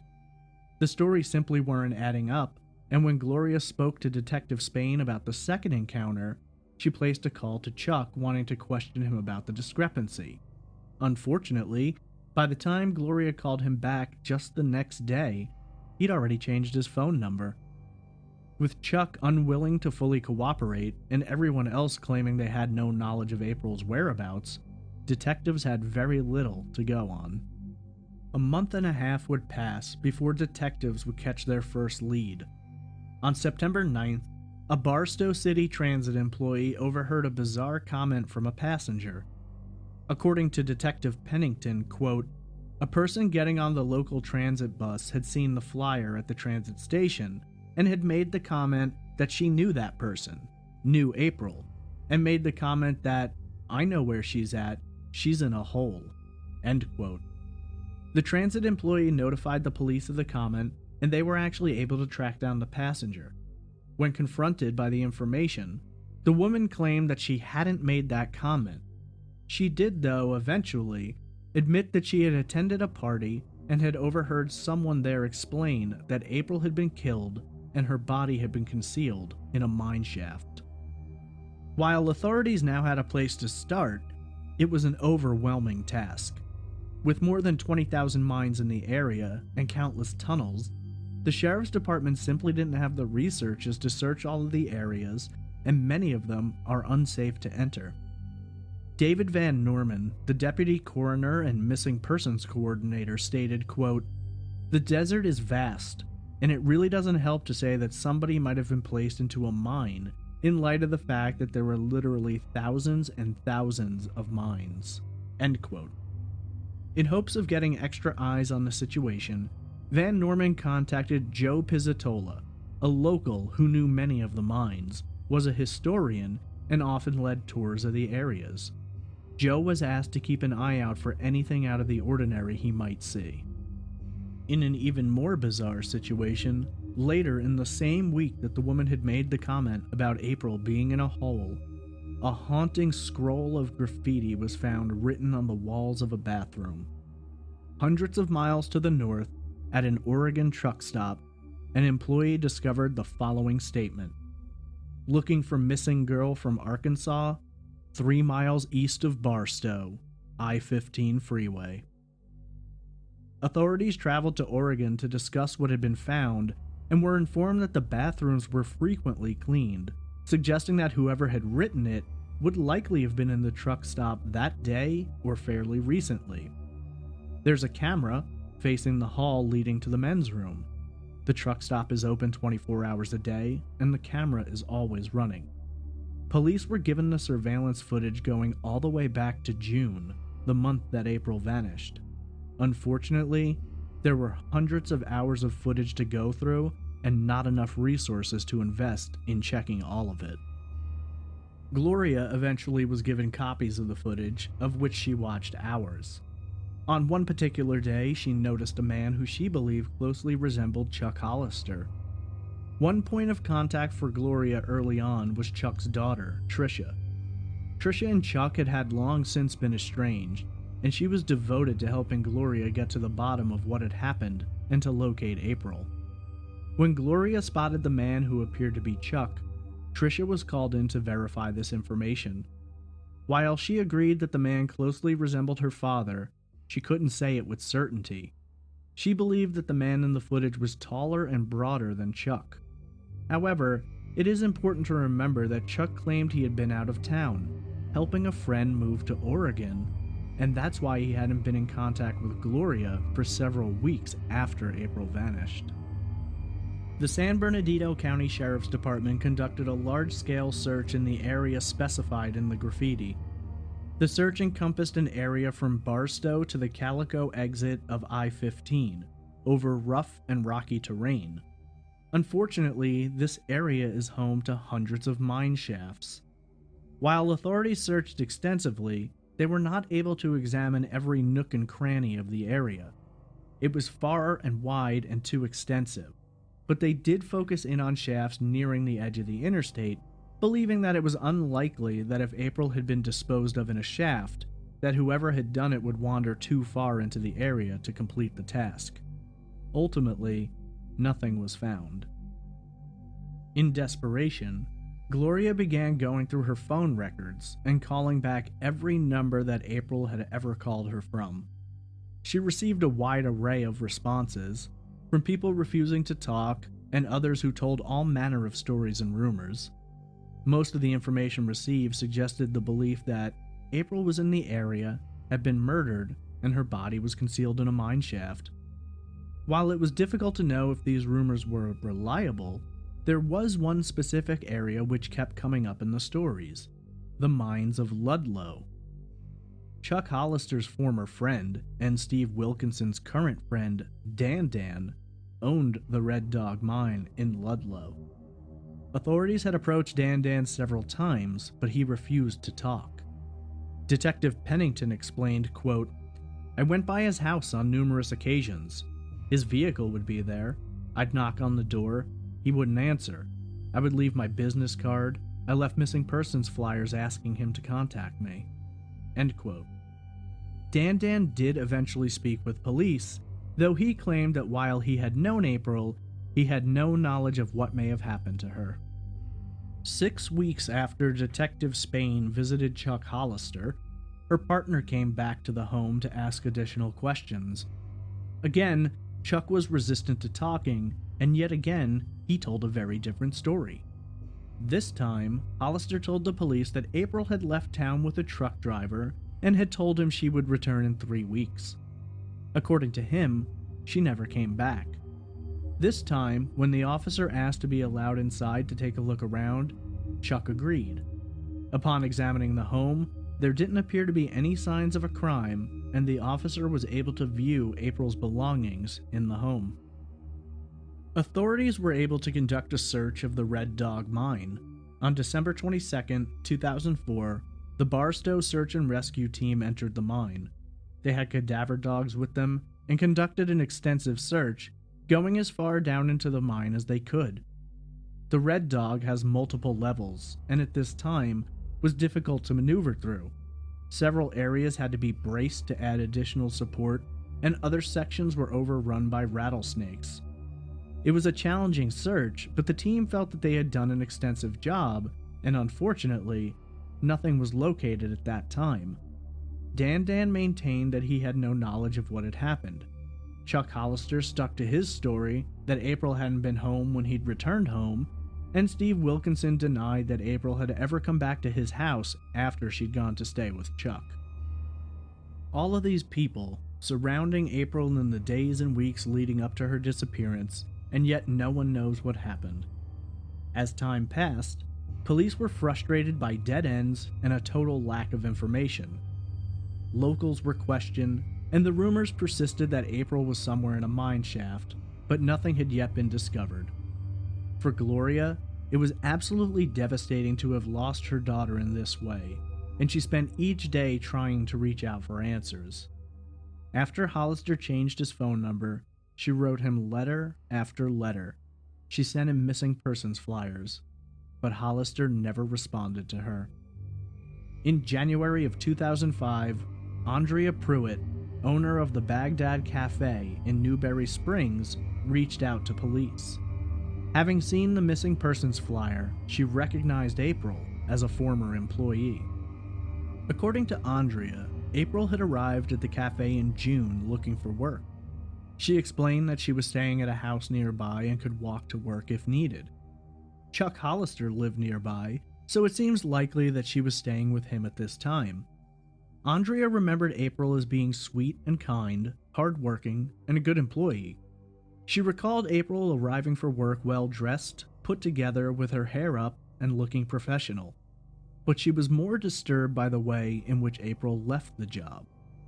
Andrea alleged that, on one particular day, April arrived for work and looked disheveled. She was clearly upset about something, and one of her eyes was bruised. Andrea felt that someone may have hit April, but April didn't want to talk about it. When she left work that day, she never returned. She didn't tell Andrea she was quitting or going anywhere, and unfortunately, it wasn't until January, some 7 months later, that Andrea realized April had gone missing. Nearly a year would pass before the next clue in April's case would be discovered. Joe Pizzatola was leading a tour through some mining areas in December of 2005. In Ludlow, the group was led into an abandoned shack when Pizzatola discovered discarded women's clothing. Having been notified by Van Norman about April's case, he immediately pulled the visitors out of the shack and contacted the police. The clothing was found several miles beyond the Red Dog Mine, at a mine known as the Indian Queen. Amongst the items found was a black and red flannel jacket, which Gloria had sent to April. April spoke with the police and told them specifically to look for a black lace bra and a white suitcase. A month later, in January of 2006, Gloria flew out to the area for the first time. Gloria was able to meet with many of the people her daughter had been spending time with. She was struck by the desolate environment and the various shacks and rundown homes scattered throughout the landscape. She hadn't realized the reality of the places April had been spending her time, and the sheer magnitude of the land, hills, and mines all around her was overwhelming. After identifying the flannel, she requested to be taken to the Red Dog mine that she'd heard so much about. David Van Norman agreed to accompany Gloria to the site, and it didn't take long to find suspicious items. Gloria stepped out of the vehicle and spotted the white suitcase that Barbara had given April. It was right out in the open. Garments were scattered in the area, some of them partially buried. Quickly, Gloria recovered a black lace bra and dug up other items of clothing which she believed were connected to April. The same size, the same style, and April had a tendency to cut a small V into the back of the shirts, and many of the items discovered had this trait. More items of clothing were found scattered between the Red Dog mine and the Indian Queen. Gloria was frustrated, wondering how investigators could have missed these items, though Detective Spain later indicated that she had seen them, but didn't think they were connected to April. Detective Pennington later stated, quote, "I don't know how the clothing that Gloria says was her daughter's ended up in the desert if it was the same clothes that was at Chuck's house." End quote. Unfortunately, exposure to the elements had deprived the clothing of any forensic value. While in town, Gloria met with detectives to discuss the case. She met Steve Wilkinson and several others that knew April. They all expressed their concern for her well-being, but didn't offer up very much information in terms of what may have happened. At the time, Gloria was unable to speak with either Dan or Chuck Hollister. Eventually, she would return home, but this would be the first of many times she'd find herself in the desert of Southern California. Then, in September of 2006, Chuck Hollister became ill and was on his deathbed. Detective Pennington paid him a visit, offering him the ability to clear his conscience, to tell him if he was involved in what had happened to April. To his dying breath, Hollister claimed innocence and swore that he had no knowledge of what may have happened. He ultimately passed away on September 6th and took whatever knowledge he may have had to the grave. Over the course of the next few years, Gloria made many returns to the area and did her best to have searches conducted. Various groups operating on a volunteer basis began descending into the mines and searching as extensively as they could. On a subsequent visit, Gloria decided she needed to find Dan and speak with him. She sought him out, knocking on doors and asking questions, until finally she was informed that he was in the hospital, in the intensive care unit.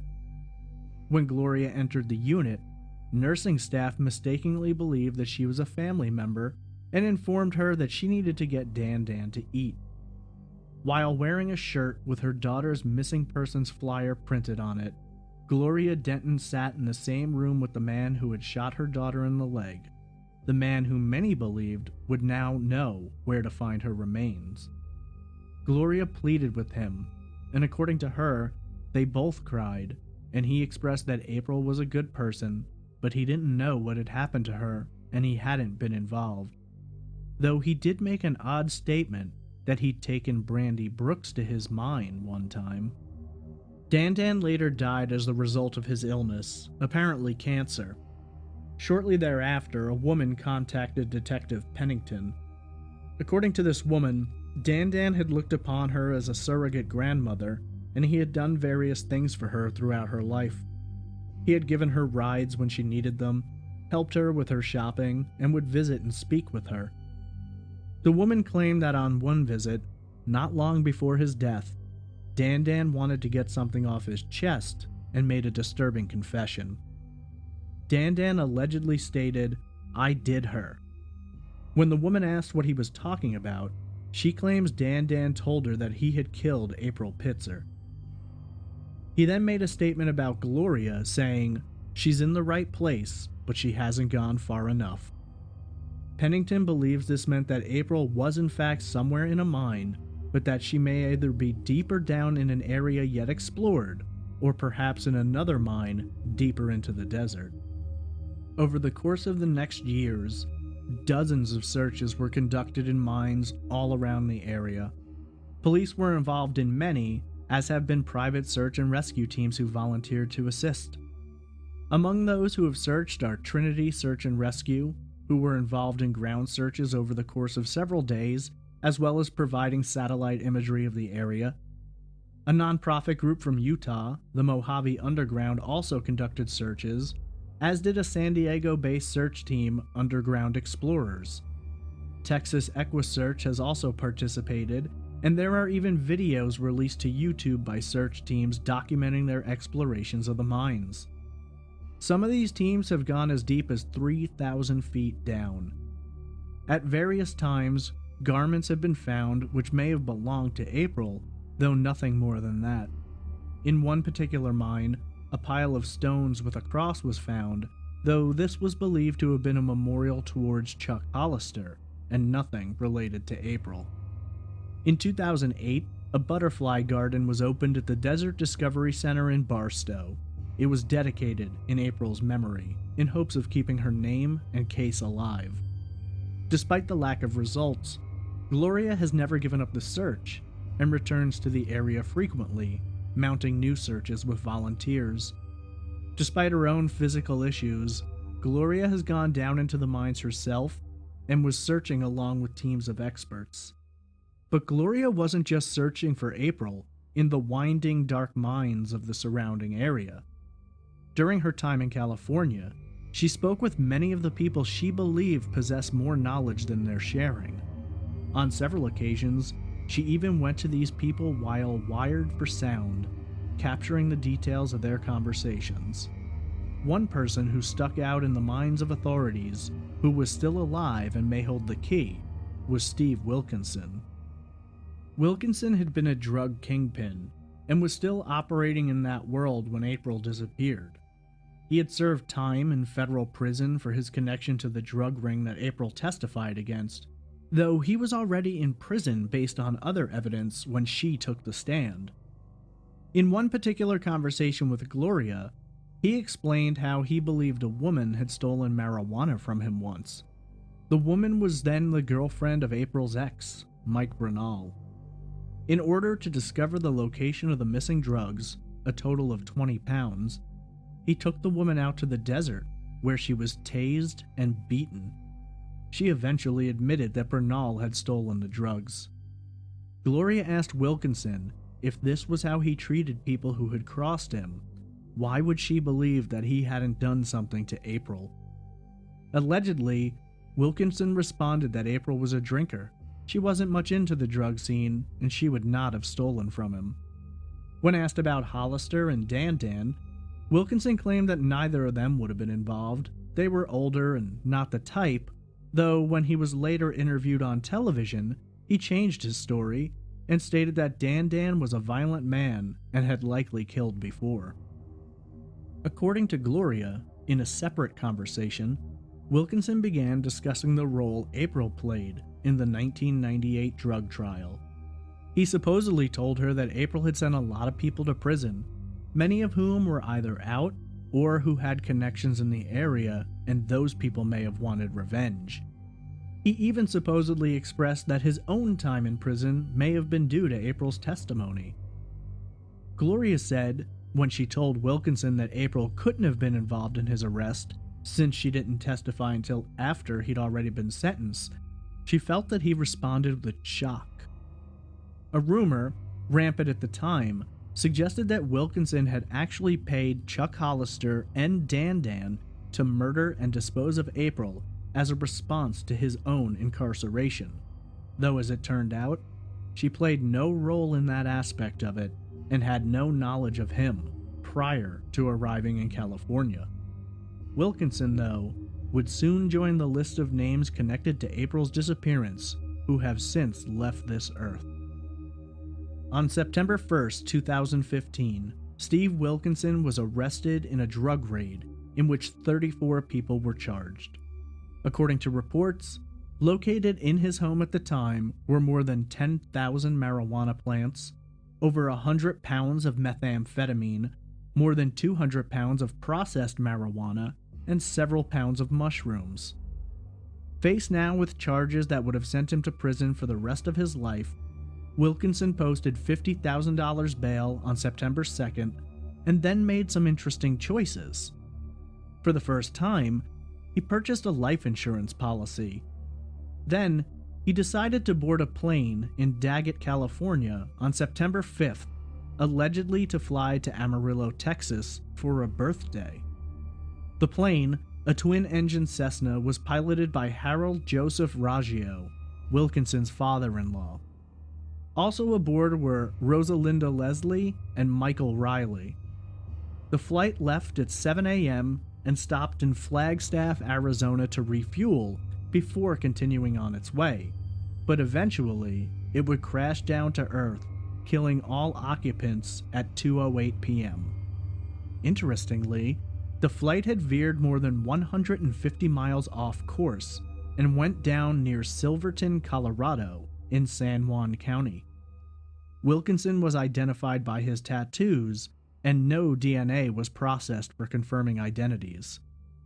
When asked about the speculation regarding Wilkinson, Ron Ham Jr., the operator of Daggett Aviation, stated, quote, "Rumors at the local bars? He was either going out there to get money to make a big deal, or to help him with his current lawyer stuff because of that bust, or he was going to be dropped off and never come back." End quote. The National Transportation and Safety Board found multiple issues with the flight, including bad weather for which the pilot was not experienced enough to maneuver. They argued that Raggio had been flying by sight and not using his instruments. There were even issues surrounding the Flagstaff landing, where airport staff have said Raggio was confused about what direction he was heading when told to land, nearly hit another plane while taxiing, went out onto the runway without permission, causing a commercial airliner to change its landing, and that he had difficulty communicating coherently while on the radio. For many, while the story has been that the plane simply veered off course due to pilot error, ultimately crashing, there are other possibilities. Speculation is strong that Wilkinson exited the plane in Flagstaff, and that the flight was purposefully sent off course and crashed to cover up his disappearance. This is, of course, a rumor which has never been verified, but activity on Wilkinson's Facebook account in the years following his death has made some wonder. After the deaths of Wilkinson, Hollister, and Dan, almost all of the names which have at any point been associated with murdering April are now gone. These three men, for most, are considered the most likely suspects, but they never revealed whether or not they were involved. And for Gloria Denton, she believes that her daughter is likely still somewhere out there, in the darkness of a deep mine shaft. She did, for a time, entertain the possibility that April may have been moved. In one particular mine system, for which Detective Pennington was very interested, they found an area which appeared to have been recently dug out. Reportedly, Steve Wilkinson was seen in that area in the week leading up to the plane crash. Gloria can't help but wonder if April's body may have been taken aboard the Cessna and dropped from the sky somewhere between Barstow and Flagstaff. April Pitzer's fate remains unknown, and there is so much rumor and speculation that it can be difficult to narrow down just what exactly are the possibilities. There's a seemingly endless maze of mine shafts to explore, and unfortunately, those believed to possess the answers are gone. In the absence of solid evidence, three primary theories have been suggested as to what may have become of April Pitzer. The first theory suggests that a yet unknown individual may have played a role in April's disappearance. From the stories about her having traveled with a truck driver, to the numerous people far and wide whose lives were impacted by the trial in which she testified, Many had connections in the area of Southern California from where she vanished. Many believe that once her identity had been revealed in connection to Brandy Brooks, any number of people may have wanted to strike out for revenge. Is it possible that the person or persons responsible may have gotten away with this terrible crime without ever crossing the radar of investigators due to the activities and behaviors of those they were considering, such as Dan, Chuck, and Wilkinson? The second theory purports that Steve Wilkinson may have played a role in April's disappearance, either directly or indirectly. Wilkinson was a career criminal in the drug trade who befriended April, but once he discovered her past as a confidential informant, he would certainly have been suspicious about her. Many, including Gloria, believe that Wilkinson thought April was involved in his own incarceration, and he certainly knew that she was involved in Brandy's, a woman to whom he had a strong connection. Based on the alleged incident in which he once beat and tased a woman to find out who stole marijuana from him, it isn't difficult to imagine what he would have done to someone he thought put him in prison. Wilkinson could have committed the crime himself, but others believe it's possible he may have hired someone to do it. The name most prominently put forward is Dan.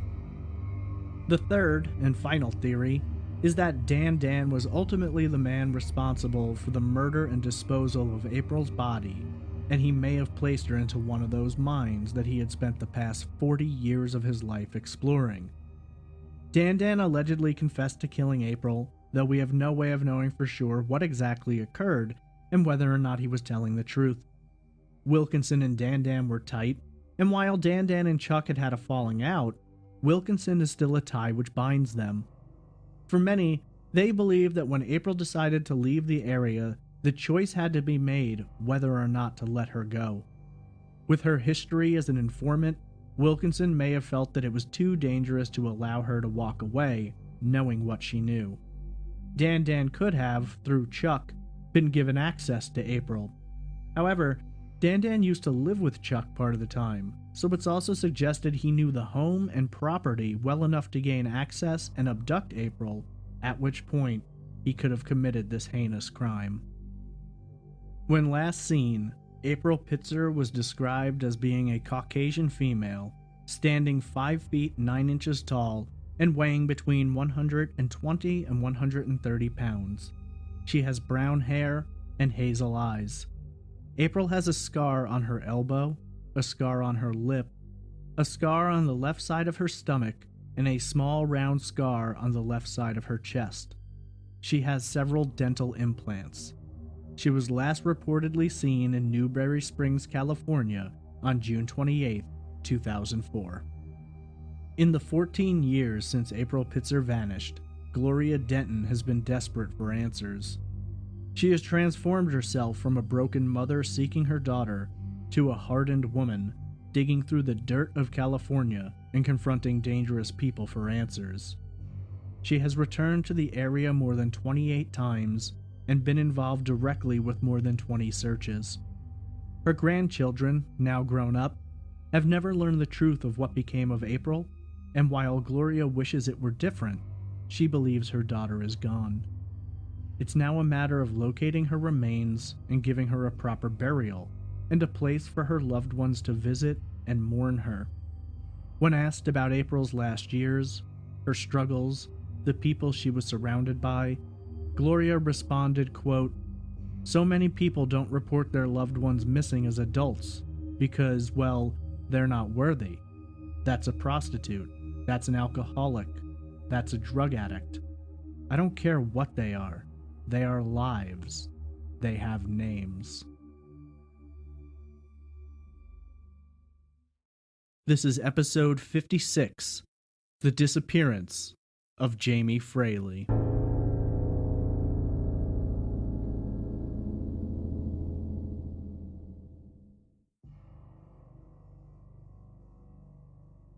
Jamie Michelle Fraley was born on March 5, 1986 in Gastonia, North Carolina.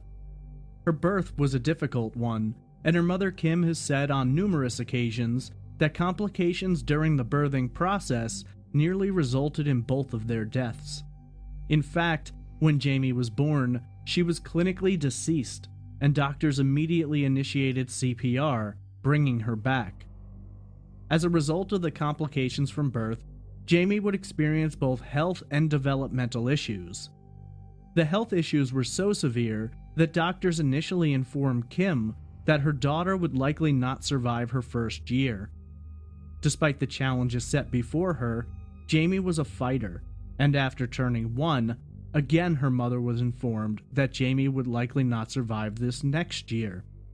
After several years of these warnings, it became clear that while Jamie might be subjected to lifelong issues, her life was not going to be as short as had been previously predicted. Jamie was raised in her native Gastonia, located in southwestern North Carolina. Gastonia is the county seat and largest city in Gaston County, boasting a population of nearly 72,000 residents, making it the second largest satellite city of Charlotte. Gastonia covers 50.7 square miles, the vast majority of which is a lush landscape of forestry, mountains, and urban development. For Kim, Gastonia was the perfect place to raise a child, and she had strong familial connections which would invite Jamie into a loving, caring, and compassionate environment of aunts, uncles, cousins, and a number of individuals who doted on her every minute. She was, in a sense, a miracle, and being that Kim had fought so hard and risked so much to bring her into the world, there was little hope that she would be loosening up her protective instincts anytime soon. Health issues resulted in Jamie's struggle to physically mature.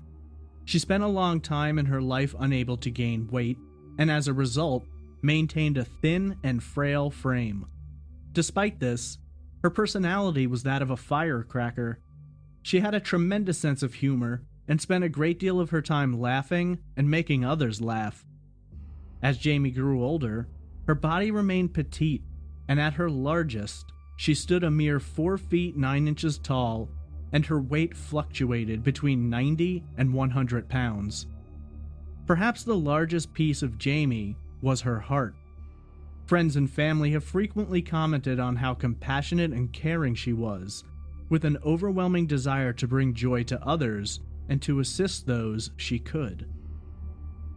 Jamie was an intelligent young woman. She read a great deal and could burn through books with relative ease. Regardless of the limitations of her physical health, her mind remained sharp, and she developed an acute intellect and discerning eye. She developed an interest in religion from an early age, and it was through the church that she got a great deal of her exposure to social interaction. While she was absolutely a social person, her physical state often resulted in her staying home from school to recover from various illnesses or physical ailments, which severely impeded her ability to attend on a regular basis. Regardless, Jamie was devoted to learning and to expanding her world. Unfortunately, the limitations of her health made her incredibly dependent on her family and friends. The older Jamie got, the more she experienced roadblocks which would challenge her. In her teens, while friends were attending proms and getting their driver's licenses, Jamie was restricted. Her health issues had made it difficult for her to practice and study enough to pass the test. Jamie also struggled with anxiety, which would oftentimes result in her need to withdraw from what can often be the overwhelming stress of face-to-face interactions in large groups. While she got along well with those she knew, strangers and populated events could add an extra level of stress and frustration, which oftentimes led to exhaustion and even panic attacks. Then, when Jamie turned 18, she received a diagnosis of bipolar disorder, which, while it explained some aspects of her life, also felt like another complication which could overwhelm her. Initially, she was prescribed several medications for both the bipolar and her anxiety, and while they helped early on, Jamie didn't believe it was necessary for her to be on them long term. According to Kim, Jamie didn't like the way the medications interacted with her mind. She felt almost like a zombie when she was taking them, and in a later interview, Kim explained, quote, "She didn't really take it seriously. she wasn't taking her medicine. She would at first, and then she told me it made her feel funny and she wasn't taking it anymore." End quote. Due to her medical issues, the bipolar diagnosis, her struggles with anxiety, and a few other issues, Jamie ultimately left high school without completing it, and at 18, decided it was best to remain living at home with her mother. Kim and her other family members would drive Jamie to places she needed to go: doctors, shopping, friends' houses. Jamie's dependence on her family was increasing due to necessity, but in her mind, she dreamed of living on her own and doing things the way she preferred. There were certainly periods of struggle for Jamie, but she always managed to find a way through. From the age of 18 to 21, depression loomed its head, and her struggles were intensified by the fact that while friends were going off to college, starting their own lives and moving forward, she seemed to be trapped at square one, and there was little which could be done about it. Kim would later say that Jamie had become completely dependent on her by this time, but it would be through a friend, and later the church, that she would revitalize her dreams and find the drive and energy to pursue something of her own. A close friend of Jamie's and the family's was struggling with drug addiction. Jamie began spending more time around her and trying to help her through this difficult time.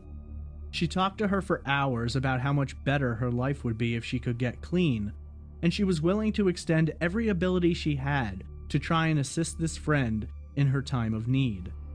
In hopes of learning a better way to help, Jamie turned to the church.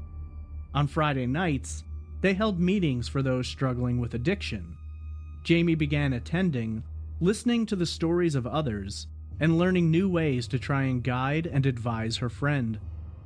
During this process, she began to feel that this was something she wanted to do with her life, to help others, and to be there for those who needed a helping hand when things got to their darkest. In response to attending more meetings, Jamie felt emboldened and revitalized to take on the challenge of running her own life. She was now receiving Social Security due to her inability to work, and considering her diagnosis, she was assigned a provider who would handle her finances as well as providing her with guidance and rides. It was at this time that Jamie made the choice that she wanted to be out on her own, and using funds that she was provided, moved into an apartment. Jamie was determined to show that she could be independent, and she hoped to eventually be given control of her own finances and life by proving that she was fully capable of taking care of herself. She moved into an apartment complex located at 1850 Lowell Bethesda Road in Gastonia in 2006, taking the first major step in taking back control of her life. 2006 would be a year which presented Jamie with a great wealth of opportunity. She enrolled part-time at Gaston College, located just under 10 miles from her apartment. Jamie was pursuing a GED and planned to continue on her education, hoping to acquire a degree in drug counseling. During her time at school, she had made several friends, but had also found that some people didn't necessarily like her. Whether it was due to jealousy or the needless mentality of bullying, she was sometimes subjected to insults and humiliations. Despite her size, Jamie knew how to take care of herself and wasn't the type to back down from a situation. In one particular incident, things seemed to be getting out of hand when a young man, Ricky Simmons Jr., intervened and stood to her defense. It was a catalyzing event, and from that day forward, the two would become inseparable. It was a fast-moving romance, defined by many as a whirlwind. Jamie felt that Ricky, more frequently referred to as JR, was her hero, and the attraction between them developed quickly. JR had a connection to her previously, as his father, Ricky Dale Simmons Sr., was the maintenance man at her apartment complex. Within days, they were dating. Within weeks, it was serious. All around, her friends and family were happy for her and felt that the two complemented each other well. Within the first few months of dating, Jamie and JR decided that they should get married. and Jamie was beyond excited at the prospect. Her aunt, Stacy Dennis, later said, quote, "Jamie called me and told me she had a new boyfriend and they were planning on getting married. Jamie was just ecstatic over Ricky. I'd never heard her speak of anyone that way." End quote. Jamie's excitement was obvious to everyone, and she even began changing her profile on MySpace, making her last name Simmons to reflect the impending nuptials. Jamie had multiple profiles on MySpace, 2 of which were personal pages, and 2 others which were in dedication. She maintained a profile which was a tribute to JonBenet Ramsey, and another which was dedicated specifically to missing persons, though a great deal of the information on that page explored the disappearance of Gastonia local Samantha Ray Mendez, who vanished in May of 2005. It was obvious upon examination that Jamie's interest in helping others far exceeded the world of drug addiction, though her means were limited. Her interest in missing persons and her dedication to their cause would later become a painfully ironic twist in her story, whereas today, Jamie herself has pages and websites dedicated to her own disappearance. While things seemed to be going well for the young couple, there were some issues with JR that Jamie chose not to share with her family. JR was several years older than Jamie and had a troubled past which included drug abuse and multiple arrests. As early as 1995, he had charges related to the possession of stolen goods. In December of 2001, he was charged with possession of stolen goods and attempted larceny. By 2005, JR had been arrested several more times, including charges for receiving a stolen vehicle and possession of Schedule 1, 2, and 6 drugs. Ultimately, JR was charged with larceny totaling more than $1,000 in December of 2006, at which time he would be sentenced to jail. JR was scheduled to serve 15 months in prison, with his term beginning on January 4, 2007, and culminating in April of 2008. It was a devastating blow to the couple, though Jamie was determined to be devoted to JR and to be waiting for him when he was released. Jamie's family, however, were growing more concerned. They felt that Jamie might be rushing things with JR, and it might be better for her to slow down, take these 15 months to think things over, and try to figure out if this is the person she truly wanted to spend the rest of her life with. Jamie's mother, Kim, found her extremely defensive of JR, and whenever the subject was approached, Jamie would strike out, even if it was suggested that she take a step back. According to Kim, he simply couldn't argue with her about this, and Jamie simply wouldn't stand for any negativity about JR. It was during this time that Jamie became dedicated to staying in frequent contact with JR. According to her cousin, Haley Dennis, she wrote him a letter every single day for well over a year. It was also during this time that Jamie had possession of 2 phone lines in her apartment, as well as 2 cell phones, as she wanted to ensure that she never missed a call from JR should the opportunity arise.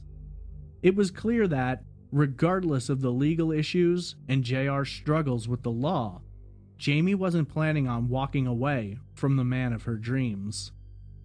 During the time that JR was incarcerated, Jamie continued on with school and spending time with friends and family, but she began to develop a closer relationship with JR's father, Ricky Simmons Sr., who lived only 2 doors down from her apartment. At the time, Simmons was dating a woman named Kim Springer. The two had met when Simmons was brought on to do work for Springer's husband, and as their relationship grew closer, Springer eventually left her husband to live with Simmons. Their relationship has been described as extremely volatile, and much like his son, Simmons himself was involved with drugs. Springer eventually fell into addiction alongside her new boyfriend, and the two frequently argued about all manner of issues.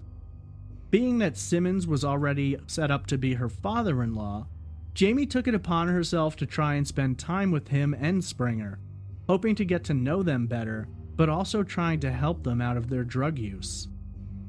Jamie's mother, at first, appreciated the relationship. She felt comforted knowing that someone nearby was looking out for her daughter, though at that time, much like with JR, Kim was completely unaware of Simmons' drug use. She would later say, quote, "They were very close. They hung out a lot together. Jamie went over to their apartment a lot and they would cook together." End quote. For Kim, it appeared that her daughter was fostering a relationship with the father of her fiancé, though had she been aware of the complete situation, she's been clear that she would have intervened. What Kim later finds out about Simmons' drug use is only the tip of the iceberg, as his criminal background mirrors his son's, with multiple charges of larceny and possession of stolen goods. Unfortunately, Simmons' record also contains a charge and conviction, which is far worse than any of the actions JR had ever committed. According to his record, in 1986, Simmons was arrested for the murder of his then-girlfriend, Donna Miller, by strangulation. Ultimately, he was faced with a charge of manslaughter, for which he was found guilty and sentenced to 20 years in prison. He was released in December of 1992, after having served only 6 years, allegedly on good behavior, and while his future crimes were far less violent, typically drug and theft related, his rap sheet tells the story of a troubled man with a history of violence and desperate crimes. Captain Joseph Ramsey of the Gaston Police Department later said, quote, "Ricky Simmons Sr. did have a history of drug use, crimes such as larceny, burglaries, petty theft, that sort of thing. Drugs did have a large impact on his life. He sought them on a regular basis, and in order to support that type of activity, he had to be involved in some criminal activity." End quote. While Kim and the rest of Jamie's family were unaware of Simmons' past, it seems apparent that Jamie herself knew all about it.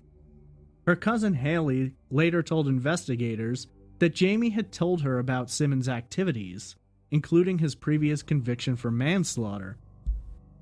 In an interview, Haley stated, quote, "About 8 or 9 months before Jamie disappeared is when I found out about Rick Sr. killing someone, about his past. I didn't know whether to believe her or I didn't know what to say to her. She seemed like she didn't want to believe it, like she didn't believe it herself. She still put all this trust into Big Rick and depended on him so much." End quote. Indeed, it seems apparent that Simmons was working his way into Jamie's life and becoming someone she could depend on, like her mother had once been.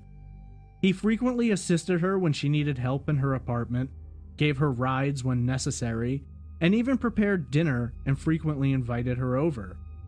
According to her mother, it seems just like Jamie to try and not judge someone based on their past actions. She described her daughter as the type of person who believed that everyone deserved a second chance, that they could change, that they were worthy of believing in.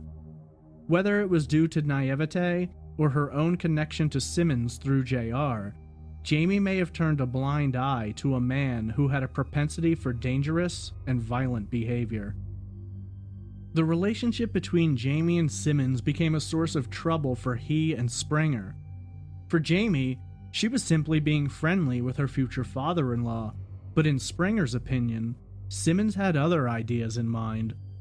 The two began spending more time together, and Springer later told authorities that when she came home from work, she often found the two alone in their apartment. While there has been no suggestion of inappropriate activities, Springer was uncomfortable with the situation. Haley later stated, quote, "When I was around Jamie and Rick Sr. both, I could tell that he was obsessed with Jamie. Rick Sr. was paying more attention to his daughter-in-law than his girlfriend." End quote. Springer agreed and found the situation uncomfortable. Later, when questioned by authorities, Springer brought this issue up. Detective Reginald Bloom explained, quote, "Miss Springer did infer to us that that was an issue between her and Simmons Sr., and she explained that to Rick. Miss Springer said that that was part of their problem." End quote. All of that began boiling to a head, and when combined with the couple's drug habit, the relationship began to become more violent and explosive. Finally, around October of 2007, some 6 months prior to Jamie's disappearance, Spranger moved out and broke off the relationship.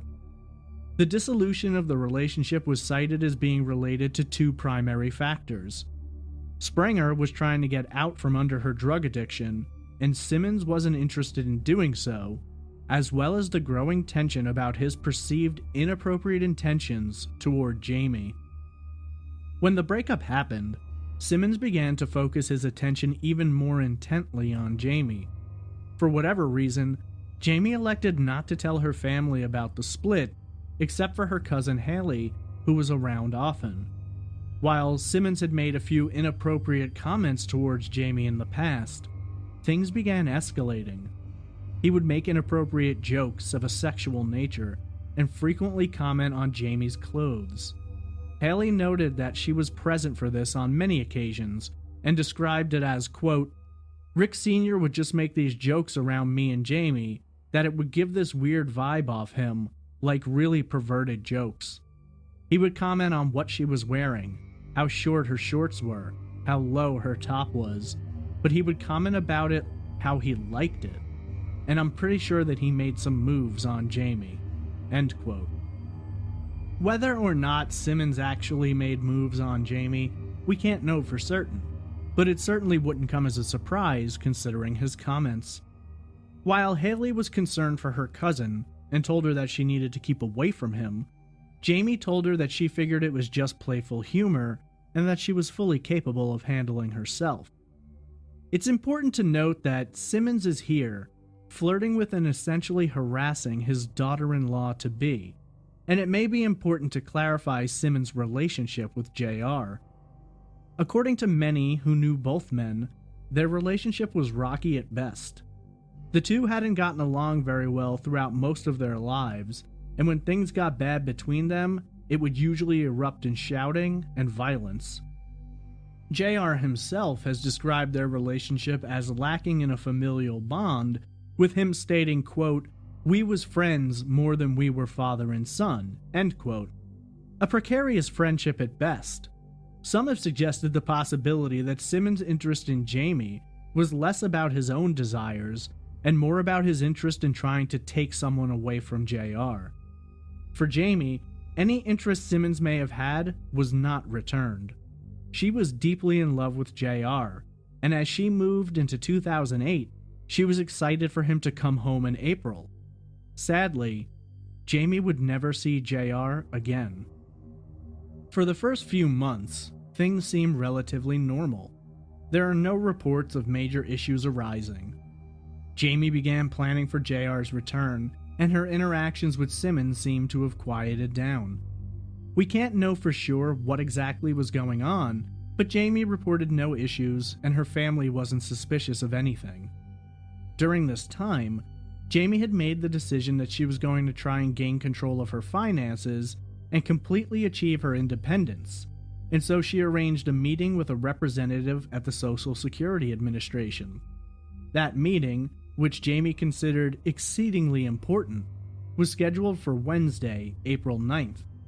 She made arrangements for her provider to pick her up at her apartment that morning and drive her down for the discussion.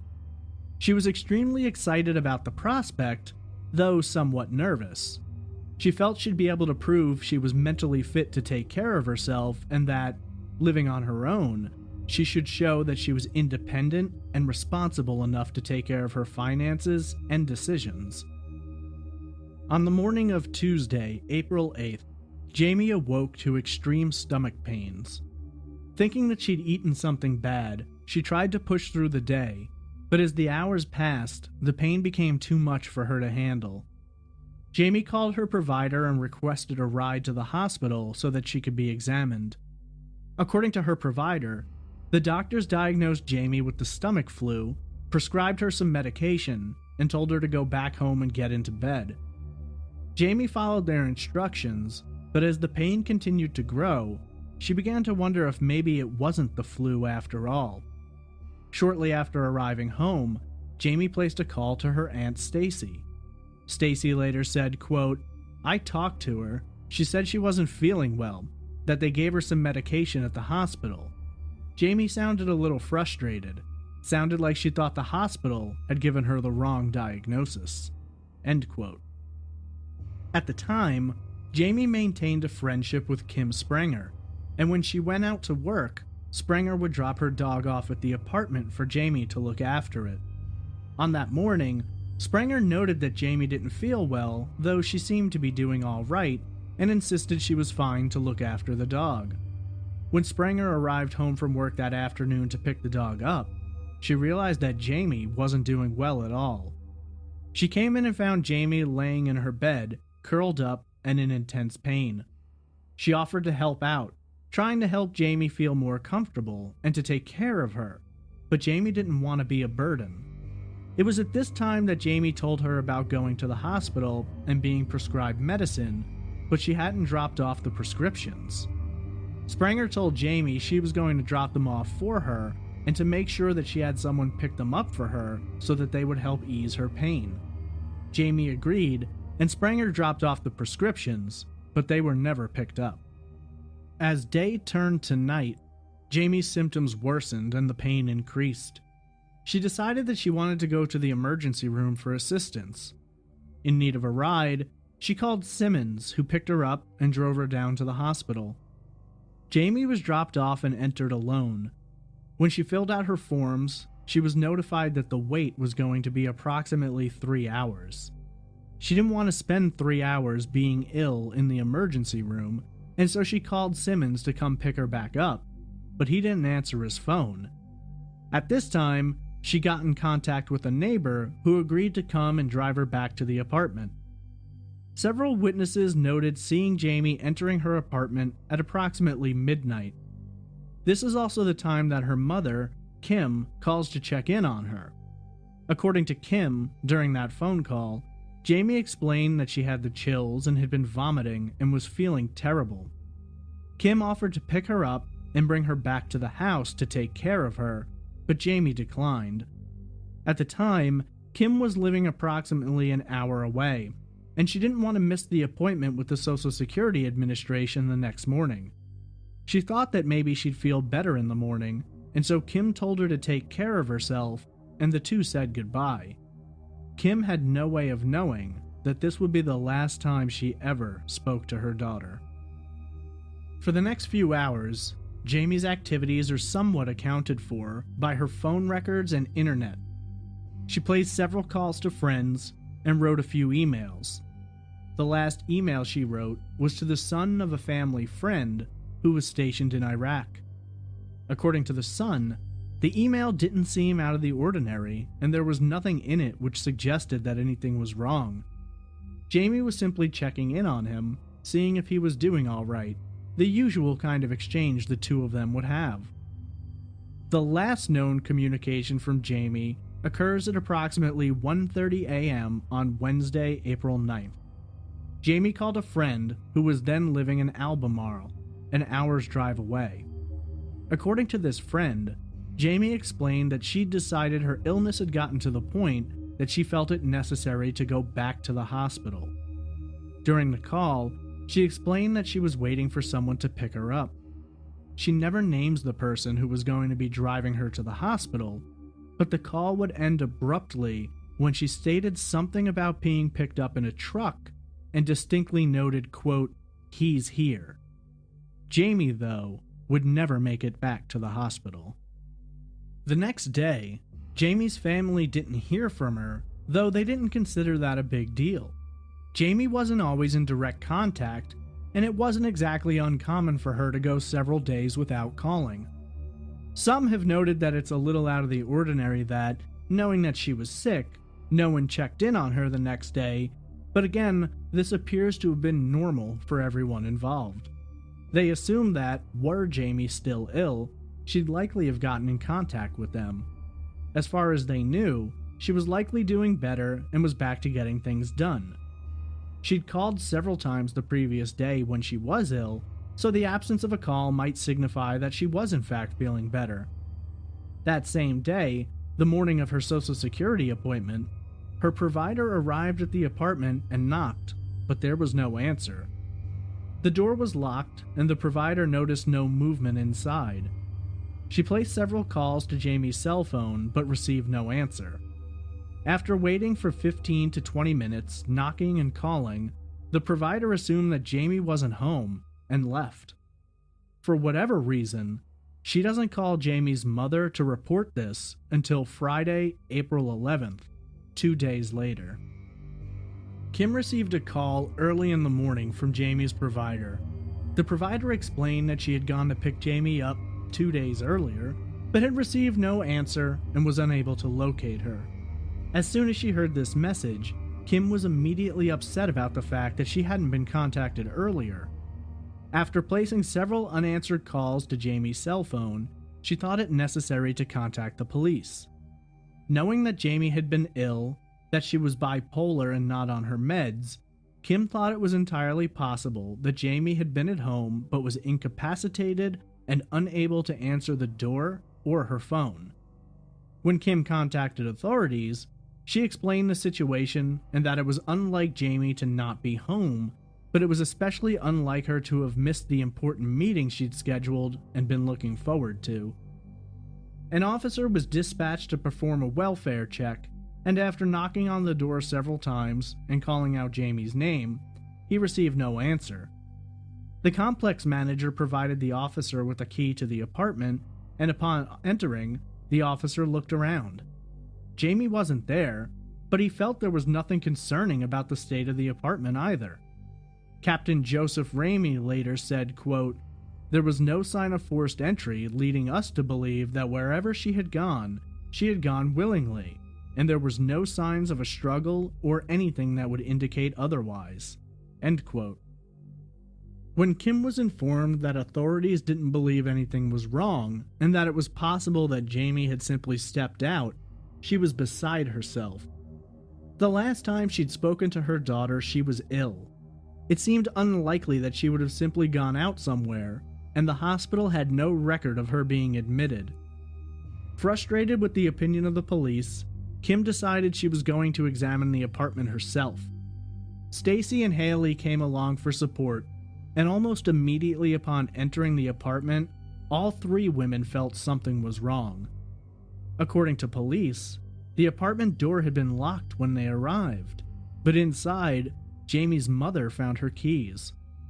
Her purse was also in the apartment, and it was unlike Jamie to go out without her purse, and she would especially need her keys to get back in. According to Kim, if Jamie wasn't going far, such as to visit a neighbor, she would sometimes leave her purse behind and just tuck her cell phone into her back pocket, but it seemed apparent that wherever Jamie was, she wasn't nearby. Other details about the apartment gave them an uneasy feeling. In Jamie's bedroom, they found dried vomit, indicating to them that Jamie had been excessively ill and that she hadn't been in the apartment in a long enough time that the vomit had dried. According to Kim, it was clear that Jamie had been violently ill. Then, at the top of her stairs, they found Jamie's favorite pair of shoes. If Jamie were going somewhere, she either wore her flip-flops or these shoes. Bizarrely, the shoes were just sitting on the carpet and the laces were missing. Haley later commented that she never saw Jamie wear shoes without laces in them. Where those laces went has never been figured out. Kim felt it was highly unlikely, given the state of the apartment and the items left behind, that Jamie had simply elected to leave.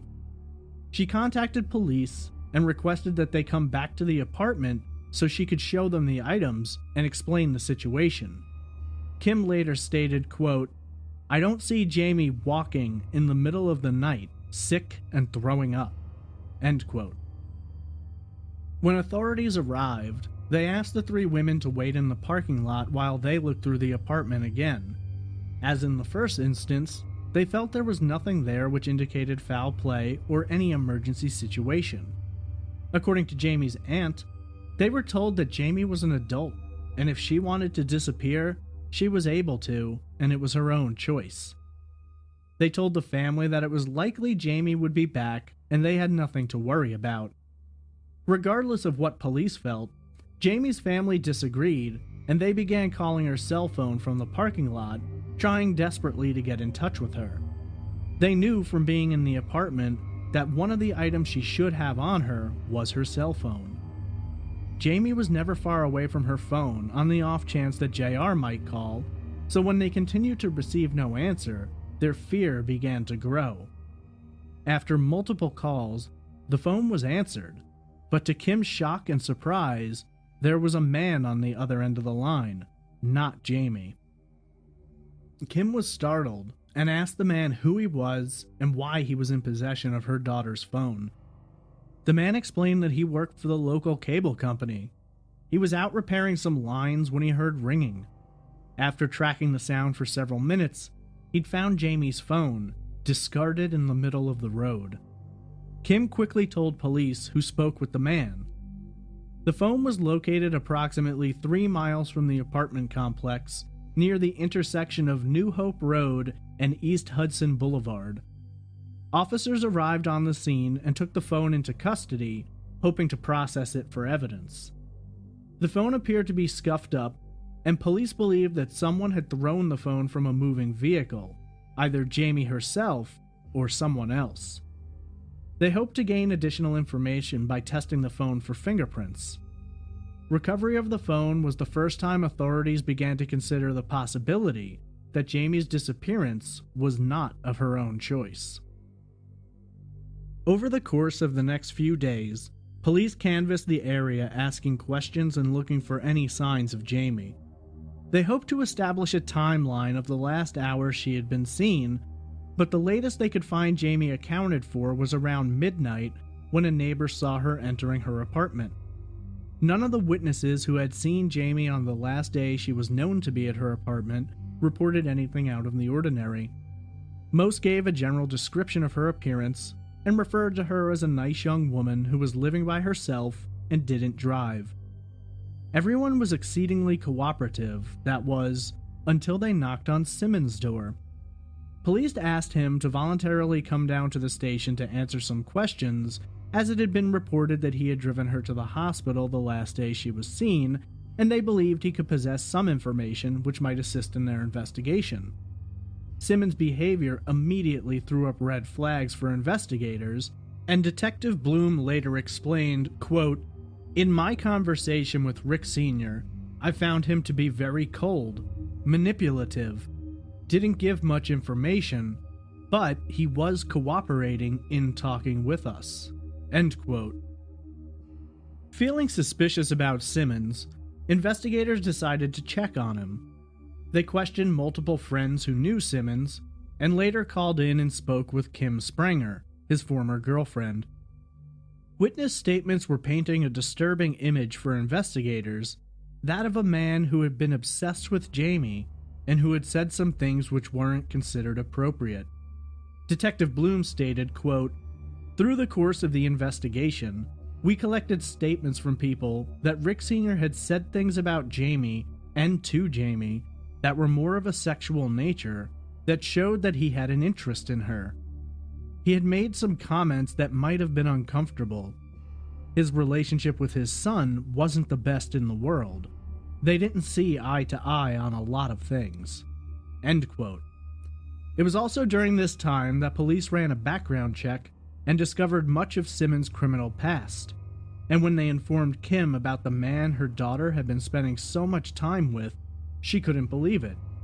Why would Jamie have kept this a secret from her, and just how dangerous was this man? These were questions that Kim both wanted and feared the answers to. On Monday, April 14th, police launched a search of the area surrounding where Jamie's cell phone had been located. A team of officers participated in a ground search, and they also utilized canine units to try and track Jamie's scent. This would be the first of several searches, with each subsequent search expanding the radius. All told, police examined this particular stretch of land, as well as the area surrounding the apartment complex and bodies of water nearby, though they failed to find any evidence which connected them to Jamie. On this same day, results from an analysis of Jamie's phone came back in. Unfortunately, the phone had been handled by too many people to pick up any viable prints. Phone records indicated several interesting details. Firstly, the last time anyone was confirmed to have spoken to Jamie was around 1:30 a.m. on April 9th. Secondly, several calls were placed from Jamie's phone at approximately 4:30 a.m., though these calls appeared to have been made to recent numbers Jamie had called earlier, and they don't believe it was connected to the disappearance. This is a detail which has always confused me, but it seems likely that someone may have picked up Jamie's phone and attempted to call the most recent numbers, or Jamie was recalling these numbers.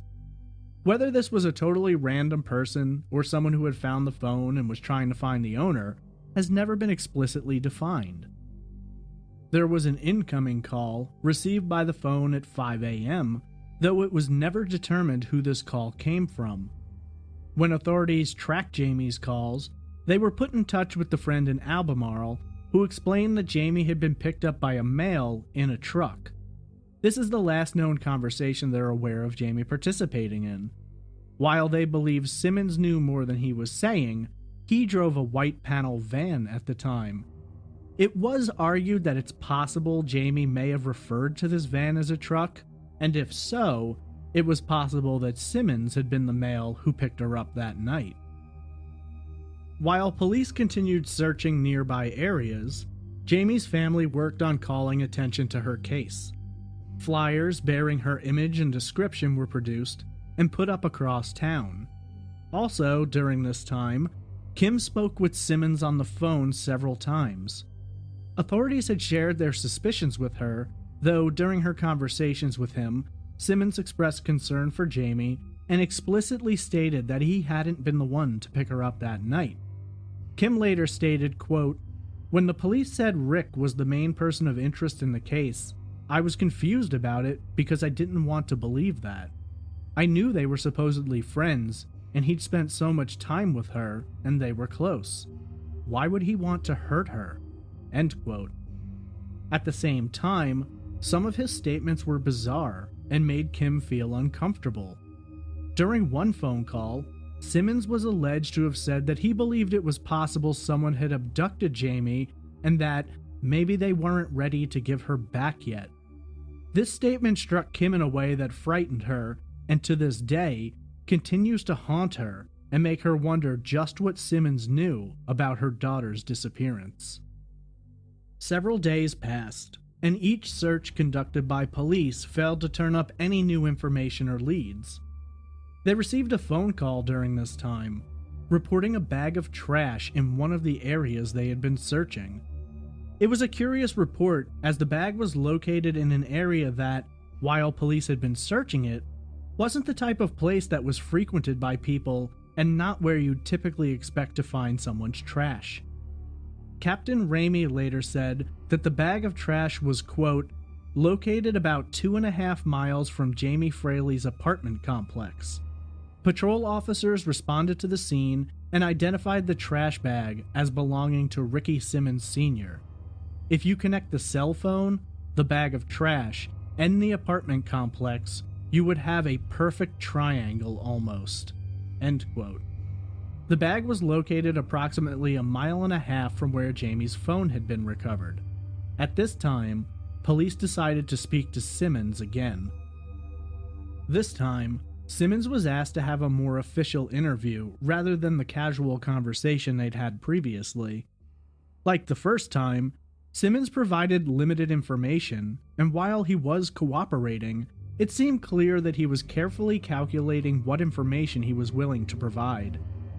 When asked about the trash bag, Simmons freely admitted that it belonged to him, though his story about how it had gotten there didn't make sense to investigators. According to his story, he had been driving in that area and gotten a flat tire. While changing out the tire, he went to retrieve his spare, and the trash bag was on top of it, so he simply tossed the bag aside and had forgotten to pick it back up when he left.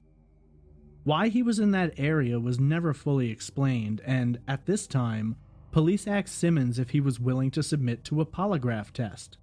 he refused to take the test. Following this interview, police were able to obtain a warrant which allowed them to track Simmons. Officers were assigned to follow him and keep tabs on where he was going, who he spent time with, and to note any odd or suspicious behavior.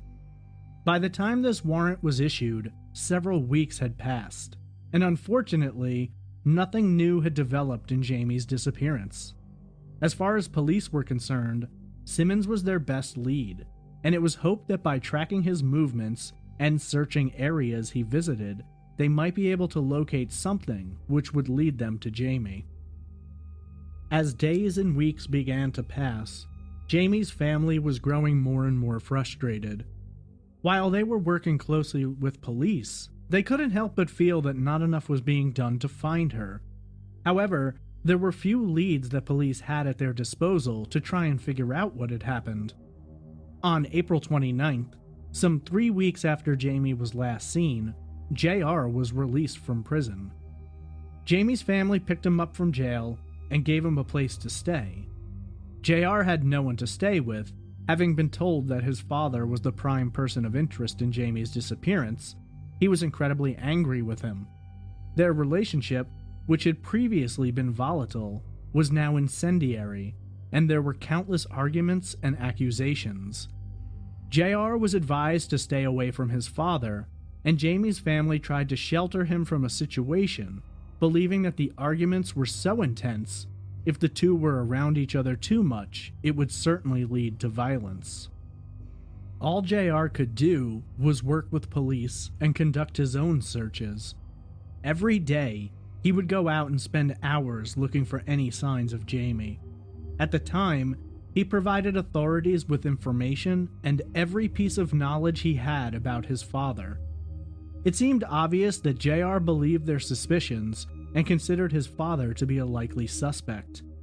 Aware of his background, his behavior patterns, and having been privy to private conversations over the years, JR was able to present authorities with a much sharper image of the type of man they were dealing with. It was also during this time that authorities, who were following Simmons, began to note something concerning about his travel patterns.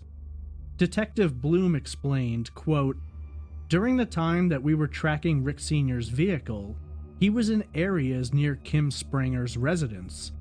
It appeared that he was following Kim Spranger, stalking, if you will." End quote.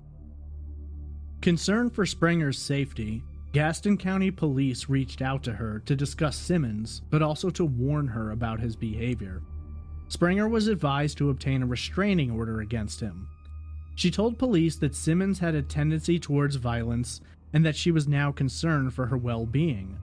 The feeling was, generally, that Simmons likely had something to do with Jamie's disappearance in relation to her disinterest in having a physical relationship with her, and now that he'd taken care of her, he was turning his attention to Spranger, another woman who had spurned him. Spranger acquired a restraining order the week of May 9th, 2008, a month after Jamie had gone missing. At this time, police were simply out of options. They'd been receiving tips in regard to Jamie, but none of them led to anything solid. Each lead was run down, but always seemed to bring them to a dead end. As the first month of the search came to a close, resources were being withdrawn to divert to other cases, and the officers tailing Simmons were removed. Nothing much turned up throughout the month of May. Searches occurred sporadically, tips were called in and tracked down, but hope was beginning to dwindle. For Kim, it was absolutely devastating to imagine that Jamie might be out there somewhere, being held against her will, or possibly worse. She spoke openly about her struggle to handle the situation, how even an act as simple as eating reminded her about Jamie and made her wonder if Jamie was able to eat wherever she was, if she was able to sleep, if she was all right, or if something terrible had been done to her. Sometime during that month, Kim Spranger called police to report an incident. One morning, while getting ready for work, she discovered that a window had been shattered on her vehicle and several personal items had been taken. While authorities had nothing to connect this directly to Simmons, they were suspicious about his possible involvement. He was questioned about it, though he claimed innocence and no evidence was found to prove his guilt. However, just a few weeks later, Sprenger would make a shocking discovery that would not only connect him to the crime, but also dramatically raise suspicions about his involvement in Jamie's disappearance. On Saturday, June 7th, Sprenger was driving her car when she detected an odd smell. Over the course of the weekend, the smell would get stronger, though despite her efforts, she was unable to find anything in her car which could be the origin of the stench. It was a terrible odor, and she even cleaned out the car in an attempt to eliminate whatever was causing the problem. By Monday, June 9th, the smell was so overwhelming that she decided she needed to examine every inch of her car. There was nothing inside the vehicle, nor under the hood. She saw nothing to indicate that she'd struck an animal and hadn't recalled the smell appearing while driving, which would indicate that maybe she'd hit a skunk. The smell just seemed to be there when she stepped into her vehicle on Saturday. In a last-ditch effort to solve the issue, on Monday morning, Sprenger decided to search her trunk. She considered it a possibility that one of her groceries had fallen out of her bag and could be rotting. She popped open the trunk and was horrified to find the decomposing body of Ricky Simmons Sr. Police arrived on the scene of what could only be described as an incredibly bizarre situation. Simmons was removed from the trunk and transported so that an autopsy could be conducted to determine his cause of death. The reason that he was in the trunk could only be speculated, but several items recovered told a chilling tale. Beneath his body, police recovered several items belonging to Sprenger, which had previously been stolen from her car. In addition to these items, they also found a knife. Authorities speculated that Simmons had somehow acquired a key to Sprenger's vehicle, had let himself into the trunk, and had likely planned to conceal himself there until an opportunity arose for him to surprise and attack Sprenger. Police believed that Simmons either planned to do Sprenger harm or possibly even kill her. How he ended up stuck in the trunk, they weren't quite sure, though it was considered possible he had planned to leave the trunk partially open and had accidentally locked himself in. The autopsy report later showed that Simmons had been dead for approximately 2 days, making it likely that he had entered the trunk sometime late Friday or early Saturday. His cause of death was hyperthermia, basically heat stroke. He had died as a result of being overheated while locked in the trunk. In his system, the medical examiner found both alcohol and illegal drugs, which for police explained how he might have managed to have locked himself in the trunk. The disorientation of alcohol, drugs, and the heat may have made him unable to find the emergency release handle. During the death investigation, police spoke to several individuals who were close with Simmons and were told that, on several occasions, he had made statements to the effect that he was going to give Sprenger the surprise of her life. When JR was asked about this strange turn of events, he felt it was obvious that his father's death was likely related to Jamie's disappearance, stating, quote, "First my fiancé goes missing, then my dad climbs in a trunk and dies. Does that make sense to anybody?" End quote. While Simmons' death may have been a relief to someone like Sprenger, for whom he obviously harbored ill intentions, for investigators it dealt a devastating blow to their case. Nearly since the day Jamie disappeared, it was believed that Simmons had some connection to the crime, and now, whatever knowledge he may have possessed was simply unattainable. When Jamie's mother was asked about her reaction, she responded, quote, "When I found out about Rick Sr.'s death, I just went into total shock. He was hiding something, and we couldn't never get that out of him. I knew any questions we had for him, any information we could have got from him, was gone." End quote. Authorities felt similarly, knowing that their most prominent person of interest and the one man who might be able to lead them to Jamie was no longer someone they could try and pull information out of. All hope of finding an answer sooner than later died along with Simmons. The death of Simmons deeply impacted the case and reset investigators back to their starting point.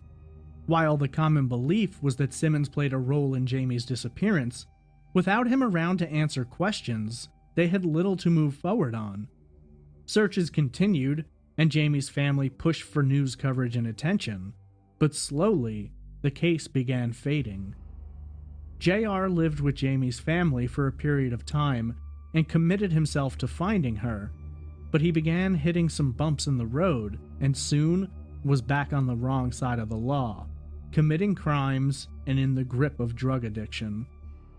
Police efforts took them far and wide around the area, believing that Jamie would be located somewhere not too far from the apartment complex. Unfortunately, additional searches turned up nothing. In a later interview, Detective Bloom stated, quote, "We have searched with canines, with other investigative ground-penetrating devices, wooded areas across from the property, away from the property. In total, we've searched probably 15, 16 square miles, maybe more, and several areas throughout the county." End quote. As the case began growing cold, hope that Jamie would be found alive began drying up. For her family, it became less of a hunt for her alive and more of a search for her remains and a chance at closure. When Captain Ramey was reached for comment, he responded, quote, "Based on the time frame, we don't believe Fraley is still alive, but you never want to give up hope." End quote. A reward was raised for information leading to Jamie's location, totaling $5,000, which, for a time, created a surge in tips, but again, those tips failed to lead to any answers. One tip, which seemed promising at the time, came via email and displayed a woman who closely resembled Jamie. The image came from a classified listing for female escorts located in Arizona, though when local law enforcement was notified, they managed to track down the woman, and it was proven that she was not Jamie Fraley. In 2015, some 7 years later, a convicted felon named Jerry Case confessed to murdering Jamie. At the time, he was serving a sentence for murder and kidnapping and seemed like a possibility. Police went to see Case and questioned him, but found that most of the information he provided was readily available publicly and he possessed no additional information. A check of his record showed that, at the time Jamie vanished, Case was incarcerated and therefore unable to have committed the crime. It was the last possible development in a case which, 10 years later, remains unsolved and incredibly frustrating to family and investigators. All of these years later, it's a struggle for the family to keep Jamie's name alive. In 2016, Jamie's Aunt Stacy, along with a family friend, adopted a stretch of highway near Jamie's apartment, and signs were put up with Jamie's name on them. This was done in hopes of drumming up information, but no viable tips were received. To this day, flyers are created and handed out with pink ribbons or pink flowers attached to them. Were Jamie alive today, she would be 32 years old, having vanished when she was 22. So much of her life, the possibilities set before her, and her determination to become independent was taken away, and the void left in her absence is overwhelming. When asked about the case, 10 years later, the emotional wear of time and frustration was apparent on Kim Fraley, who stated, quote, "I went through the depression, and the therapy, and the doctors. It's not something you get over. It's just the not knowing. That's the devastating part. It gets harder. You feel like you're going to get old and never know what happened. I want her home. I love her. I just want her to come home. It's just been too long." End quote. Over the years, Jamie's case hasn't received the extensive coverage many others have. By what reason or mentality some cases are selected for the spotlight while others are pushed to the side remains the decision of those in the media who determine what is and is not going to be covered by their outlets. With so little information available, and all leads completely dried up or dead, 3 essential theories have been developed in an attempt to ascertain what happened to Jamie Fraley. The first theory suggests that Jamie, ill at the time of her disappearance and suffering from bipolar while not taking her medication, may have left by her own choice, though her decision-making abilities may have been severely impacted by her mental state and illness. For those who support this theory, they consider the likelihood that Jamie may have gotten into a place of mental difficulty which led her away in a confused and possibly hallucinating state. The second theory argues the possibility that Jamie may have been victimized by a yet unknown individual. For many, while a person of interest has been named, it's considered a possibility that the reason no direct connections were ever made was either due to Simmons having not been involved, or possibly having an accomplice who assisted him in committing the crime.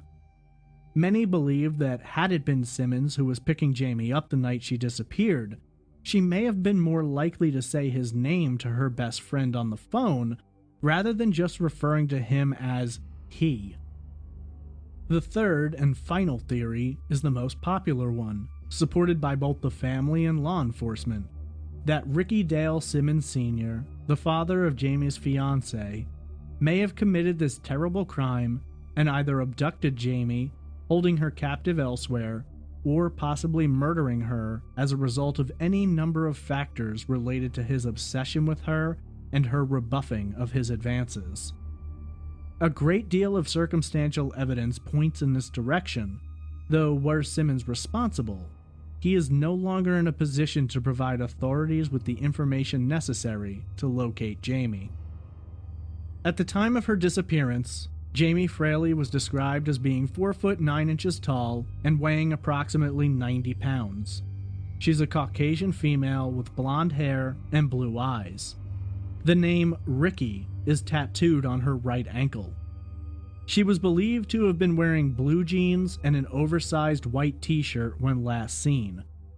Jamie suffers from bipolar disorder and an anxiety disorder for which she is supposed to take medication, though at the time of her disappearance she was not. She was last seen in the 1800 block of Lowell Bethesda Road in Gastonia, North Carolina, around midnight on April 9th, 2008.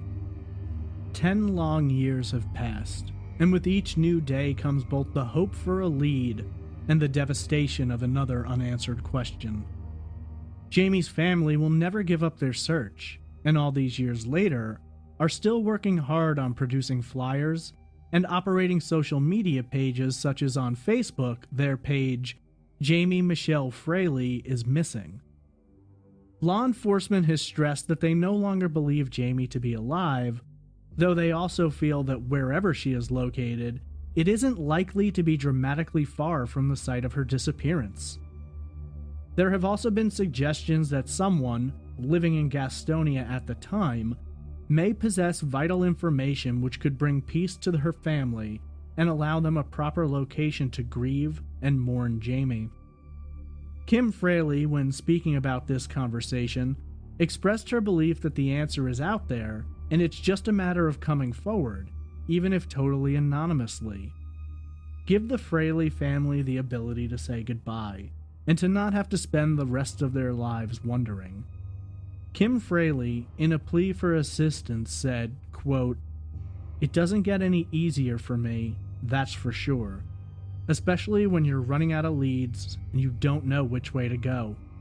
After 10 years, all the leads are gone, and I just feel like there's someone out there carrying information that they've been holding on to for 10 years.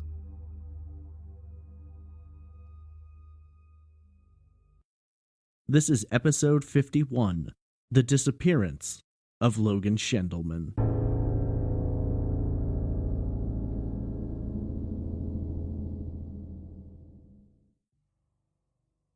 Logan Drew Schendelman was born on June 27, 1996, to his mother Hannah. Logan never knew his father, as he was an engineer working in the United States on a limited visa and later returned home to Saudi Arabia, possibly unaware that he had fathered a child during his time in the country. By all accounts, Hannah had a whirlwind romance with Logan's father, though whether or not there were any discussions about a possible future and the logistics of that future is uncertain. Regardless, Logan was born and raised in Tumwater, Washington. Tumwater sits in Thurston County and is a small city approximately 4 miles south of Olympia. Tumwater holds a population of just over 20,000 residents and covers 14.9 square miles, and its name translates to mean waterfall. Extensive details about Logan's upbringing are fairly limited, though seem in general to depict what one might describe as a fairly average and normal childhood. Logan was Hannah's second born, with him having an older half-sister named Chloe. Shortly after his birth, Hannah spoke to her mother, Ginny, Logan's grandmother, and requested that she and the kids come live there for a period of time. Ginny agreed, and the family moved in with their maternal grandmother. Ginny had raised Hannah predominantly on her own as, similar to her daughter, she had gotten involved in a relationship with a man which was short-lived prior to her daughter's birth. Ginny's relationship had been with an African-American male, making Hannah of mixed descent. Logan, as a result, was a combination of Caucasian, African-American, and Saudi Arabian. Tumwater isn't exactly known for its racial diversity, and according to census records, is listed as having a population that is 85% white, with African Americans making up only 1.7%. The nearby larger city of Olympia, with more than 2 times the population of Tumwater, bears similar metrics, showing only a 2% African American population. Despite the numbers, Tumwater has been described as the kind of city where race isn't considered a big deal. The predominantly Caucasian population is said to have been progressive, and it's far from a place of racial tensions, but of course that's hard to verify. For Logan, cultural diversity would be something he would experience within the realm of his own family. Hannah was of mixed descent. His grandmother Ginny was Caucasian, and he had 2 great aunts, one of whom was African American, and the other who was Caucasian. There was a division in the family, though. When Logan was young, his mother Hannah decided she wanted to attend art school in Olympia, which would be complicated while raising 2 young children. In discussions with Ginny, it was decided that Chloe and Logan would stay with her, while Hannah pursued a career. In order to put things in order and give Ginny the legal ability to provide medical insurance and to make important decisions, she was granted guardianship of the children. Ginny would raise Chloe and Logan as her own, though Hannah would be around and would visit and spend times with the kids when she could. Their relationship has never been described as strained or difficult. On the other hand, Hannah's father's side of the family was not in the picture. Logan's great aunt, Tina Crary, wouldn't meet him until the year before he disappeared. There's been a lot of discussion about the division of the family, with both sides laying out accusations blaming the other for the rift. On Tina's side, it's been said that Ginny worked actively to exclude that side of the family and had no interest in bringing them together, nor to expose Logan to his African American roots. On Ginny's side, it's been said that while she was always open to having a united family, it was Tina's side which displayed no interest. In an interview, Ginny explained that when Logan was first born, Tina's side of the family made a few attempts to get in touch and see him, but their efforts quickly faded, and over the years, little else was done to reconnect. Whoever is telling the truth seems less important than the fact that Logan, for the majority of his life, had no contact with this side of his family and was seemingly unaware of their existence, though that remains debated. Suffice it to say, learning the truth about his origins will play a role later in his life. Logan was described by friends and family as being extremely charismatic and having an irresistible personality. His ability to make friends was apparent from a young age and only became more prominent as he got into his teens. His circle of friends expanded quickly, and as he entered Tumwater High School, his popularity would continue to rise, especially once he joined the football team and showed off his skills. Of Logan, Ginny would say, quote, "He was kind of a normal teenager. He was happy at school and seemed popular. He had lots of friends. He listened to music, and he wrote poetry." End quote. The poetic side of Logan also came, as it often does for writers, with a somewhat deep private side that the outside rarely sees, and it wasn't uncommon for Logan to spend time alone, writing, listening to music, and just thinking. However, when Logan was out in public with friends and family, he was typically surrounded by smiling faces, and it was obvious to everyone that Logan was skilled at meeting others. He possessed a genuine quality that made others want to be around him, and it was hard to find someone who didn't like him. Logan's uncle Mike would say, quote, "Logan has always been the kind of guy that I think just about anybody could make friends with him, and he'd make friends with them." End quote. Logan was said to enjoy making others laugh, and it wasn't uncommon to find him joking around with friends in school. Dakota Tresner, a friend from high school, described Logan by saying he was, quote, "never down, always happy. Around school, he was always laughing, joking with people." End quote. Though Logan may have looked different than his predominantly white friends, they have suggested that simply never played a role in their relationship. Logan was a part of the group, and no one gave it a second thought. When it came to school, Logan excelled both on and off the football field. He achieved good grades and helped lead his team to the state championships twice, from 2011 to 2014. Logan had grown into an intimidating figure, standing 6 feet tall and weighing approximately 175 pounds. In his senior year, Logan played on varsity and competed in 14 games, boasting 31 solo tackles and 71 tackles in total, averaging 5.1 tackles per game, deflecting 7 passes, and intercepting 3 while ultimately scoring 1 touchdown. His intensity on the field was in direct contradiction to the kind and gentle personality outside of the game, and Dakota later said, quote, "When the game was going, that kid would smack people. It was awesome." End quote. Ginny attended all of his games, sitting in the bleachers beneath a blanket and freezing, but loving every moment of watching Logan in his element. When asked about Logan's athletic abilities, his Aunt Mary stated, quote, "Everybody loved to watch him run the ball. It was just a good time for him." End quote. Everything seemed to be going well in Logan's life. He had a good group of friends, he was finishing up high school with good grades and an excellent performance on the field, and he was looking forward to the next chapter of his life. What that chapter would be, though, he wasn't quite sure. Like many men his age on the verge of adulthood, Logan hadn't yet decided what he wanted to major in or how he wanted to spend the rest of his life. For the time being, that wasn't too much of a worry, as so many students enter college without a specific destination, and part of the process is learning what it is you want to do. He had some plans in place, and was going to be attending Eastern Washington University, and had already made arrangements to share a dorm with a friend.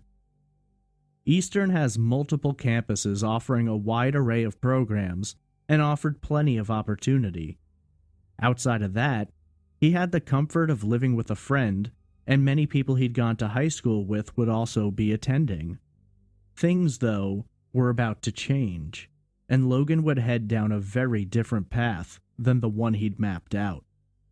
The summer between high school and college was meant to be filled with good times, parties, and laughter. It was 2014, and Logan was 18 years old and coming into his own. One night, Logan attended a party with some friends. It was outside and there was a fire going, and everyone was having a good time. Logan laughed and joked around as he usually did, but one attendee began giving him a hard time. According to some people who had been at the party, a young woman began to poke fun at Logan about his ethnicity. She made references to him being of Saudi Arabian descent and about him being part African American also. Logan was extremely upset by her statements, so much so that he called Ginny to come and pick him up. It wasn't just the racial slurs that had gotten to Logan, though. He felt that his friends, some of whom were at that party, didn't stand up for him. While they didn't participate in the harassment, Logan felt that he would have stood up for them, but they said nothing in defense of him, and he began to question not only their loyalty, but whether or not their silence was an admission of the fact that they might agree with the slurs being hurled his way. Ginny later said, quote, "She was saying he was Saudi Arabian because his father's from Saudi Arabia, and he should be dancing around the fire and doing songs, and just ignorant racist kinds of things." End quote. In terms of his friends at the party, Ginny explained that when they returned home, Logan began talking about his so-called friends. According to Ginny, quote, "We got home, and he said, they weren't even there for me. I thought I had friends, and I don't. He started feeling very isolated at that point." End quote. Logan's friends felt that they hadn't participated in the disgusting behavior, and they didn't understand why Logan was upset with them. In response to this situation, Logan began to withdraw from his friends. It began slowly, with him simply being around less and responding to texts a little less frequently, but it quickly became a situation of totally ignoring them. Logan stopped responding to text messages at all, and when his friends would message him via social media, they could see notifications that he'd read their messages, but he simply didn't respond. He began to spend a lot of time at home, in his room, and it was clear that the situation had bothered him and put him in a position to reevaluate everything. As the summer grew shorter, he made a big decision based on his new outlook. In a conversation with Ginny, Logan expressed that he no longer wished to attend Eastern, and instead wanted to change to Washington State University, some 300 miles away. WSU offered Logan a new beginning in a new environment, and while no one is sure, the more diverse student population may have also been a draw for him. He didn't tell his friends about this change in plans. Logan's family have said that, during this time, he seemed for the first time in his life to be a little lost. They have defined this period as a crisis of identity, with Logan deciding that he needed to learn more about his roots and his place in the world. It was during this time that Logan began doing research on his family, in an attempt to track down the side of it that he had never met. Eventually, he managed to find his great-aunt Tina. After a back-and-forth conversation via social media, Tina invited Logan over for dinner. At the time, Logan didn't want to tell anyone in the home what he was doing, and a month or so before his planned leave for Washington State University, he drove over to Tina's home to meet, talk, and he hoped to learn more about where he came from. According to Tina, he was hesitant at first, and confessed that his grandmother Ginny wouldn't approve of him being there. Regardless, he was driven to learn more about where he came from. Tina would later say, quote, "It was always there, and as he got older, he was able to ask more questions and was able to connect the dots." End quote. That night, Tina and Logan got to know each other better over dinner, and when the meal was complete, Tina brought out photo albums. giving Logan the opportunity to see relatives he'd heard of, but never met. Tina would go on to say that Logan was extremely happy, and expressed that it was comforting to see his African American relatives.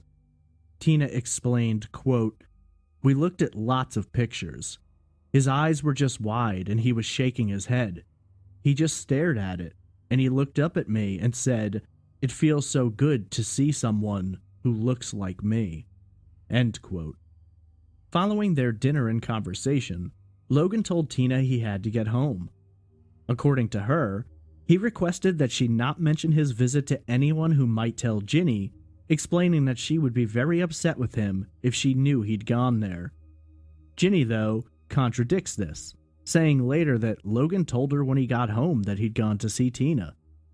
Both sides have their own stories, with Tina expressing that Logan had said Ginny hadn't wanted him to meet her and that she'd kept the family secret. Ginny, however, says that when he came home, he explained that Tina had spoken negatively about Ginny and he didn't understand why, since Ginny had, essentially, been the woman who raised him. Obviously, tensions between the two sides of the family were still present, and Logan could feel the tension.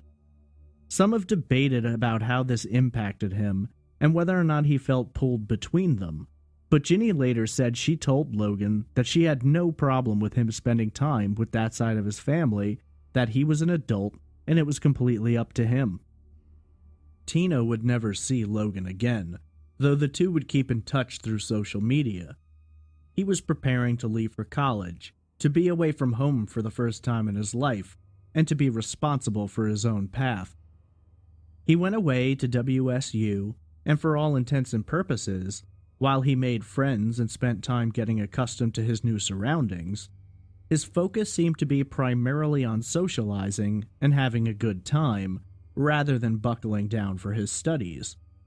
According to Ginny, he wasn't doing his homework, he wasn't attending classes like he was supposed to, and he may have been spending a lot of his time going to parties.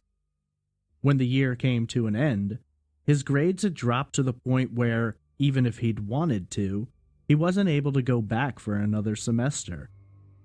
Logan elected not to go elsewhere to raise his GPA, and instead, he made the choice to take time away from school and to experience the real world for a while. Throughout his time at WSU, and upon returning home, his choice to disconnect from his high school friends continued. Several friends expressed that they'd reached out to him throughout the year, on breaks and during the summer, but as he had previously done, Logan read their messages but never answered. According to several friends, they felt as though he had made the choice to move on with his life and start anew, as though, now that he was out of high school and getting older, he no longer wished to associate with people from his past. The happy and smiling Logan they knew seemed to have changed, and his time away at school also appeared to have given him a more brooding personality. A former friend, Alyssa Parrish, said of that summer, quote, "He came into my work and brought an application in, and I was like, 'Hey, good to see you. How are you doing?' And he didn't say much. He kind of got nervous when I saw him. It was weird." End quote. Nervousness and paranoia are two things which others will begin to see in him as well. Logan would spend the next year of his life out of school and working odd jobs around Tumwater. Most of the work was physical labor, and none of the jobs were exactly the kind of work that made him feel fulfilled. Logan's great Aunt Mary would later say that he would do, quote, "just about any job he could find to make money." The first job he got was, I believe, with a laundry facility, where they would go around at night and pick up laundry from nursing homes and hospitals. End quote. Mary and Mike owned and operated a 5-acre farm, and they would sometimes hire Logan on to assist with some of the more difficult tasks, or when Mike needed an extra hand. Mike explained, quote, "I needed help cleaning the fields. He helped me with other chores such as ditching for power and water." End quote. The work was hard and exhausting, but according to Mike and Mary, Logan enjoyed doing it. He liked feeling useful, and felt satisfied after a long, hard day. They paid him good as well, sometimes giving him as much as $20 per hour. By the spring of 2016, Logan was 19 years old and still struggling to figure out not only what he was going to do, but what he wanted to do. According to Ginny, he wasn't living much of a social life at the time. He spent most of his free time home, in his room, with the door closed. He was on the internet a lot, chatting with people he'd never met. This seemed to be a window into making new friends, as he'd maintained radio silence with his old friends. According to Mike, Logan wasn't very happy at home during this time period. His sister, Chloe, who still lived in the house, had recently allowed her boyfriend, Jake, to move in. Along with Jake came his 2 children, and for Logan, things were getting a little crowded, and as many have suggested, he wasn't a big fan of Jake either. The specifics about their interactions aren't very well known, and while some say it was an incredibly tense situation, Ginny has disagreed, explaining, quote, "Sometimes they disagreed. I wouldn't call them particularly good friends, but it wasn't like people beating on each other or anything like that." End quote. Jake had a history of violence and had been arrested and was on probation for a domestic situation in which he was ultimately charged with felony assault in 2013. No reports have ever been made about Jake being violent in the home at this time, but it has been hinted that Logan didn't appreciate his demeanor or now living in a home with him and 2 young children. It's around this time that Logan began going out a little more and started hanging out with a crowd that Ginny never met. He was coming home late at night, sometimes early in the morning, and there were certain things about his behavior that Ginny was becoming concerned about. Whether it was a result of hanging out with a new crowd of people, a way to deal with stress, or simply an activity Logan enjoyed, he began smoking pot. According to Ginny, it wasn't just a little bit here and there, as she later explained, quote, "I know he was going someplace and buying pot from somebody, 'cause he was smoking quite a bit." End quote. Reportedly, it's at this time that Ginny begins to notice his paranoia is rising. While old friends feel that his behavior was odd if they happen to run into him somewhere, noting that he seemed almost nervous and frightened around them, Ginny notes that his behavior carries over into his home life as well. She attributed it to the amount of marijuana he was smoking, saying, quote, "Logan was smoking a lot of pot.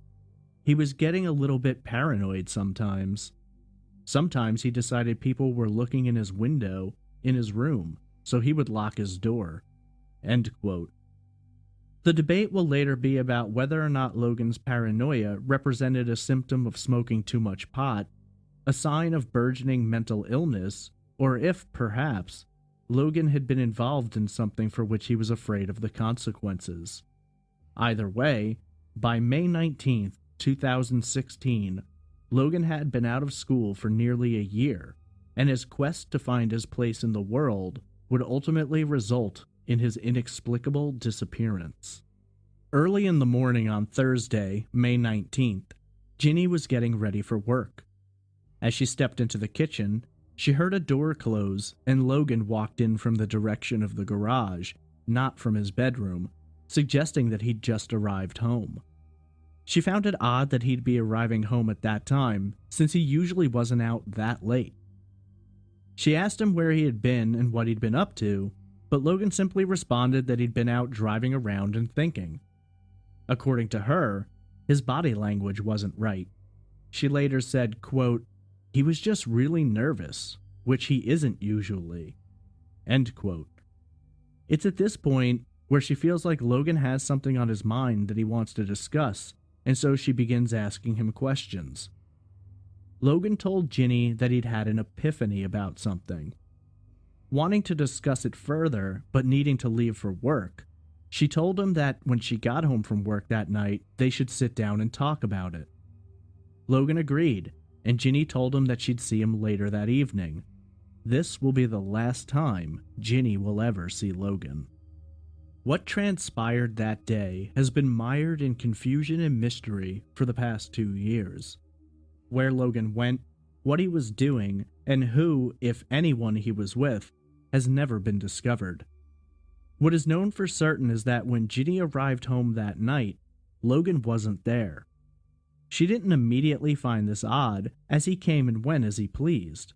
But as the night went longer, and she hadn't seen nor heard from him, she began getting concerned. Since Logan's phone was on her contract, she logged into the app and used its locator service to check on him. The phone's location showed him in an area near his mother Hannah's home in Olympia, and so Ginny assumed that Logan had gone to see his mother and was safe. She thought little of it for the rest of the night.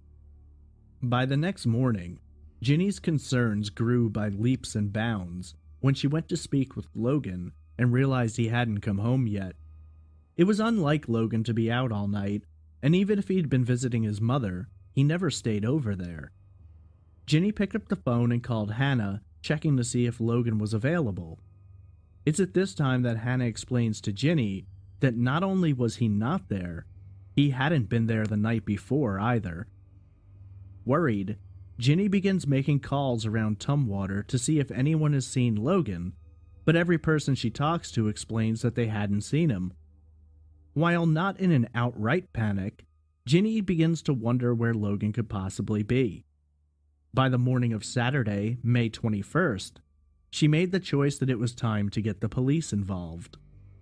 Ginny went down to the Thurston County Sheriff's Office with the intention of filing a missing persons report, but when she arrived, she found the office empty. The department is small, and on weekends, they didn't have enough staff to have someone positioned there for walk-ins. At the time, Ginny didn't believe that the situation was an emergency, as she had no indications that anything was wrong other than the fact that Logan hadn't yet returned. So rather than dialing 911 to report him missing, she spent the rest of the weekend trying to track him down, and when she failed to do so, she returned to the sheriff's office on Monday, May 23rd. While filling out a missing persons report, she was asked for the typical details: a description, distinguishing marks, places he usually goes, people he may associate with, and information about his vehicle. According to the sheriff's office, at the time, they aren't given an indication that this may be related to a crime in any way, and so they take a basic report and approach it as a missing person situation. After processing the paperwork, an investigator decided to run down Logan's vehicle information. It's at this point that they discovered that on Friday, May 20th, his car had been impounded by the Washington State Patrol. According to their report, Logan's 1996 black Chrysler Sebring had been found abandoned on the side of the I-5 interstate. The 5 is a 1,400-mile interstate running north and south from Mexico to Canada, crossing through California, Oregon, and Washington.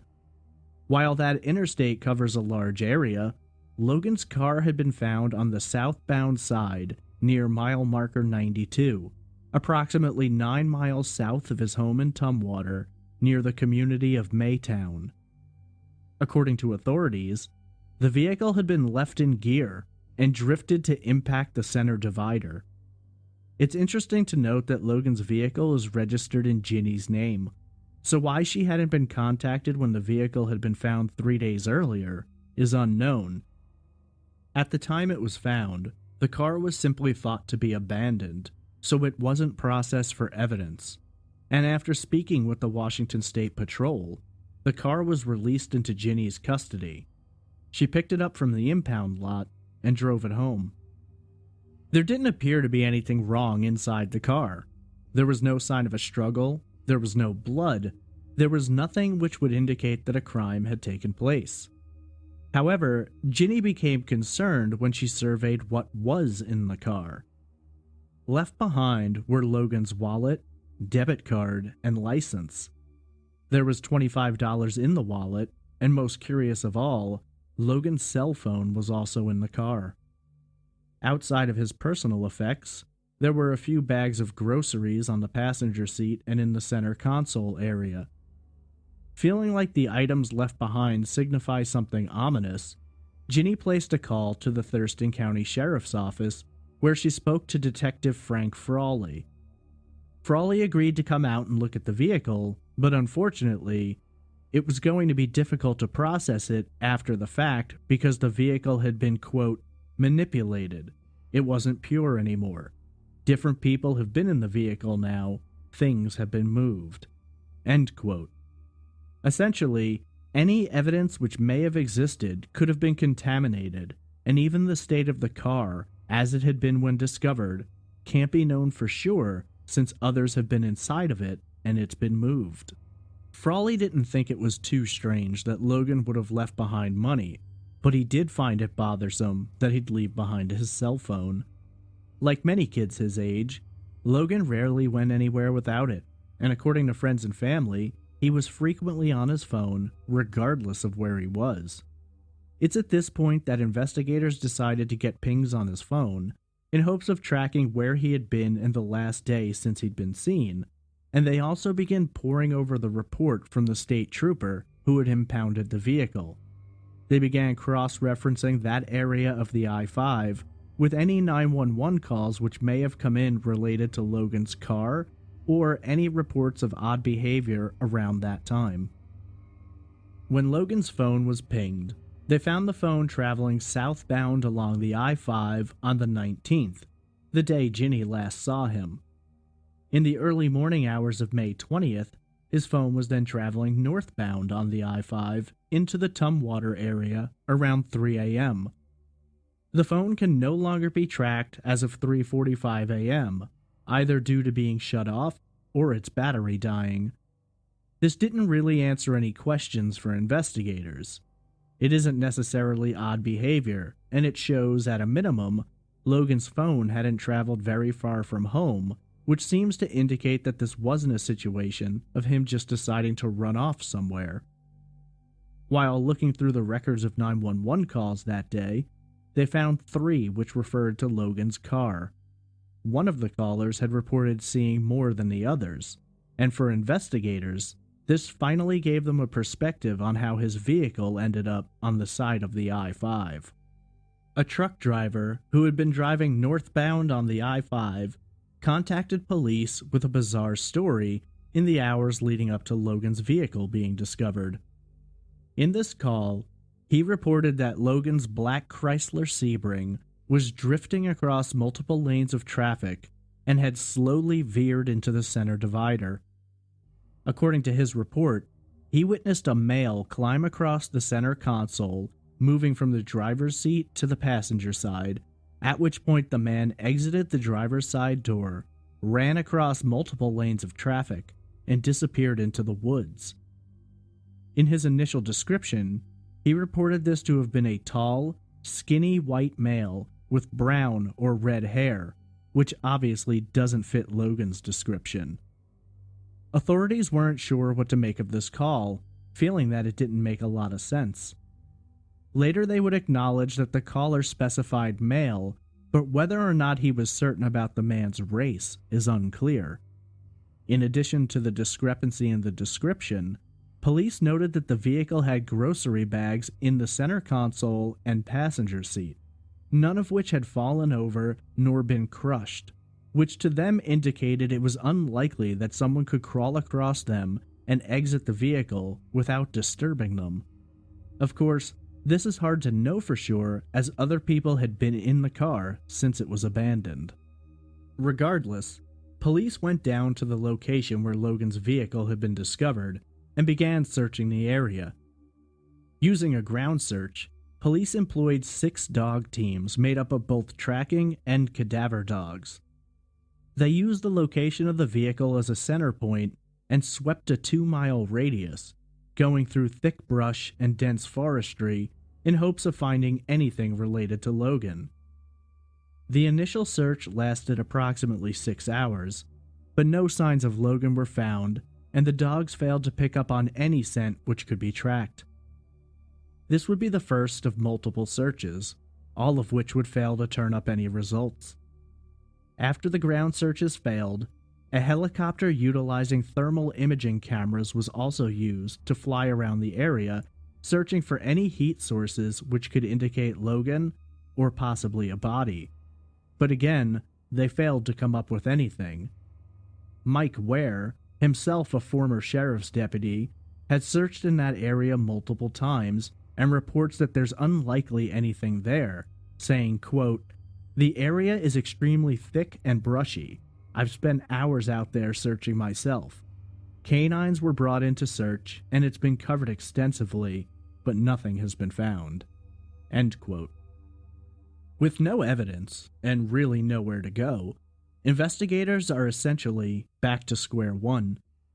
They visited Ginny's home and asked permission to search Logan's room, which was granted. They also took his laptop into their possession to examine his internet history. During this same time, they began looking through his phone for any people he may have been in communication with. They quickly discovered that Logan had mostly stayed to himself, as co-workers they questioned knew little about Logan, and his high school friends all reported that he hadn't been speaking with them. They only tracked down one person who had been in communication with Logan, a young woman living in Oregon who had been talking with him through a dating app. While the two maintained communication, they had never met in person, and so she was quickly dismissed as having any knowledge about Logan's activities in the days leading up to his disappearance. Again, frustrated and with nowhere to look, police once more turned to the 911 calls from the days surrounding Logan's disappearance. They found the account of a woman who had phoned in to report an African-American male who fit Logan's description. According to this woman, the man had been seen walking down the street, nude from the waist down. The area in which it was reported is a known drug area with a lot of crack houses. Police began to consider the possibility that Logan's paranoia and behavior leading up to his disappearance may indicate that he'd been involved with drug activities. They did bring a search team and once again utilized dogs in the area the woman had reported, but again failed to find anything or track anything related to Logan. While the story is bizarre and disturbing, they could do little to connect it to Logan's disappearance. Detective Frawley later said, quote, "Could have been Logan, could have been anybody." End quote. A week after Logan disappeared, on May 26th, investigators got a hit on his social media, which they had been tracking on the off chance that he may still be around somewhere and could log in. There was a post indicating that Logan was at an airport nearby, and for a moment investigators thought they had something, but it was all a mistake. The post about being at the airport was a Facebook memory from the year before, and any excitement generated in the moment was quickly brushed aside. The false airport check-in did lead investigators in a new direction, though. They soon learned that, shortly before his disappearance, Logan had spoken with his mother Hannah and had been asking questions about his father. Hannah is said to have given Logan all of the information she had, and for the first time, Logan learned the truth about his father and his identity. Police began to wonder if it was possible that Logan's disappearance might be connected to a plan for him to leave the country and meet his father. While this was considered a possibility, it was difficult to nail down, as Logan's license had been left behind in his car and his passport was expired. Short of being in possession of false identification, Logan would have no way of traveling outside of the country, let alone to Saudi Arabia. While investigators began looking for any possible leads to connect them to Logan, all roads brought them to dead ends. When questioning family members, Chloe's boyfriend Jake was brought to their attention. Considering his violent history and reports that he and Logan didn't get along, some family members couldn't help but suspect the possibility that he may have had something to do with it. While investigators found this an interesting angle to pursue, Jake himself had stated that he had no idea what happened to Logan. 5 long months would pass, and during that time no leads or developments would come along. Logan's disappearance remained a bizarre mystery, and while the local media had touched on his story in the weeks surrounding his disappearance, coverage was drying up, and for the most part, Logan's story was beginning to fade. Then, in October of 2016, police were granted the opportunity to question Jake in a more secure setting. He'd been arrested for a parole violation and was sent to jail. While in jail, authorities approached him about taking a polygraph test. Jake acquiesced and was questioned about Logan's disappearance. According to Detective Frawley, Jake was asked if he had anything to do with Logan's disappearance, as well as whether or not he had any knowledge of what may have happened to Logan. Jake's answers were ruled to be honest, and in Frawley's mind, he was not a viable suspect and had successfully completed the polygraph.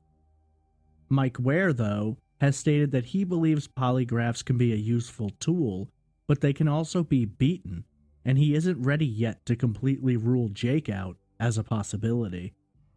Sadly, investigators were once again in a position where they had nowhere to go with the case.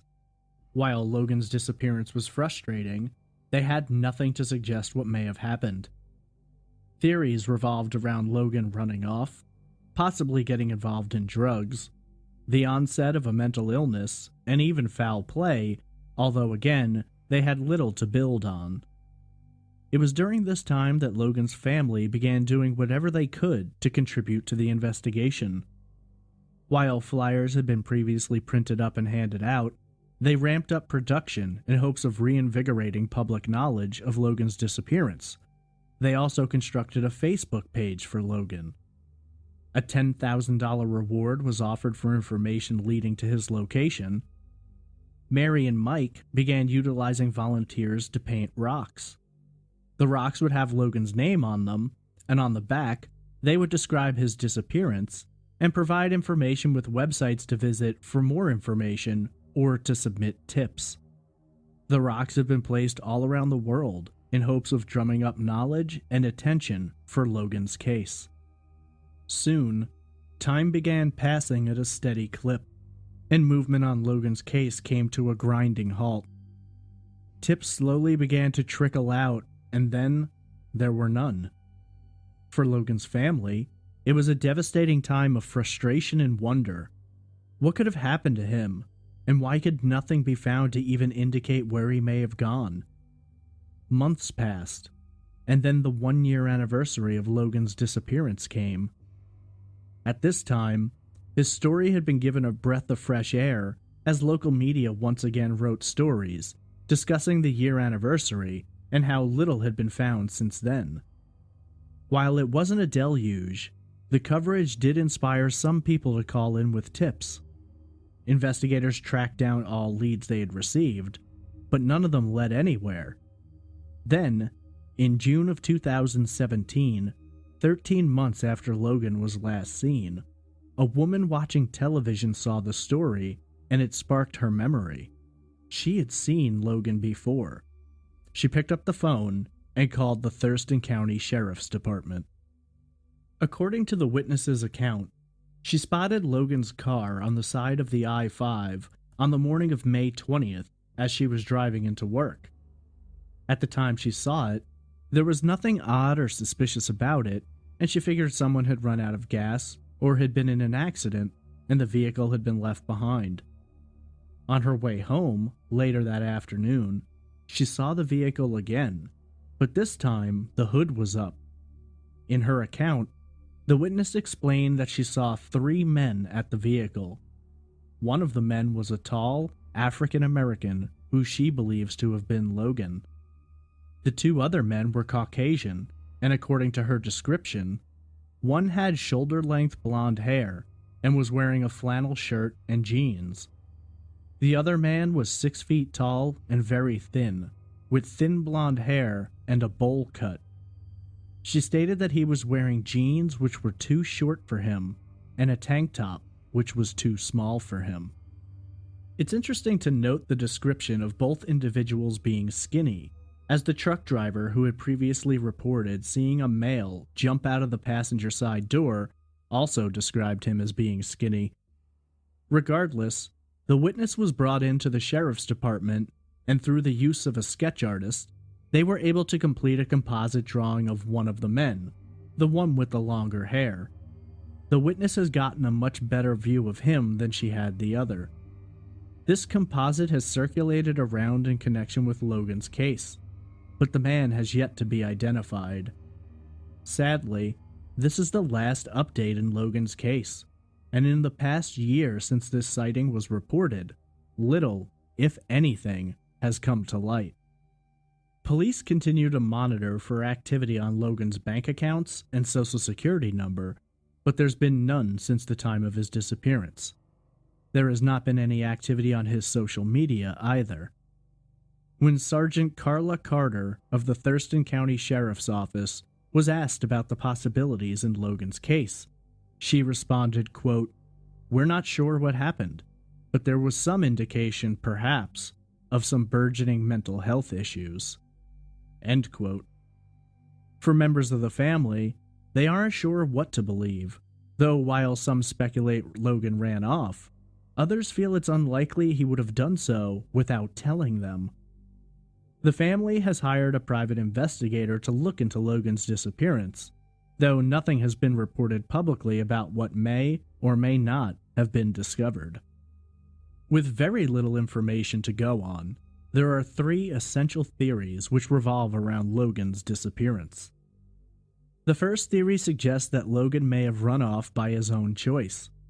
There are multiple angles to this theory, with some believing that Logan may have been experiencing the onset of a mental illness, which contributed to his disappearance. Others argue that Logan may have wanted to get away from the situation he was living in and his frustrations with his former friends, and hoping to start a new life somewhere, while others contend that Logan may have secretly left the area in search of his biological father. The second theory follows a similar line to the first, though it takes the angle that Logan's disappearance may not have been his attempt to run away, but possibly to commit suicide.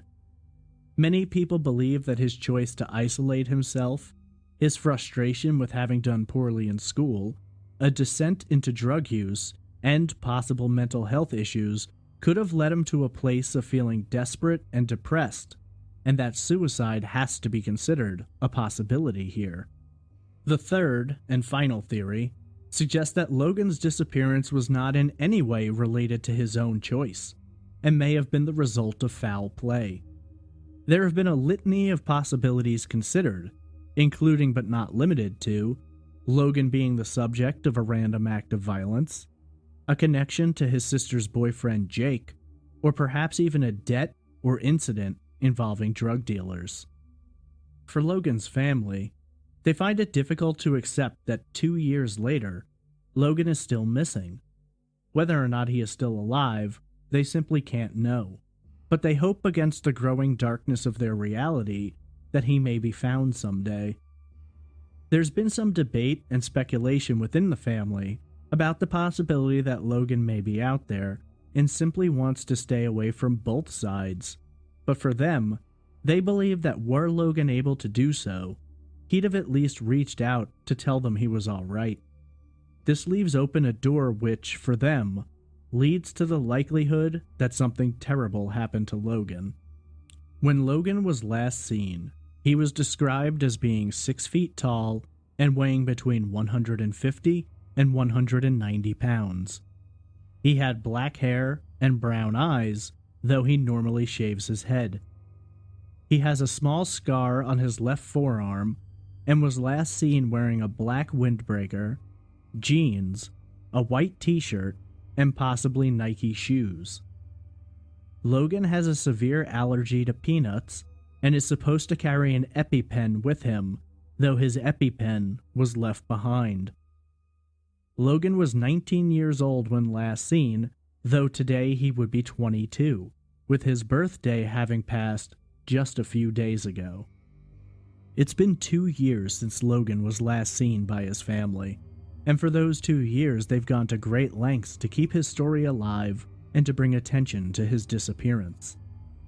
In terms of many disappearances covered on this show, Logan's case is still very young, and for many, This leaves hope in the possibility that he could still be out there somewhere and may yet be returned home safely. Sadly, with a tremendous lack of evidence and information, there's little to go on, and while witnesses have come forward to report seeing Logan on the day he vanished, there have been no accounts of Logan being seen after May 20th, 2016. For the family, his absence is felt daily, but they keep their lights on and doors open should he reappear in Tumwater. Mary Ware, when asked about the search, responded, quote, "Every 10 minutes I am saying to my husband, maybe this happened, or maybe that happened. But I have no idea. There just doesn't seem to be an explanation."